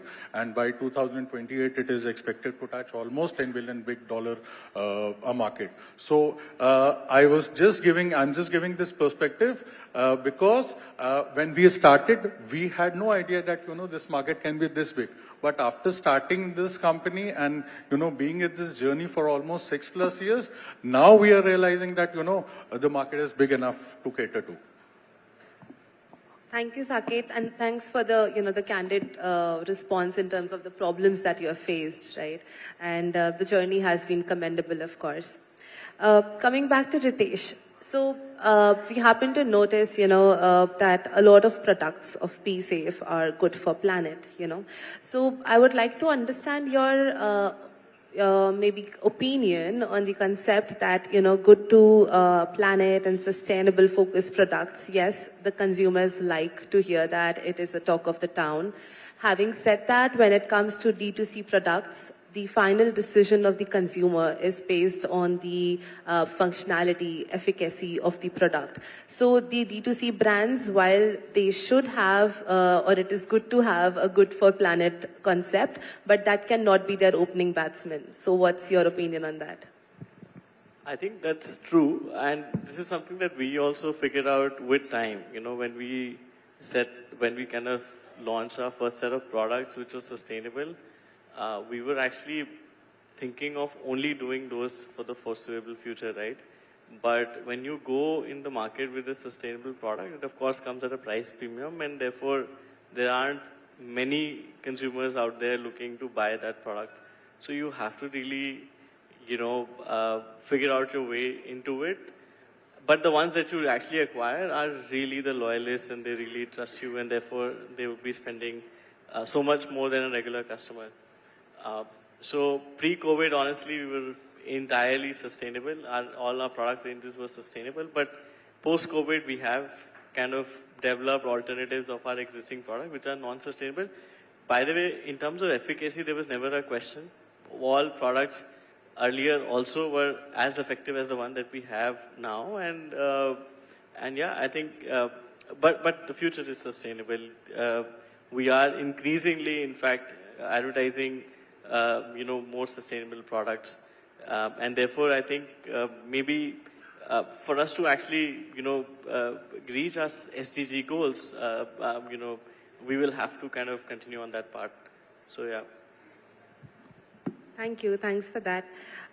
So, Utkarsh, I know that you and Manu have been great acquaintances, right?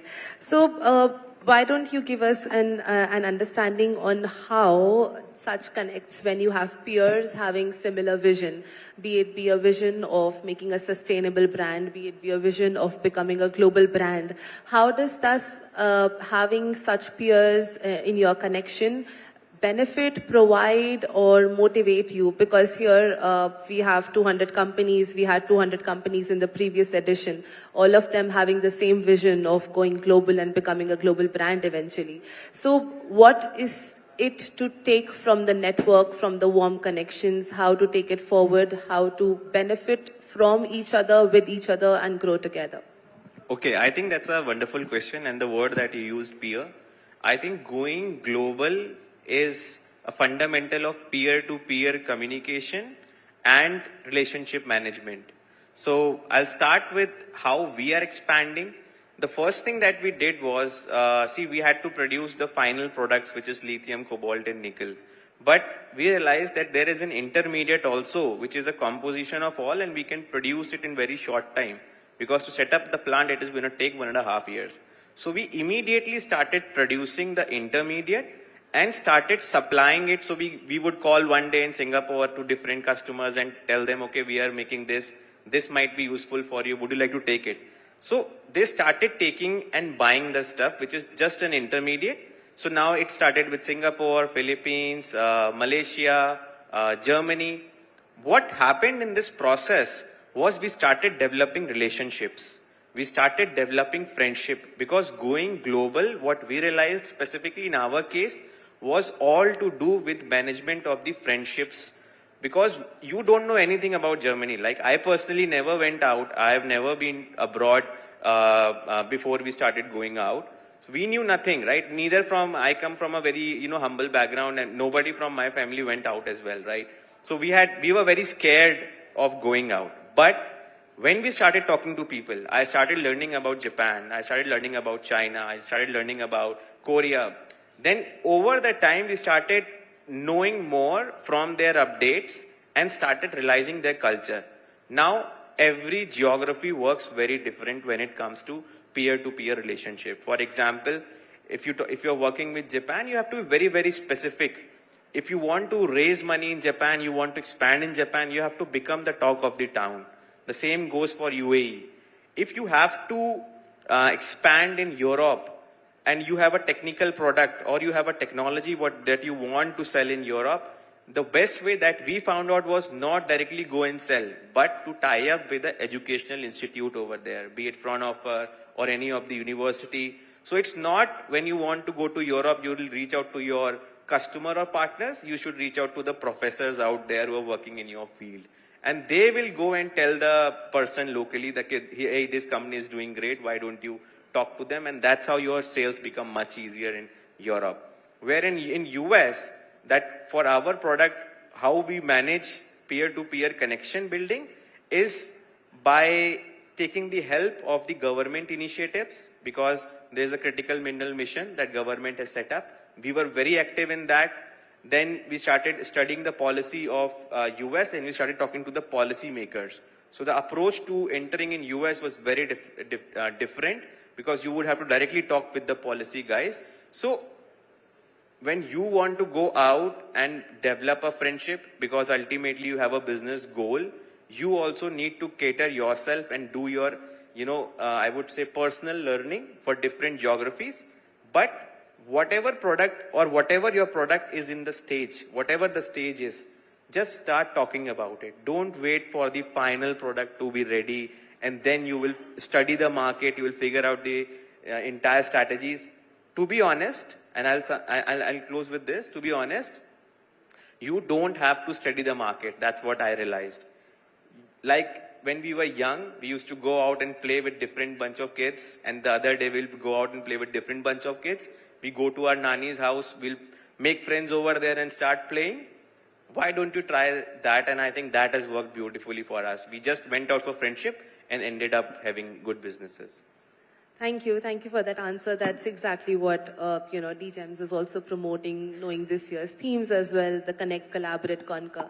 So we prefer collaboration over competition, but of course there are a few industries, a few close players where you have to be competitive. So Manu, I'll just come back to you after Saket. I just want to understand Saket's perspective as well on this aspect of strategic alliances and partnership, coming from your industry. So yeah, obviously strategic alliances and partnership in this industry is 5 years back. Obviously it was not very important and not many of the players were into it, but the scenario has completely changed post-COVID. The reason is that, the way people were using and all the brands, the way they were using EMI as one of the main levers to convert that, to convert the sale. Nowadays, all the brands, they are using exchange as a platform to do their forward sales. So I'll just, give a small example on this. For example, Samsung wants to sell a device on Flipkart. Now what they do is that, it becomes very easy for a person who wants to upgrade his device that, whatever device you are using, I'll give you X price for this. And the balance only you need to pay. So you get very, the sales become very easy that you need to pay the balance amount only, and that too in EMIs. So the conversion happens quickly. And now all the brands have also seen that, and that is the reason almost all the OEMs, all the manufacturing brands, whosoever are in India, all of them have started their own exchange programs. Previously, it was not happening. So that was the reason for us also, the brand partnerships, be it, the LFRs like Reliance, Tata, Chromas, they all have started, they all are doing their own, running their own exchange programs. So for us as a company, it becomes very important to have that strategic partnership.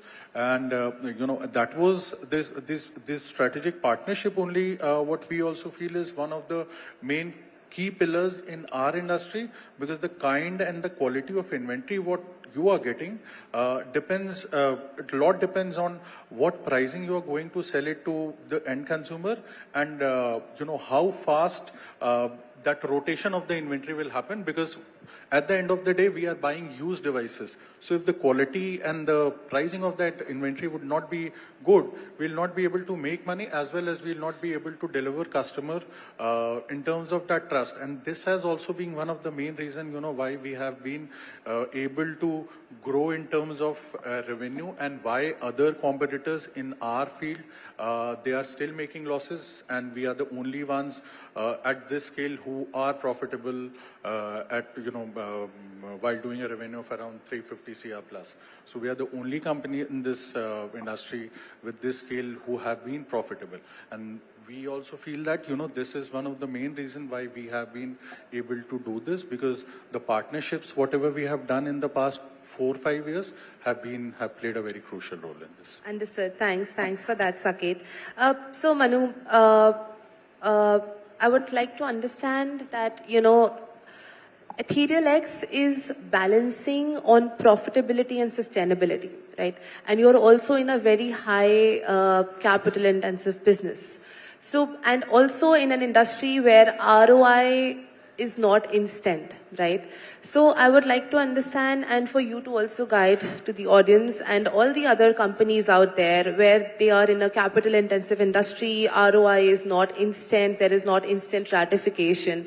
How do you, keep going? How do you maintain your calm? How do you keep your vision aligned along with your team, along with your investors, target audience? So how to navigate those situations? I love that question. So I think this is fundamentally one issue that most space entrepreneurs and even deep tech entrepreneurs kind of go through. So the way I see it, for example, in our case, that it's going to cost you over $100 million to even get your first vehicle onto the pad and, take it to orbit and bring it back, and at least have a sustainable, manufacturing lineup and have it, keep it going. I think it all really depends on how you and your team think about developing the technology. If you're just yesterday, I was having a conversation with someone who was a director of engineering at one of the topmost SaaS companies, and this was particularly in this line. As you don't get instant ROI on what you're doing, and in SaaS we get instant gratification, instant ROI on literally probably 2-3 years. How do you go about this, and how do you keep your team going? The fundamental idea is most of the guys who are joining you are there for the mission. I mean, they're not here because the founders are great. They're not here because they're getting paid really well. They're there primarily because they believe in what they're doing and they believe in really what they're building. Now, as far as you look at the investor side of things, it is one step at a time for us. I think you show steady progress in terms of how you are demonstrating your technology, how you're getting it validated, and you stop doing things that are less meaningful and focus on stuff that are actually more meaningful. For example, we are a company that's more often pitted against folks like SpaceX and Rocket Lab, despite the fact that they're billion-dollar companies. Right? We're probably 2.5 years old. So the way we look at it is everything that we talk about or everything that we announce is either always something that is at par at what they're doing or at least something better. And even if it is not at a larger scale, fundamentally, first principles thinking, everything that you do has to deliver quality. So that kind of sums up into, at least in our case, building the best rocket the world has ever seen.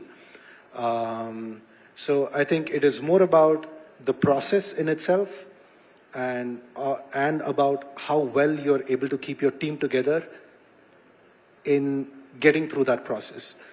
So that's the way I look at that, yeah. Thank you. That was a wonderful answer, Manu.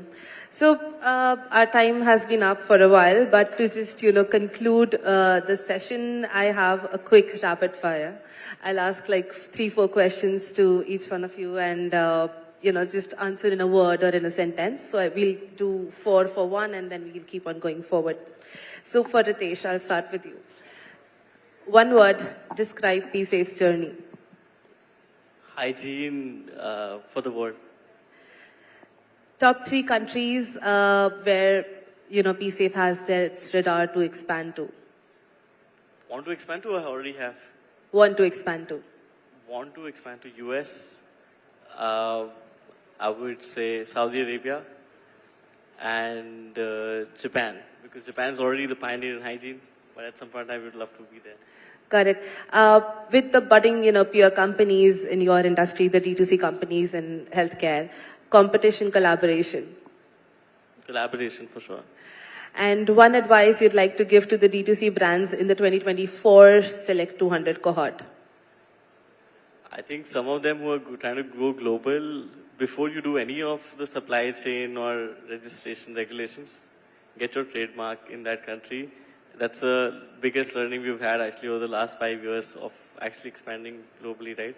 So we started our trademark journey only 2 years ago, even though we were already present in those countries. So trademark for sure. All right, thanks. Thank you so much, Ritesh. Moving on to Utkarsh. Utkarsh, sustainability or profitability? Sustainability for sure. Describe your DGEMS experience in one sentence. Sorry, I didn't get it. Describe your DGEMS experience in one sentence. This has been fantastic because you get recognition. I think it's about recognition and entry ticket to many meetings. Great. Advice to the companies from clean tech and green tech industry who aim to raise external capital. Ensure that your bottom line is sustainable. Sustainability, what I meant by sustainability is in both terms. Yeah. Sustainability for the world as well as your bottom line. So if you're building in clean tech, my suggestion would be ensure that there is sustainability everywhere. And that comes with profitability? I would say bottom line can mean various Yes. different methods. Maybe your key matrices, maybe the long-term goals, or it can be financially as well. One word to describe the roller coaster of green energy. I would say you have to live like a warrior. Every day you have to ensure that what is happening today in Delhi, it doesn't have to happen after 20 years. So you have to start working today. That is the motivation. Thank you so much, Utkarsh. For Manu, reusable rockets or space tourism? What's the priority? Reusable rockets. The latter is a result of the other. Understood. What's the next big milestone for Ethereal X? It's going to be test firing of India's most powerful indigenously developed liquid rocket engine. One word to describe the Ethereal X future. Civilizational progress. Great. Any advice to DGEMS 24, innovators who are aiming for a global impact and fighting with the beasts out there? I think one thing that we've always kept very close to our heart at Ethereal X, it's that your problems must always be as big as possible. As big your problem is, the better you get at solving. So your problems must be as big as possible. Great, thanks. For Saket, countries where Refit Global aims to expand, maybe 2 of them. Yeah, so very soon in the next one year, we'll be, going to UAE, Russia, and some African countries. How has DGEMS been for you? Yeah, obviously that's a lot of credibility, I would say. That a lot of credibility comes with DGEMS, with your brand, that whenever you have a thing to say to all the brands and everywhere that, we have been part of this, then you get that credibility, I would say. One quality that sets Refit apart from its competitors? Yeah, honestly, the quality, I would say, the quality of the refurbished device, what we give it to our customers. One line advice to the Select 200, how to utilize this recognition and the community that they have given with? Yeah, so in general, I would say that, for business, for any of the business, should not be any, we don't believe that, in any business, there are different rules. It is always that in any of the business, whatever you are doing, that stick to basics. And number 2, don't listen to any, don't keep on listening to always all the gyans of the world. So what both me and Avneet say is that, always keep more focus on executing things rather than studying more about and getting worried that, if I'll do this, I'll have to, go through this. No one of all of us, and in fact, whosoever is running any business, daily it's a huddle, it's a, we have to fight battles, but it's not that, there is any rocket science which all of us does. The only thing what we do is we go and solve the problem. So that should be the mindset that, solving the problem should be, the mindset should be to solve the problem what you are facing. Thank you. Thanks, Saket. Thanks to all the panelists. It was great having you again for this edition. I am looking forward to having a few of you guys for the next edition, being alumni here and guiding the paths for the next Select 200. So thank you so much. Great conversation, and let Ashima take it forward.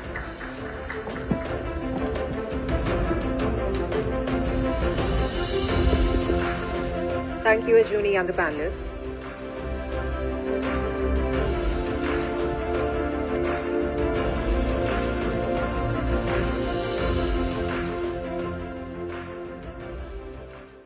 Thank you. Well, as we move towards the conclusion, ladies and gentlemen, global venture capital investments are propelling innovation across the world. Join us as we dive into global venture capital's perspective to explore investment trends and the future of the startup ecosystem. To lead this discussion, please welcome back on stage our moderator, Forbes India's Neha Bothra. Neha, welcome back on stage. I'm pleased to invite our esteemed panelists for this session. Please put your hands together for our first panelist, Anita Rahman, partner Celesta Capital. Anita, welcome on stage. Please welcome our second panelist, Nakul Zaveri, partner, co-head of Climate Investment Strategy, Leapfrog Investments. And our third panelist is Deepak Jayaraman, partner, global head of business development and collaborations at Antler. Over to you, Neha. So it's the last panel of the day, and I can see some of you are quite excited about this panel. It's about fundraising after all. So cross-border investments is what we are going to talk about. And we were just discussing backstage about the mix of the speakers. So for instance, Anita here writes checks to the tune of about $3 million, $5 to $10 million. And Deepak, you write checks to the tune of $150,000, $200,000, about, approx? Yes. And what about you, Nakul? $30 to $50 million. So based on what size and what series you are targeting, you can keep your questions ready. You can direct them to the speakers, the relevant speakers at the end of the conversation. But now to start the conversation, Anita, I want to come to you first.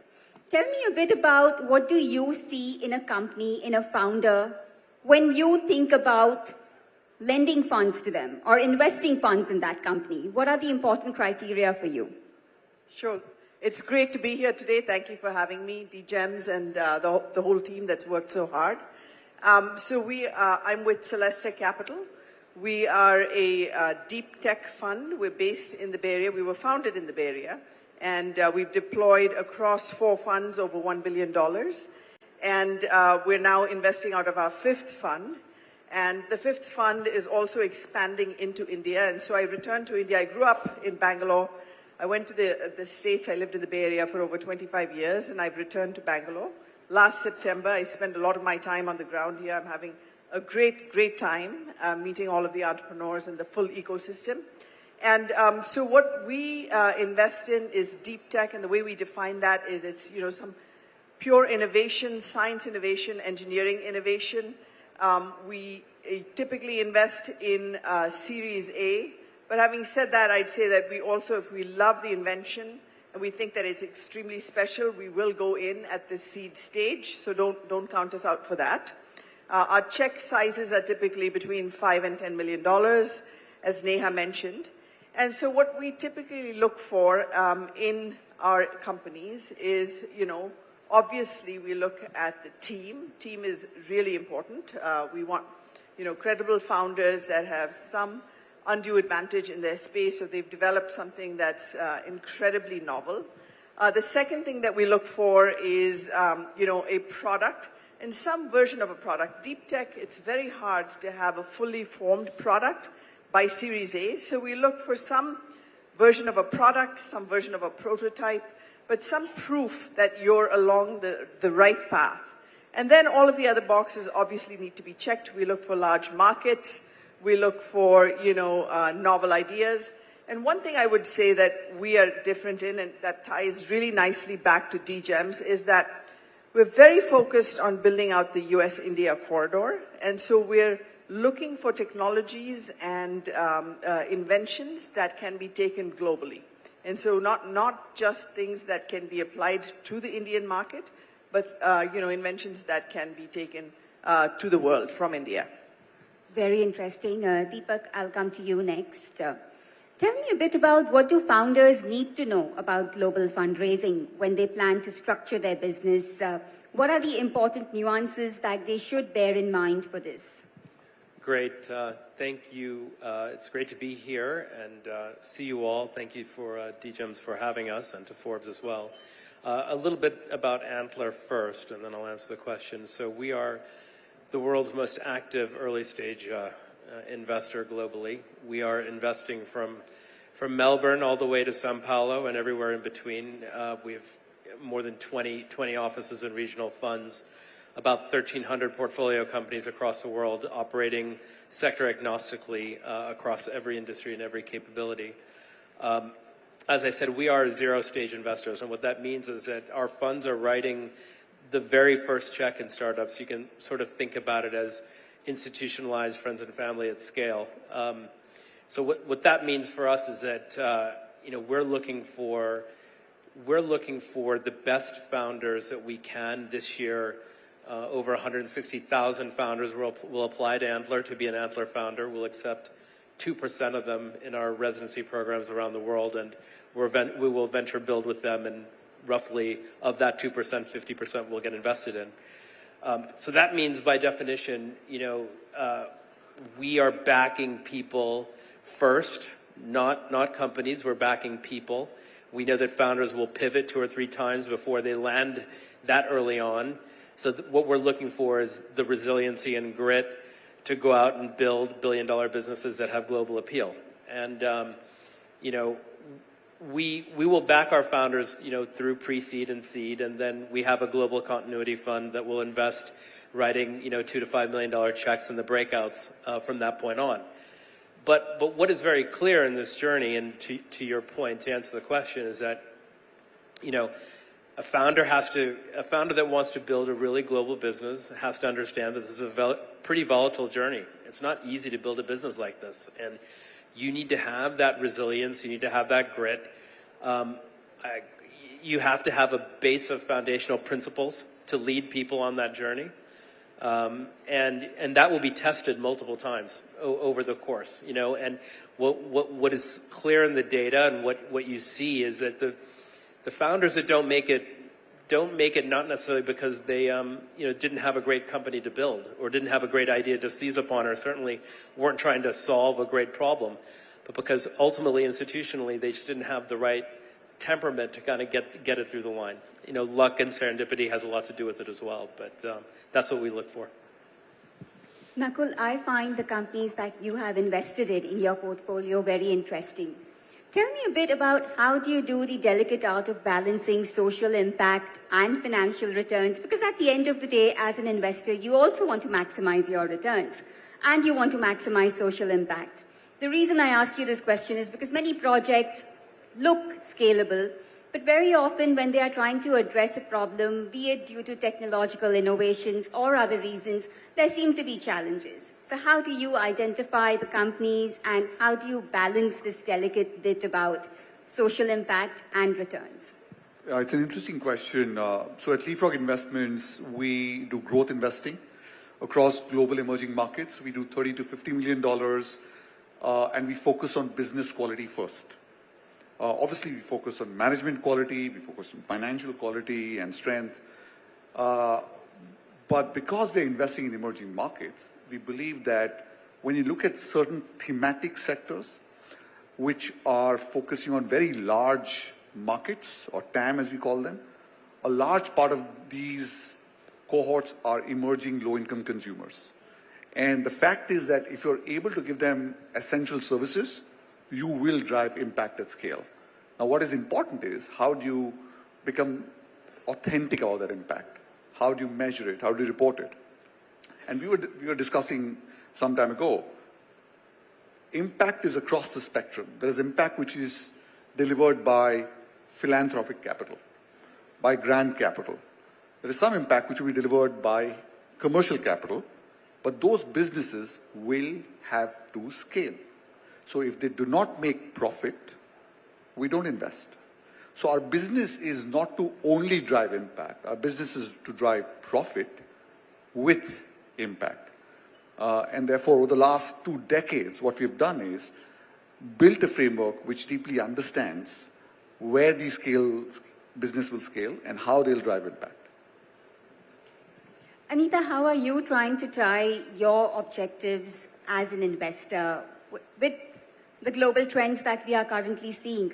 Tell me a bit more about the trends and how you find them placed when you're talking about your objectives. Absolutely, yeah. So like I said, we invest in deep tech. And so, for example, obviously we were talking just on the side right now, Neha. There's, a frenzy of investing happening in AI right now. However, as it relates to deep tech, we are not looking at the AI application. So the thousands or hundreds of thousands of companies that you see at the application layer of AI is something that we would not invest in.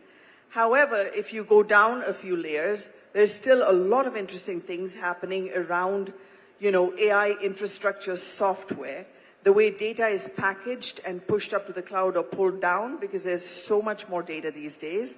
We're also looking at things like, AI chips. We invested in several companies many, many years ago. So we've had our eyes on AI for, about 5 to 7 years, where we've invested in companies that will compete with NVIDIA, that do compete with NVIDIA. We've invested in components of chips, because as chips move to chiplets, as the capacities of these chips increase, there are connectors, there are optical devices, there are all kinds of really nuanced and deep technologies that basically enable all of this to work together. And so as this ecosystem continues to evolve, we go out and dig deep into the infrastructure, and we look for really, really innovative technologies that is driven by real science to invest in. That's interesting. In the venture capital space, Deepak, referenceability is something which is so important for the investor and for the founder as well. What would be your advice to founders sitting in this room in terms of developing the credibility and the reputation when it comes to building sustainable investing relations with global investors? Yeah, I think that's a great question. And I think that ultimately, at the end of the day, this is a people business. It's a relationship business. You will develop your opportunities to raise capital for your business by the people you get to know and the people that will believe in you. And you hear this all the time that, when venture capitalists announce their partnerships with, or they announce their investments in these companies, in their investee companies, they'll often say, we're thrilled to be partnering with XYZ company to do blank. And it has to be a partnership at the end of the day. And for that to happen, there has to be a level of trust. In my opinion, if you want to build a world-class company, be a world-class leader. And, that starts with some level of, with an incredibly high level of transparency, over-communication, living up to your word, building a business at the pre-seed, seed level with 3, 5, 10 early employees, very different from running a business with 3, 500, 1,000 employees. But your principles have to stand. They have to stand through that entire journey. And if they start to sway, that can lead to bad outcomes. So I would urge founders in the room to really think about the principles, think about what they're building, think about why they started their companies, and hold those principles as they go forward. Nakul, there is so much focus on the sustainability goals. Every company in one form or the other wants to work towards being a more sustainably attractive company for investors, because this is something that investors also look at. Tell us a bit about what are your thoughts, what trends are you seeing, and what do you pick up from your conversations with founders? How ready are they in terms of making material efforts and material progress in this area? I was listening to the sessions for the last couple of sessions. I think the word sustainability has been so abused. And even here, sorry. I think we need to understand and take a step back, right? Sustainability has 3 components. The first is planetary sustainability. We're talking about the planet. The second is product sustainability. We're talking about circularity, recyclability. And third is corporate sustainability. You're talking about the ability to endure. Some of them may be interconnected, but not all the time. Usually, when people talk about sustainability, they're referring to planetary sustainability. So we need to be clear at a company level what kind of sustainability you're focusing on. Usually, if you're not focusing on planetary sustainability, you're essentially focusing on how do you make your companies to endure, whether they are local shocks, global shocks, regulatory risks, product risks, so on and so forth. So I think in the minds of entrepreneurs, it's important to differentiate that. Planetary sustainability is usually everyone's collective effort. For example, we invest in companies that address climate change, which means that not only do they need to address corporate sustainability, not only do they need to address product sustainability, but they have to focus on planetary sustainability, right? So for us, all three matter. But for most of you, all three will not matter. And you don't have to take that ability as long as you're focusing on the second and third or 2 out of 3 and usually move towards a corporate, social, and responsible citizen. But sustainability is increasing and it may impact your business in different ways. It may impact your business from a risk perspective. If you are in a supply chain where resources are critical, it may impact your business from regulatory point of view. We're talking about, I'll give you a very simple example of straws. A couple of years ago when Starbucks stopped using straws, they anticipated regulations coming in. And therefore you had supply chain which was built around how do you address straws in different and compostable manner. I mean, our waste plastic bags were not compostable before. They are, but those are local businesses. So again, it is important to understand where sustainability impacts you because there is a cost to sustainability. And there is a cost at different levels. There's a regulatory cost, as I said. There is a best practice cost. And there is a capital cost. So if you want a certain amount of global capital, it'll come with certain obligations. So there are a number of nuances, and I would just urge everyone to deeply understand what they're focusing on. That's so interesting and an important point that you highlighted, which we should be more careful about when we are using the word sustainability. So I'll now open the floor for questions. If you have a question, please raise your hand. A mic will come to you.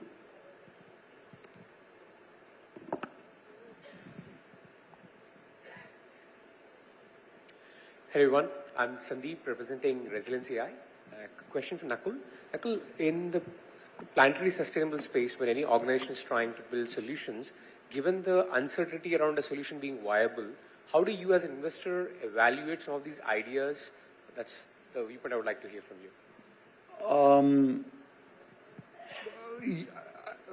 When you say not viable, I mean, we believe there are certain elements which are viable.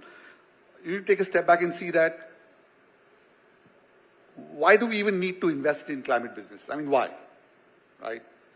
Because climate is, the climate change is motivating societies to rethink globally how to generate power, how to grow our food, how to move around, and how to build cities. Because there are constraints on resources, right? Forget the moral side of it. And if you start thinking about that, there is a value migration that is taking place. So we are seeing that we need to address mobility from incumbent fossil fuel run to electrification. If that transition is happening, there are business models that will evolve where you will have investable approaches to take place. Many countries have local businesses. For example, waste. There are 2 or 3 companies here which do waste recycling. I think it is a phenomenal business model which has been existing for such a long time, and always the stakeholders have been changing. But now it is around the corner because cities will not survive if you don't address waste. Similarly, water. Similarly, mobility. Similarly, energy access. And similarly, green materials. Remember one thing. These businesses, in your minds, if you pay a green premium, then they are not investable. Because you're asking the consumer to choose on a moral framework. As long as that there is a green discount, it suddenly becomes a no-brainer. Which means that an electric two-wheeler is cheaper than a petrol two-wheeler. And therefore, you'll just go and buy electric. Doesn't matter because it's still going from point A to point B. Obviously, there are nuances of where will the charging come or how much the battery will last. So I believe there are certain business models already has a green discount, specifically in emerging markets like ourselves, because the denominator is very large. You can't do hundreds and thousands of two-wheelers in I don't know, a small country. Whereas you can do here because you're buying 17 million two-wheelers every year. We have time for one last question. Hi. Yeah, this is Sekhar, founder CEO of Cartoon Movie. I'm stepping down on the context. I'm trying to understand a little more basics. I heard about VCs interested in investing in industry-specific and technology-specific to the core, to the application layer, all those classifications I have seen. But for the first time, I'm hearing cross-border funding. I'm not sure the question should go to the esteemed panel or the moderator, but I'm trying to understand how a regular VC funding based on any innovation or a technology or an industry is different from going global. Anita, would you like to take that question? Yeah, I'm happy to answer that question. You know, evaluating a company, so for example, Celesta is very focused on the US-India corridor. And so we came to India because we started to see that the inflection, that deep tech, specifically deep tech, we're very focused on deep tech. Deep tech technologies were beginning to hit an inflection point in India. We were seeing really interesting companies, and I'll mention some of ours, like Agnikul, we're seeing QuadGen, etc., several chip companies and other companies that are operating in space. We've just recently also closed an investment in a company that does blood tests for cancer. And so what we looked for here is really, if you think back to the wave of software from India for the world, we actually start to see that happening in deep tech. And so what we found was that there's really interesting pockets of science in India that has been developed with significant, like I'm talking about 10x, 20x, 30x, capital efficiency. Because, we have many more PhDs, they don't cost as much, you have access to doctors, you have access to patients, you have access to hospitals to run trials. You can do everything much faster, 1/4 of the time.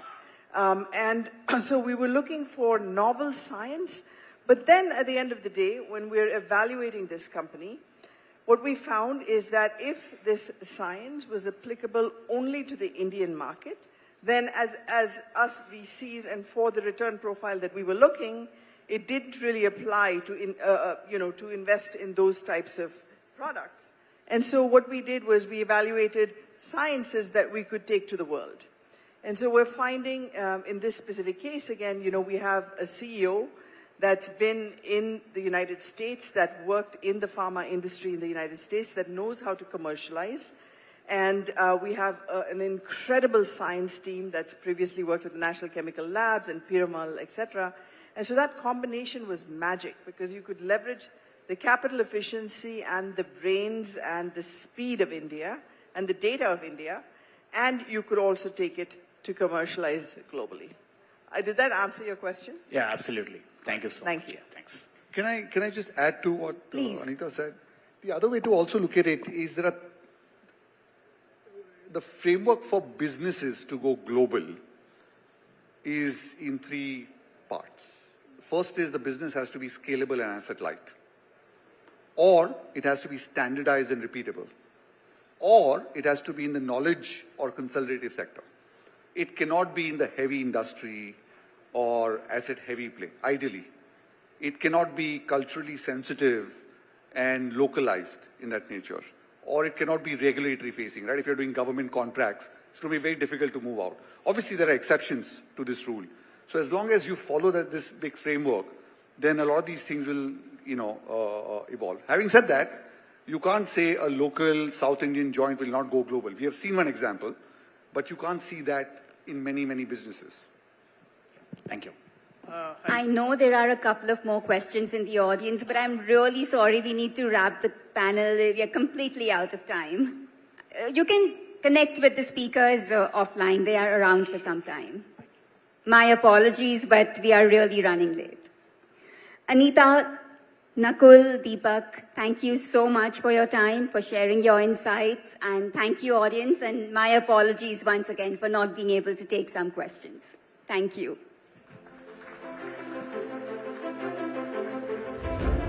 Thank you, Neha. Thank you, panelists.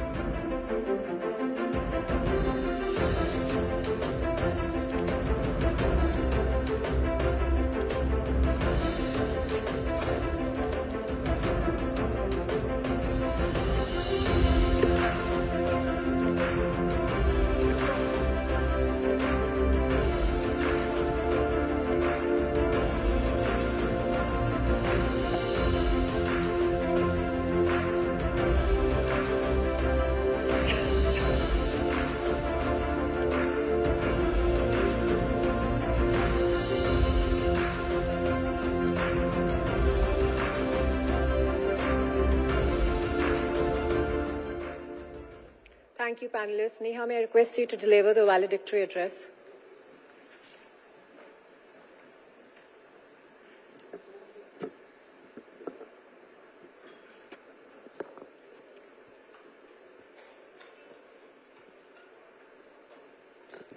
As we come to the end of this incredible day, it's truly inspiring to reflect on the journey and insights shared. From understanding the global regulatory landscape to exploring avenues for fundraising, today has been a celebration of the entrepreneurial spirit and a testament to the power of global collaboration. A heartfelt thank you to our speakers, panelists, and moderators whose expertise has enriched our conversations. To our partners, the Select 200 companies, and the entire Globalist and Forbes India teams, thank you so much for all your hard work and dedication in making DGEMS 2024 a success. We hope that each of you leaves today with fresh ideas, new connections, and a renewed vision for your business journey. Here's to breaking boundaries and redefining the future of global entrepreneurship. And remember, this is just the beginning. We can't wait to welcome you to the next edition of DGEMS in 2025, where we'll continue to connect, collaborate, and conquer. Thank you, and safe travels.